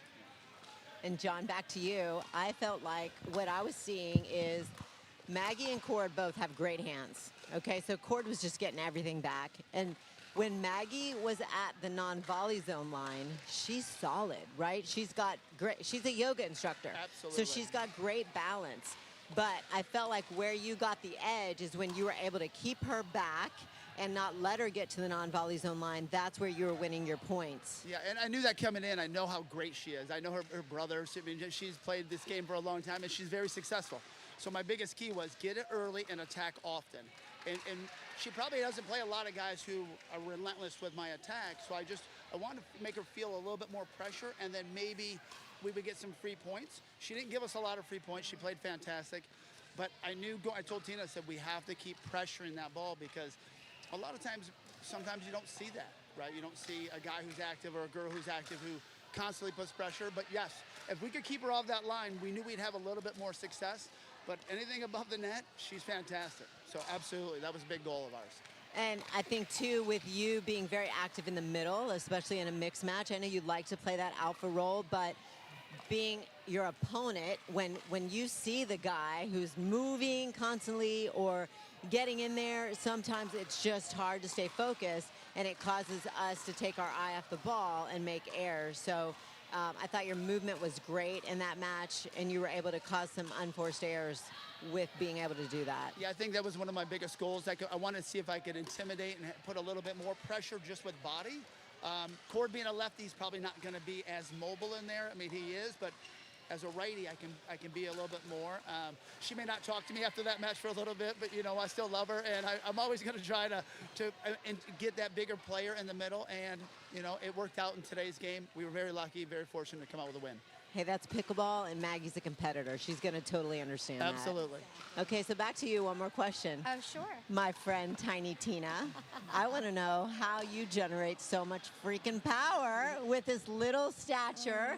And you have a fabulous serve that generates a ton of power. And if anybody gives you a ball that's slightly up, you're going to put it away. So talk to me about that. I would like to have more power. I'm thinking of trading in my paddle for the Gearbox like everybody else. I would love to, but I heard there's a 6-month like getting used to the paddle. I don't even know. I think with my serve I try and really use my body because obviously my arm isn't strong enough. It's her background in platform tennis. That's what it is. She's very good. Don't let her fool you. So yeah, and I'm hoping to hit it harder. That's what John wants me to do. Hit it harder. Speed it up. Absolutely. I know. Gonna do my best. Work to do. Well, you did a great job out on the big stage today with an amazing partner. Absolutely. That can either be intimidating or encouraging, Yeah, and he was he's encouraging good. for you He's today. very good. So What I told her, there's good and bad for playing with me. Absolutely. We're good today, thank goodness. I thought it worked out great. So congratulations, you guys. Cheers, Cheers. to the Fat Cheers. Tire. Thank you to our Thank you, Fat sponsors, Tire. Fat Tire. And Get out of here, Kessner. Kimmy Cook. What? Get out of here, Kimmy Cook. I'm going back to Kimmy Cook. I love you. thanks so much for joining me, you guys, at the table. I really appreciate it. Thank you. Okay, guys, back to you.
Welcome back, everybody. The final scheduled match of the weekend here in Cincinnati.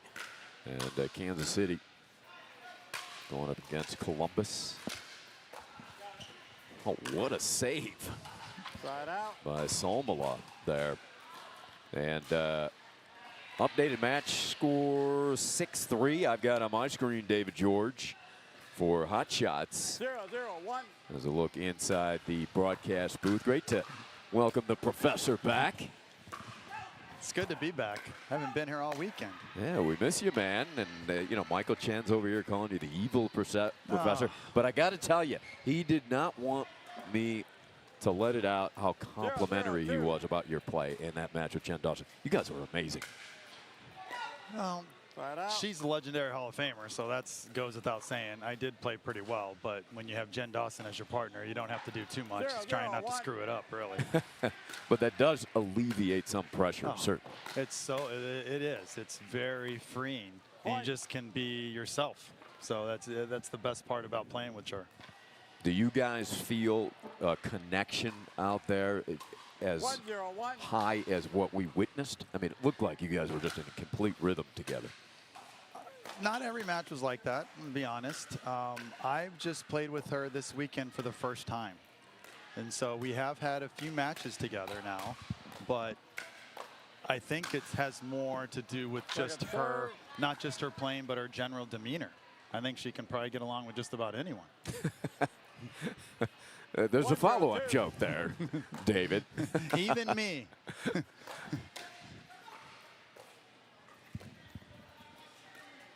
Well, this one's an interesting matchup, and looks like the Stingers need this to stay alive. Annette Brister, Paul Salmela for your Kansas City team against Laura Thornton and Shay Coker for Columbus. Annette Brister has been quite a story. Brister coming in, leading all women at 14-2 with an 88% match win percentage. Unbelievable so far. I knew she was good, but I didn't know she was that good. I'm certainly not going to tell her that. We hang out a lot. She's just a really fun person. And just deep. Annette comes from a sports background, a lot of tennis, she said. And her partner, Paul Salmela. Interesting background for Paul, beach volleyball. And took up hockey because his kids were playing. And he said took up hockey in his 40s. He's coaching it. Can you imagine stepping out on the ice, becoming a hockey player? Actually, I cannot imagine. 0-3-2. Good look at Paul. So what happens when you live in Minnesota. I guess so. We did a great little short for Instagram about some of the players in the league from Minnesota and their interesting ways they pronounce some words. Paul can really turn it on when he wants to. Well, you have to have him on the podcast then. Second, third.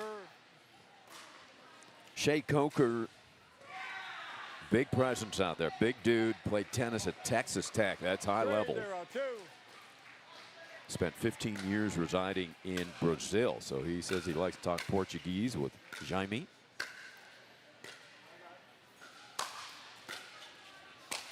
That looks like a Big 12 type overhead. No kidding. You're not going to see, if you watch any of our match, we had some really long points and some long dink battles. This is not that match. These four can hit the heck out of the ball, and they're going to.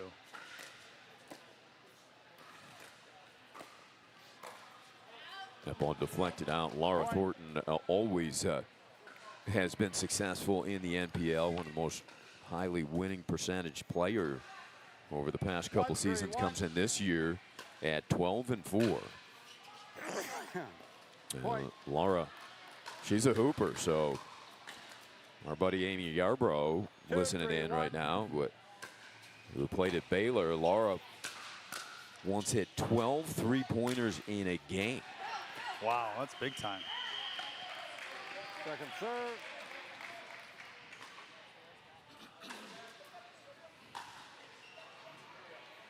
Lefty, so she brings a little bit of a mix-up onto the court. And Amy, as a point guard at Baylor, that's the kind of off guard you want, right? Who can just drain it from three. Absolutely.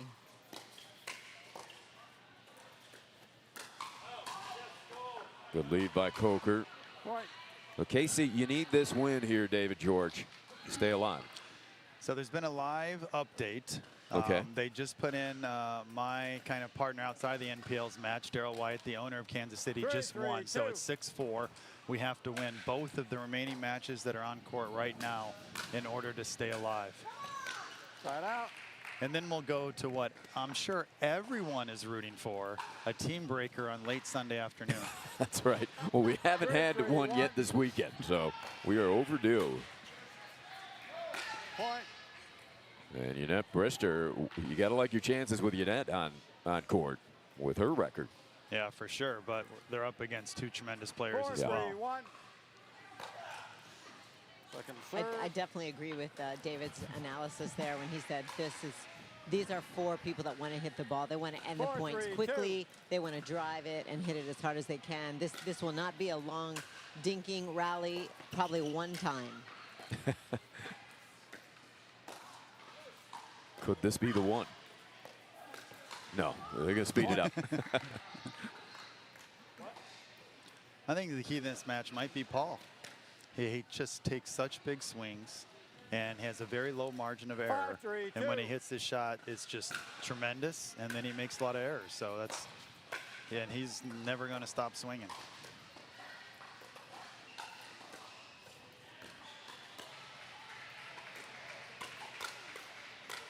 Look at Brister, and then taking on Coker, not only with a paddle, but with a come on after. No fear there. Oh, she's feisty. That's for sure. She'll give you that feisty after look as well if she hits a good shot. That gets line. What a return that was off the back of the line. And Salmela, like you said, he turned it into offense.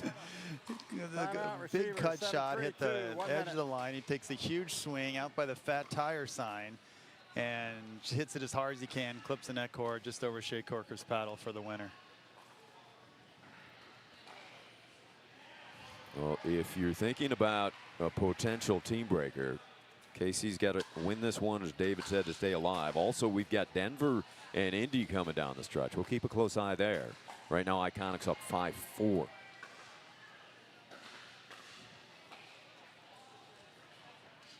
So we've got a timeout. Thornton and Coker trailing by 4 in the first. There's a look at two owners, the Hot Shots owner McKnight and the Kansas City owner Wyatt, talking to each other. No timeouts remaining. Servers 1 timeout. Is that permitted? You know, a friendliness here during a big battle? They probably shouldn't get that on camera. We don't want that. 7-3-2.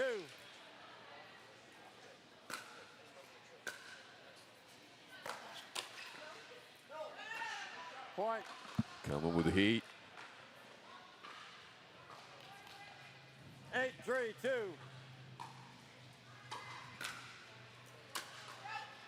Amy's going to catch up with Boca. I believe they have sealed the prize for Cincinnati with their 7th win in that team battle against Naples. Continuing to roll Kansas City here. Talking about your team here, David. You're still alive in this match, but 9-3-2. pretty much 500. You've been consistent. And wondering how high the ceiling is for your team. Do you have a thought on that? Well, if no one listens to this, I'd probably say Point. top 3rd. I don't know if we quite have the horses at the top of our lineup to compete with the big boys. But 10-3-2. we should probably have a game or 2 more, and we're really good, but Boca's so good. Columbus, who we're might lose to here, is so good. Denver is so good. So I think those 3 teams have kind of distanced themselves. Houston would include themselves in that, but I wouldn't, and they don't like me for that. Whoa, somehow Salmela inside out spins it on the line after taking a big swing at it. 3-10-2. Just swing for the fences, Shea as you was mentioned, at the George. kitchen line almost when he hit that drive, and Paul hit it as hard as he could. We'll let that fly. Side out. Quick side out, and they'll try to wrap up game 1. And You know, that little controversy started by the professor on the podcast. Everything in the Kitchen Dink with Michael, Rick, here for your buddy Jen. That was deep. That wraps up. We'll get to that again in the second game. We'll take a quick break here. Kansas City, quick work. We'll see what happens in the second. Change ends, 2 minutes.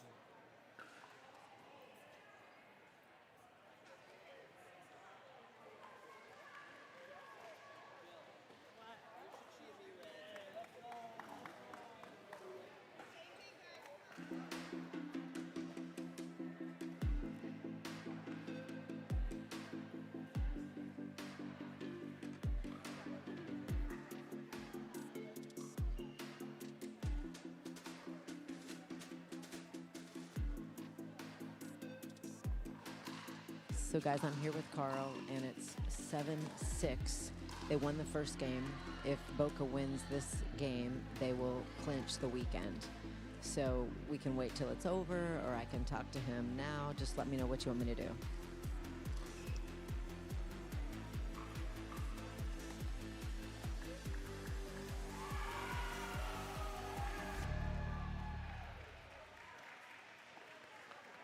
You ready?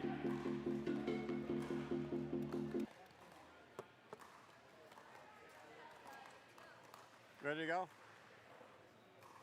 Ready? Okay. Game 2, time in, 0-0-2.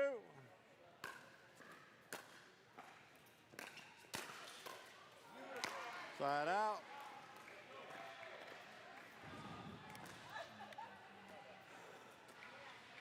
Hey, welcome back, game 2. And a surprise guest coming. We ejected David George from the seat, and we brought in Kim Kessner. That's right. What a deal. What a deal. You're spicing it up. Yeah, so it will get spicy now. 1-0-1. All right, Amy keeping a close eye on the court with Boca Raton in it as they try to wrap it up. That one drifts deep. Coker a little frustrated. Oh, that might have been a Brister technical. ducks out of the way. Yep, we get technical call. I don't know. Like, the dude should have. You're not very pleased with that. No. Okay, we're going to check in with Amy Yarbrough. Hey guys, we're live over here watching Boca because at the moment they're sitting 9-6, and they need one more win to secure the entire weekend first place with 4-0 victory and to go home with the money. So Carl, what do you think? This is Carl. I'm here with one of the owners of the Boca Raton team, and we're sitting right now at 9-6-1. 9-6-1. This is we have one other match going on there, so we've already got 6, so we're looking to clinch it. I think right now we're at match point. This is only fitting because this is our number 3 pod, ready to close it off right now. So Mercher's nervous over there. So I'm fortunate. I'm between their coach and their owner. So as we get to celebrate, if they can win this. Well, this is a lot closer than we expected, but you know it's pickleball, so you can't take anything for granted. We've got a couple close matches here, and with the reverse where the top pods played early, so the lower pods are playing last. That's it. I just clinched it, baby. And okay, that was secure the win Number right 7, there. Number 7. That's the win. That's the win. Congratulations to Boca Raton for securing the weekend. And I'm going to go back to Ari to center court. Get the check ready. Carl Foster says, "Where's my check?" Get the fat tires pouring for Mr. Foster and company. Rick Redemar, Carl Foster, and the Picklers winning the weekend here in Cincinnati. Congratulations to the Picklers.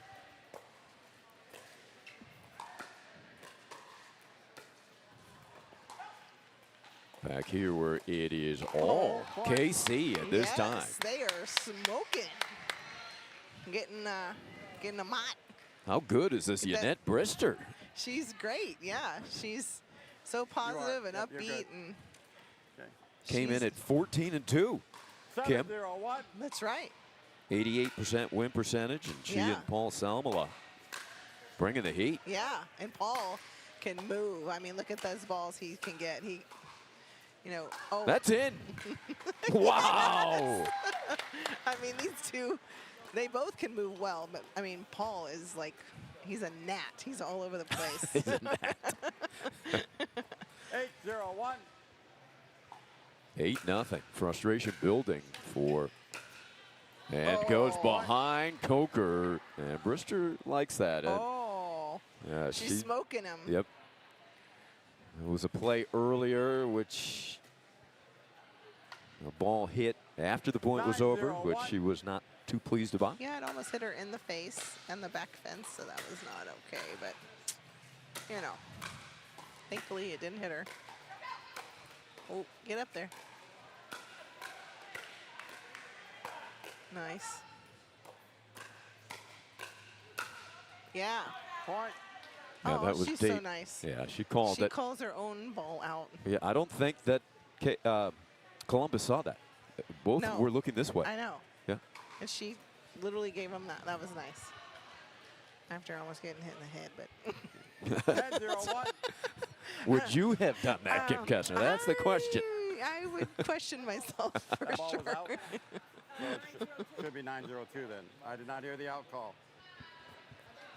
It's because they didn't ever Okay. call it. Yeah, that's right. That's because the Stingers called it. Let's see, what is it? 9-0-2. 9-0-2.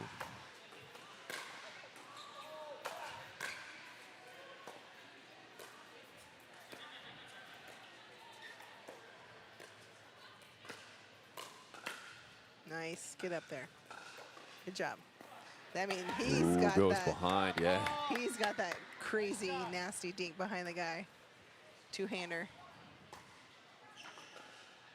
He's got the volleyball background. He's a beach volleyball. Oh. 10-0-2. Great feet. I'm sure he can dig up a lot of balls in that sand. Side out. Well, they get the side out at 10 to avoid being pickled We want a pickle. at the Pickle Lodge. 0-10-1. This place is pretty awesome, isn't it, Kim? Oh, it's awesome. It's roomy and just a great place. Whoops. That was a fake out. Paul missed it, and she's like, whoops, I got to get it. 1-10-1. Nice serve by Thornton. Oh, oh, nice get. Nice. Yeah. Ooh, really nice coverage of the middle. Way to cover. With KC scrambling. Sadop Sase over here sitting next to you, Kim. That's right. Applauding the effort. That's right. I want to hear some big come-ons. The Cyclone over here. Oh, nice. Side out. I think a pick. Oh, it's not going to be a pickle. Shoot.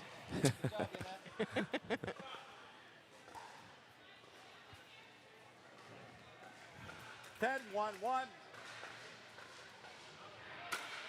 This would cut it to, ooh, that's going to fall over. Oh, yeah, it is. Second serve. If Casey can finish this, which we expected, but who knows? It would cut it to 6-5. We're waiting on another match on the other side of the building. We maybe have a team breaker coming up. In my mind. Oh, Good deep try. ball. Side out. I like when Yannette wins a point. The picture that's all around the entire facility is of her, and she's holding her fist up, going, yeah. And then she does that at her opponent. Yeah. You know, it's like, it's great. It's not a false dead ball until I call the score. 1-10-1. They're going to replay that. That serve was put in play before the score was called. Oh, good try. Yeah, Solmala, he read that. He's caught it off the edge of the paddle.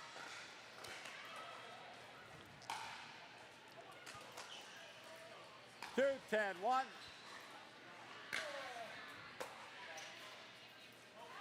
Point. Well, 3 points on the board. Crazy game of pickleball. I know. You never know. 3-10-1. They got to focus, play their balls. Oh, nice. Good gets. Oh. Coker attacking. He is a big presence in there. Yes.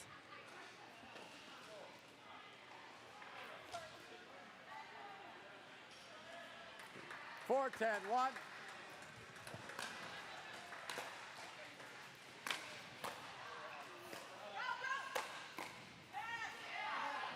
Brister, she's vocal out there. Yeah, she is. Have you played with her, Cam, or against her? I haven't. No, I mean we've practiced, you know, with the team, but I have not played with her. Great return.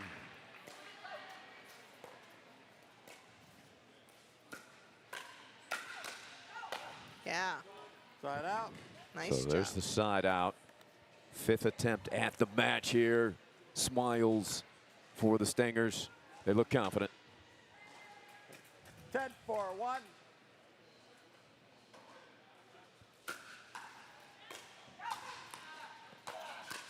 Who goes behind Coker for the winner? All right. Quick work, 11-3, 11-4. That's awesome. Well, I wish we had a longer time to I visit. know. We'll do it again, Cam. Sorry. I know you're going to miss me. Yes, I will. Okay, bye-bye. All right, we'll see if we have a team breaker. Kim Kessner helping us out. David George helping us out through this match. And that wraps up our scheduled coverage here in Championship Court. We're going to keep a close eye on the action.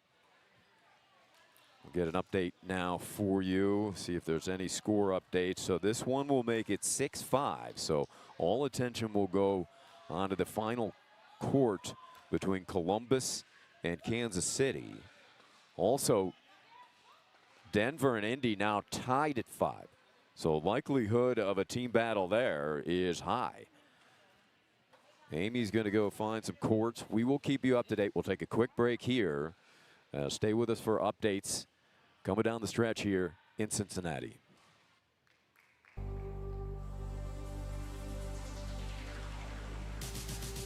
Gearbox introduces the all-new CX14 Ultimate Power with SST Core. All-new power band technology, delivering controlled, effortless power. All technology, every shot.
front of like hundreds.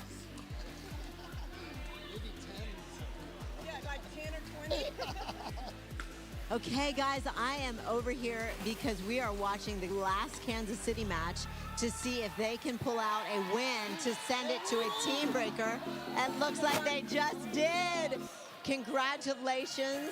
They just won. Michael Chan and is that Natasha, your other player? So they just tied. So it's going to send it to a team breaker. Okay, so while I have Yannette and Paul, real quickly, I want to ask you guys, because you played an outstanding match. One of the things that we said when we went in, I have the privilege of getting to play with this girl at home, so I know Yannette, I know what a great player she is, and we felt like the strategy was that the points were going to be short. You guys are going to bang away, and you're going to try to overpower your opponents. You don't want long points. So is that kind of the strategy that you guys went in to that match with? Possibly. I thought more we wanted to hit it short to the girl and just make her dink. We were thinking we were going shorter, right, really, but we got actually thinking we were going to outdink him at first. You know, he's a big guy, so we wanted him to bend over some and make him dink. But as the match went, the game went on, it just ended up where we were more like really hitting hard. Yes, and we kept the guy off balance too. Yannette hit a bunch of them down the line, and when he was cheating in the middle, so it was. She did a great job. So. I feel like there were a lot of points that you thought would be over, but you guys just kept getting it back, getting it back. And I think you were shocking Columbus. They were like, "What? How is that coming back?" So talk to me a little bit about how you're able to keep the ball in play so much. We're both very scrappy. I mean, we just run towards everything and try to get everything back, everything possible. So that is definitely our game. Yeah, we did discuss that, how, trying to pep each other up at the beginning. And he said, we're so scrappy, so let's play our game and get every ball back that we could. So we both know that we're pretty scrappy. We try to get every ball back. So as a broadcast team, I'm going to tell y'all that your strategy always should be overpower other teams, play short points, because you both are fabulous at putting the ball away and putting a lot of pressure on your opponent. So that was a great job doing that.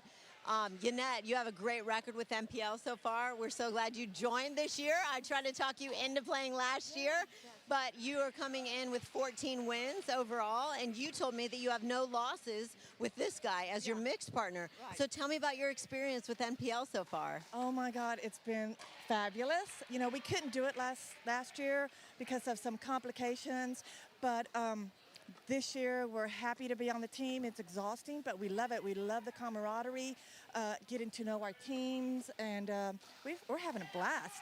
I love it. And Paul, I know it's your first year in NPL, and we're so glad that you're playing as well. You bring a lot to NPL. You seem like a really easy partner to play with, who's always positive. I see only good verbal and nonverbal stuff coming from you, which makes you a fabulous partner. So tell me about your experience for NPL so far. I think this has way exceeded my expectations. I really didn't want to do it because I live in Minnesota and the summers are great there. So I don't like to travel during the summertime, but I decided to give it a shot, and I'm so glad I am. I just wish they'd move it to the wintertime. Then I'd do it for sure. Again, I'll probably do it anyways, though, but yes. Well, you guys, I need to let you go because you have to go get ready for a team breaker. Yes. But I wanted to tell you congratulations. I thought you played outstanding, and good luck in the team breaker. Oh, thank you so much. Thank you, Andy. Thank you.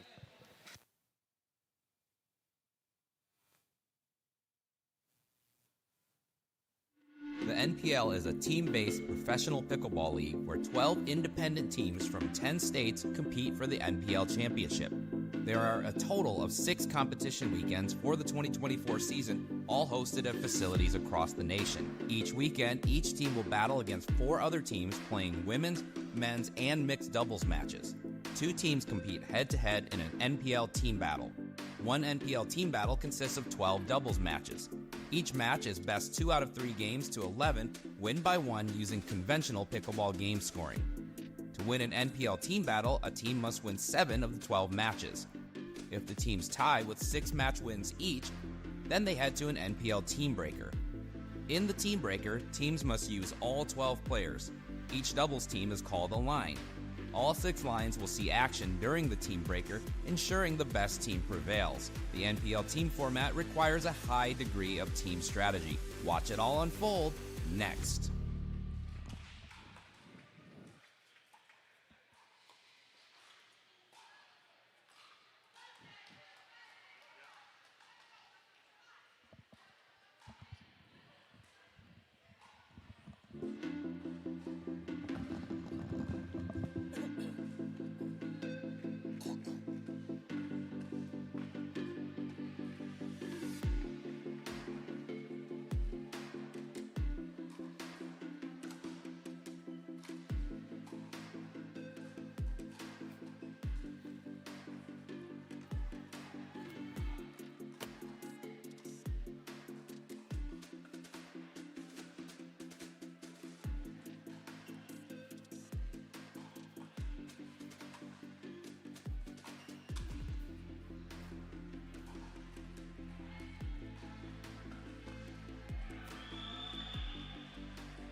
Hey guys, it's 10-10 over here for another team breaker. 10-10-2 with Denver and Indy.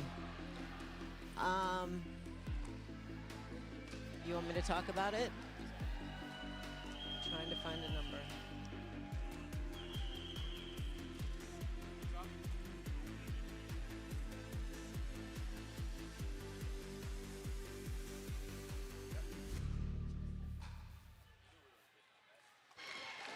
All right, trying to find a court number to let you guys know. It's 10-10. Indy versus Denver to go to a team breaker. What court are we on, guys? Anybody know? What court number is this?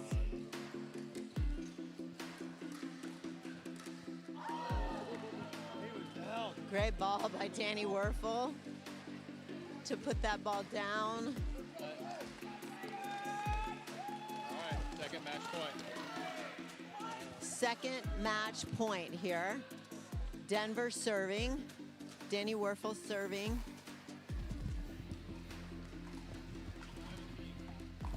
What number? 17. We're on 17, guys. Court 17.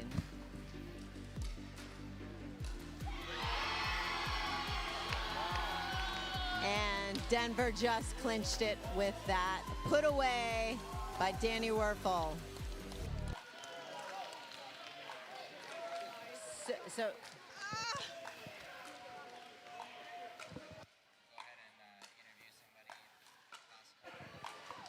So no team breaker over here because the Denver Iconics just won that to secure their 7th win.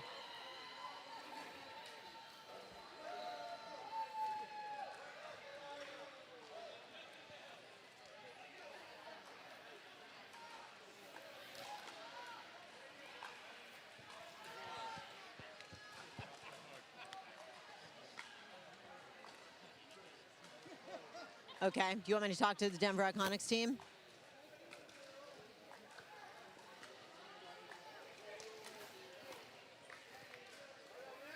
Okay, let me see if I can go get them.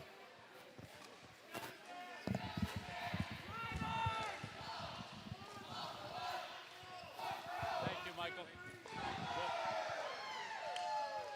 So they're celebrating at the moment, but let me see if I can get you get both of your winning players over here for me?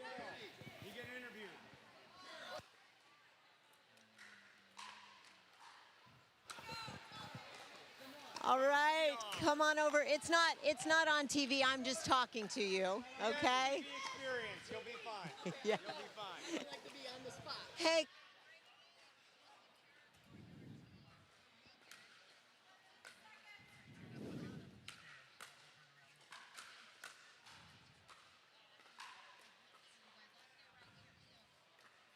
This is Sarah and Danny, who Cheryl, and they just pulled out their last win to secure the 7th win for the Denver Iconics. How are you feeling right now? Oh man, it's a wonderful, fun, long weekend, but that was a grind, and I'll go to battle with her any day. She is a beast. We hung in there, 11-10 and a tiebreaker, unbelievable, but I'm just so proud of her and so grateful to play with her. That's a great shout out from your partner. How are you feeling right now? Great. I'd go to battle with him any day too. It's amazing. I didn't get to see hardly any of that match, but I saw the last couple of points, and I saw them speed balls up at you, Danny, and I learned right away that's not a good move. So there's a lot of great things going on, but the winning shot came off her paddle. That's right, winning shot off Cheryl's paddle. That's fun. And when you're tired and you don't have to do a team breaker, that's even better. Absolutely. Congratulations, Denver Iconics, for sealing that 7th win. Thank you. Way to go. Thank you. Thank you so much. Thank you. Thank you. Okay, guys, back to you at CC.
And we are back. Late Sunday action from the National Pickleball League here at the Pickle Lodge. This dedicated pickleball gym hosts 17 full pickleball courts, along with a bar, which will be heavily populated after this, and a good restaurant. Come check out the competition this weekend.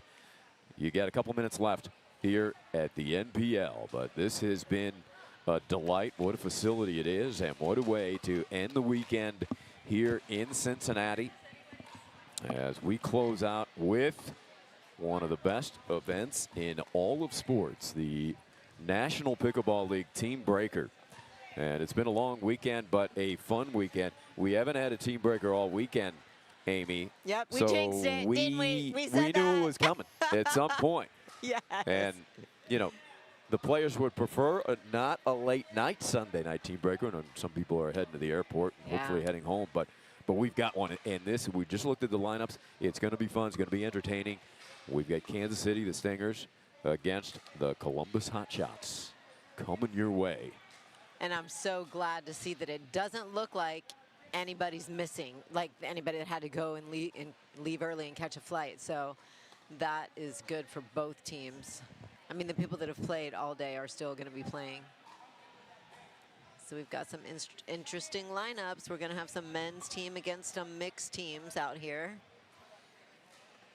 Yeah, it's, you know, we've seen different blends, different lineups put forth. I think we can say that Carl Foster, whose team wrapped up the weekend here in Cincinnati, the Boca Raton Picklers, will take the first place prize home. But he's kind of emerged as the team breaker guru, Mr. Foster. And we'll see the way these two teams play it, but some interesting lineups. Both teams look like they will begin with two women's teams. We got some heavy hitters towards that fourth line, although you got Painter and Bagby up at that third line. Yep, that's going to be a solid mixed team right there. Rich Lively will come out last. We've seen Rich close out a couple of team breakers with his big serve. He will team up with Chris Anderson in that final slot for Columbus. Yeah, that's a great last team to put out. It's a lot of pressure, his serve, hard to handle.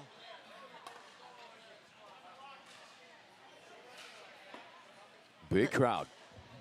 I got to say, Ari, I feel like the Austin Ignite had a pretty good team breaker format last season. I don't think we lost a team breaker.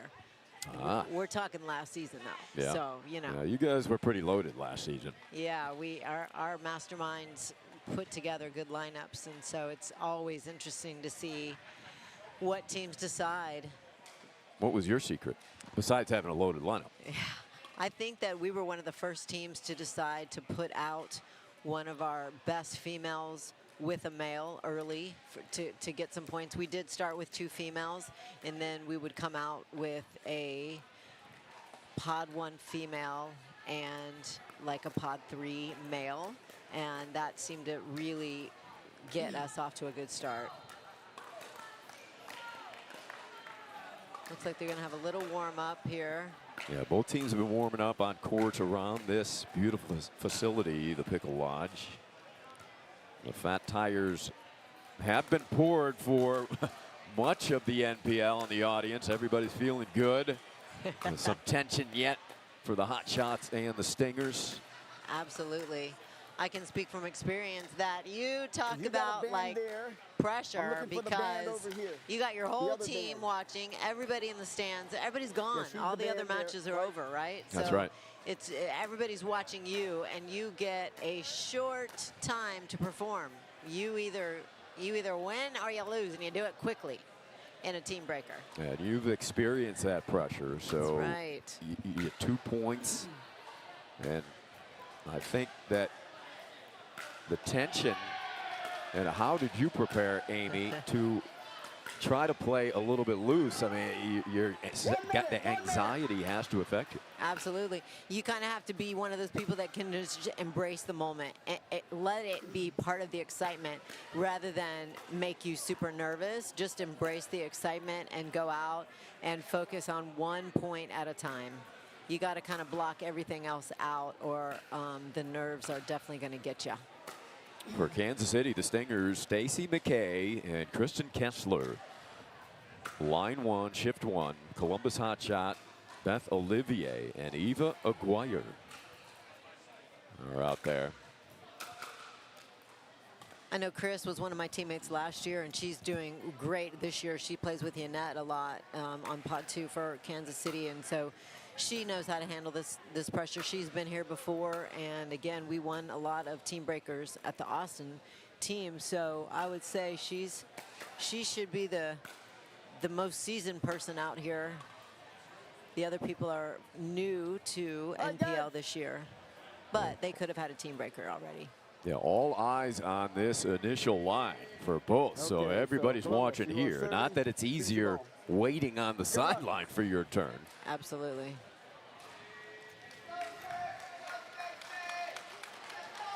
And here comes the crowd. We are ready to roll. The Stingers and the Hotshots to decide this team battle in a team breaker. On my right, Kansas City Stingers. 1 game to 11.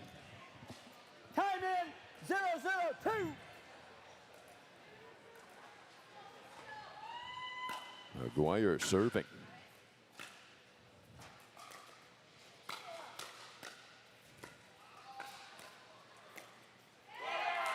Solid first point, and it's Columbus grabbing point number 1 in the team breaker. Really good point. 1-0-2. Aguirre and Olivier hoping to win this one, and we will have a new line. And there it is. So quickly doing their job. 2 serves, 2 points. Hot shots up 2-0. That's what I mean. It goes quickly, in and out. It'll be co-owner Jeff McKnight and Tammy Steele for the Hot Shots against Natasha Nergi and Michael Hammer Mike Chen.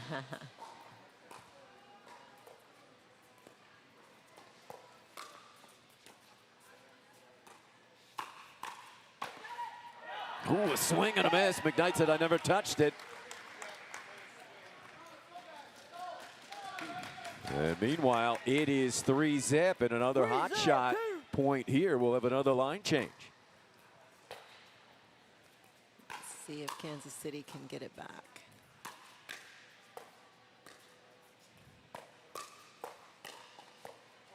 Ooh, resiliency from Steele. Tammy did a great job of deflecting all of those attacks. Way to keep the ball in play, girl. 4-zip. Here comes Brister and Kessner. This should be an interesting tandem for KC going up against Adam Painter and Natalie Bagby. Strong side for Columbus.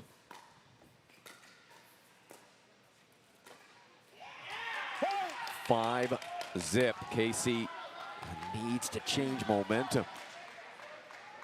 It's a great dink by Adam Painter. 5-0-2.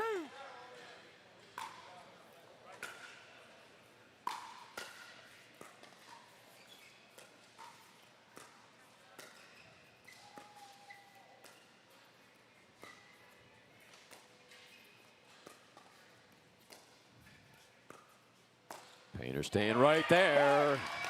And successful. How about this? Wow. 6 serves, 6 points, Columbus. Good start for Columbus. They were determined to just make Yannette dink in that battle, and they came out victorious in that plan. They switch sides. Laura Thornton, Shay Coker against Jen Dawson, Saad Absais. All right, if anybody can turn things around over here, I would think those two are good ones to have out. I agree. Absais closes, finishes. They finally got the ball, KC. Okay, so side out KC. Hey, if anybody can do it, these two can go on quite a run right here. There's a lot of power that Columbus is going to have to match. And 8 points available to Dawson and Absais. There's one. Yep.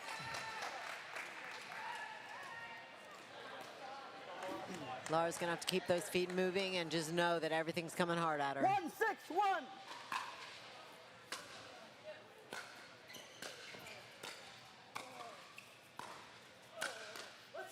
Coker aggressive. It's a great reach in right there to get a pop up from Saad. Second serve. Well, KC would love to keep this line out here, Amy. Yes, they would. Ipsace burns that one. Yep, that's a great drive. I like Chad to come over and help his partner on that one. There was just, he just had to fully dedicate to it. Ooh, good duck out of the way by Lara. Great leave by Lara there. Now she gets the serve back. 6-2-1.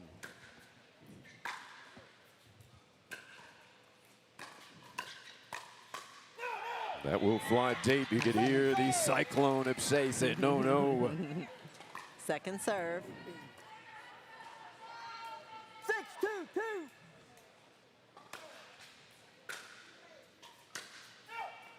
That leave, good job by Saad. They get the ball back quickly. Another 6 points available to KC. It's 2-6-1. All right, that could be nerves overhitting just a little bit, right? Ooh, that's a great attack by Lara to go right at Saad. Nice little surprise tactic, Thornton. He was kind of stuck in a backhand, but she went to his forehand. Deep serve and an ace for Saad. 3-6-2.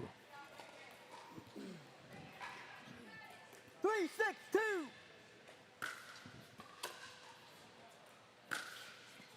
Yeah, clips the tape that sails long, so a break there Yes. for the Hot Shots. Good leave. 2 points available to Columbus here. Ooh, they get one. Saad says, my bad to Dawson. One more available. First serve.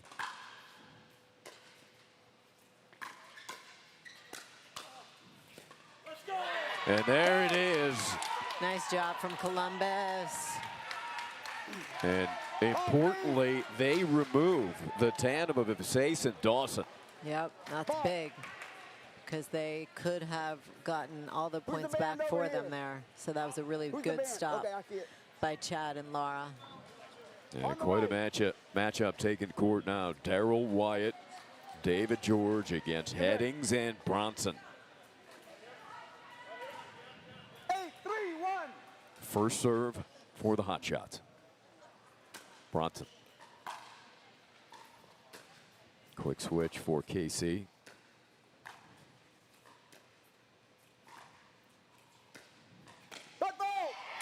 Ooh, foot fault and a miss anyway.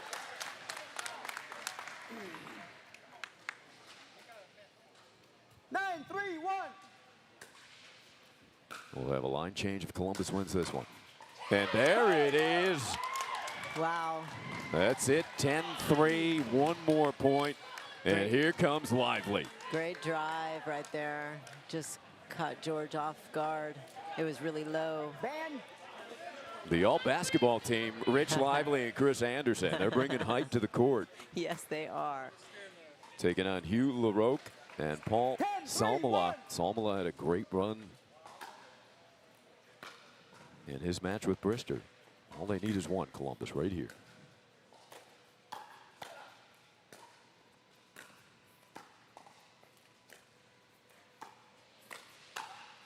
And Anderson finishes. Wow, that's a great setup and a great finish by Chris. Dominant team breaker performance by the Columbus Hot Shots. Amy Yarbrough will join the victorious Hot Shots. The McKnights in the middle of their team. What a performance, start to finish, no hesitation, in command throughout. They win it 11-3. Stingers really never got into this team breaker. You got to credit Columbus. Outstanding work. Two teams in line to shake hands. And then Amy will visit with the entire team breaker winners, the Columbus Hot Shots. Yeah, they go undefeated on the weekend, and half of this weekend without that big man in the middle of the white. Hedberg, a speedy recovery to injury to Big John, but credit to the depth and determination of this Columbus team under owners Paul and Jeff McKnight. Great battle by KC. Owners Julie Gibson, Daryl Wyatt. All smiles, everybody. That was fun. KC would have liked to been a little more competitive in the team breaker, but sometimes that gets away from you in a hurry. We've seen it before. Amy Yarbrough will visit. Boca Raton does take first place prize. I believe Columbus will earn the second place prize money. Boca Raton wins by overall match victories. The tiebreaker decider. Carl Foster is already on his third fat tire, at least.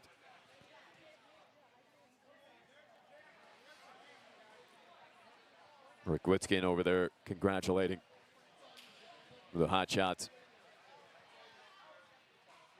Amy Yarbrough. There's Carl. Hot shots with a decisive win there in the team breaker. Like, there was never a doubt. You guys just took it to them. Congratulations to Columbus in a very decisive team breaker. I know that is so nerve-wracking to go out and to only get to play 2 points, maybe stay in a little bit longer. But I want to start with Laura Thornton. Come on up here. I have a question for you. So Laura had to come out and face a very good team of Saad and Jennifer Dawson. And I know there had to be a lot of nerves and tension there. And I want to ask you how you're feeling and how you overcame that. And you guys still won points for your team. Well, I mean, I just tried to do the same thing as always, hit a drop shot and hope for the best. Hope for my big guy to come in and put it away, so it worked out. Awesome. And then I want to pull Jeff in. He is the owner of the Columbus Hot Shots and his dad. You guys, congratulations to Columbus. Thank you. How are you guys feeling right now after a close match and being able to, now did you finish 4-0? Yeah, we went 4-0 for the weekend, so we're excited. We had a team breaker last month and that we lost, so we changed. We got with Natalie and Chris Headings, and we changed up our strategy a little bit. So we came away with the victory this time. We got some good breaks, but we got some excellent players. So we're thrilled. We're 4-0 for the weekend. That's a great job for a very long weekend, right? All right, let me get Big Headings up here, Chris. So, Chris, I just want to ask you a little bit about, he said that you were able to change up your lineup and how you were going to go about this team breaker, and it obviously was very successful. So I want to know from your standpoint what you changed. I'm getting credit for it, but it was mostly Hedberg. Hedberg and I had the similar idea, but with this many lineup combinations, it was hard. So we wanted to do mostly mix to have, you know, whether it was a guy or a girl that was the stronger player. We wanted one stronger player, and then fifth, we wanted, you know, maybe if you're down, you want maybe someone that can come back, right? So I just thought as a team, we really got together, like 4 of us got together and did it, and it made the difference for sure. I didn't make the difference. I didn't get to touch a ball, but it was still fun to watch these guys kick butt. And I would tell you this, Jeff was the MVP of the day, stepped up and played in line 1 and played out of his mind. I mean, match 1 to match 2, he was a different human. He improved that much. And so did little Jimmy Bronson, too. That's outstanding. I think you had a lot of superstars coming in here today. So, Columbus, do you have a cheer that you want to do to send us out today after that outstanding team breaker victory? Send us out with a little cheer. 1, 2, 3. Coming in hot! Awesome.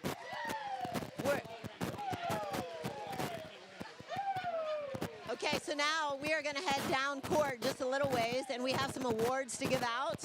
And Paul is going to join me, and I'll tell you more about it.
All right, I'm here with the team that finished first this weekend, going 4-0. You just got to accept a check, Carl, for Boca Raton. How is your team feeling right now?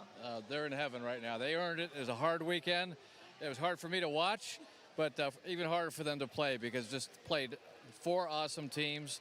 And to win 4-0 in any weekend in the MPL is a big achievement. So whoever wins 4-0 in a weekend, it's, as we saw the last team break, a lot of teams were 3-1, but we were the only team that were 4-1 this weekend. So that was, I'm going to say special thanks to Merchant Mororio, who is our GM and our coach, and working with these players throughout the year. They're getting better and better every single week.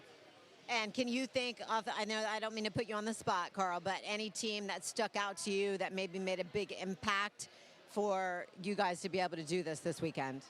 Well, this weekend, Seattle was our toughest matchup. That was right down to the wire. And then Naples at the end. Naples came through, and it was right down to our last match to pull it out. It's always tough to get that 11th point or that 7th game to win it all because it's just they were playing their hearts out, even though the record wasn't as good as ours. And our team went in there, and they had to fight for it.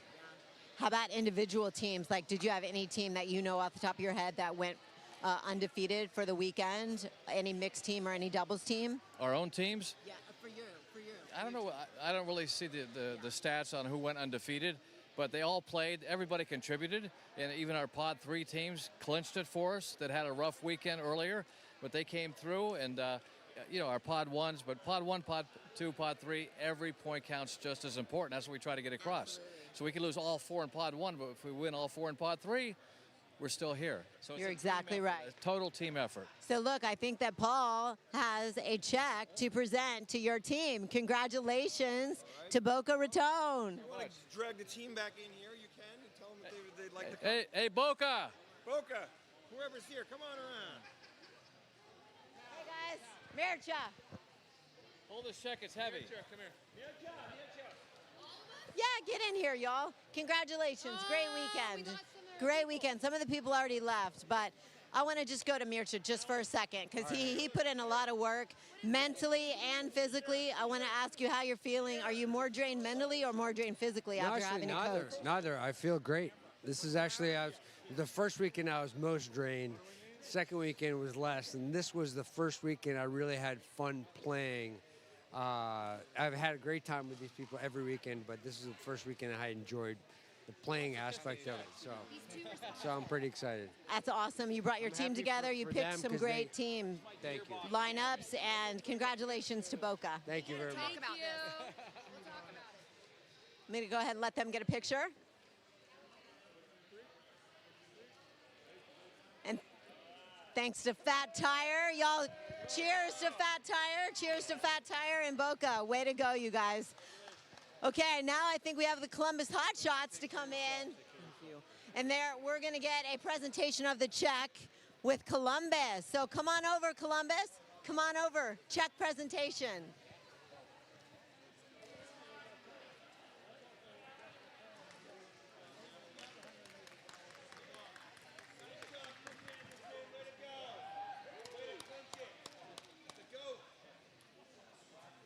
Okay, so I'm going to bring in Pablo Mundo to present the check to the second place team for this entire weekend, the Columbus Hot Shots. All right, congratulations to the Columbus Hot Shots. They're getting used to being up here, so great job. Won through the team battle there. That was wonderful. Great job there, guys.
our Warriors for the weekend that are going to get an award for outstanding hustle and play. And I know I'm going to bring Paul in just a minute to give more details, but I personally saw some points of each of your matches and can attest to all the hustle and the grit in winning your matches. So great job, you guys. I have Chad Shane here from Denver Iconics, and I have Cheryl Cartmel here.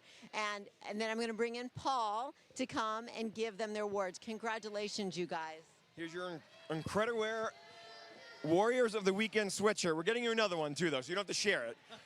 But you guys, great all weekend. I mean, I personally witnessed you carrying Danny pretty much all the time and you running all over the place, so congratulations. Had a great weekend. Here you go. Here's the other one. So thank you so much. Thanks for a great weekend. Looking forward to seeing everybody in Kansas City, right? Yeah, thank you so much. We really appreciate you guys. No problem at all. Thank you so much. All right. Appreciate We'll see you guys soon. Thanks for sticking around for this. Thank you. All right. All right. We'll get some pictures here. Okay. Yeah, well.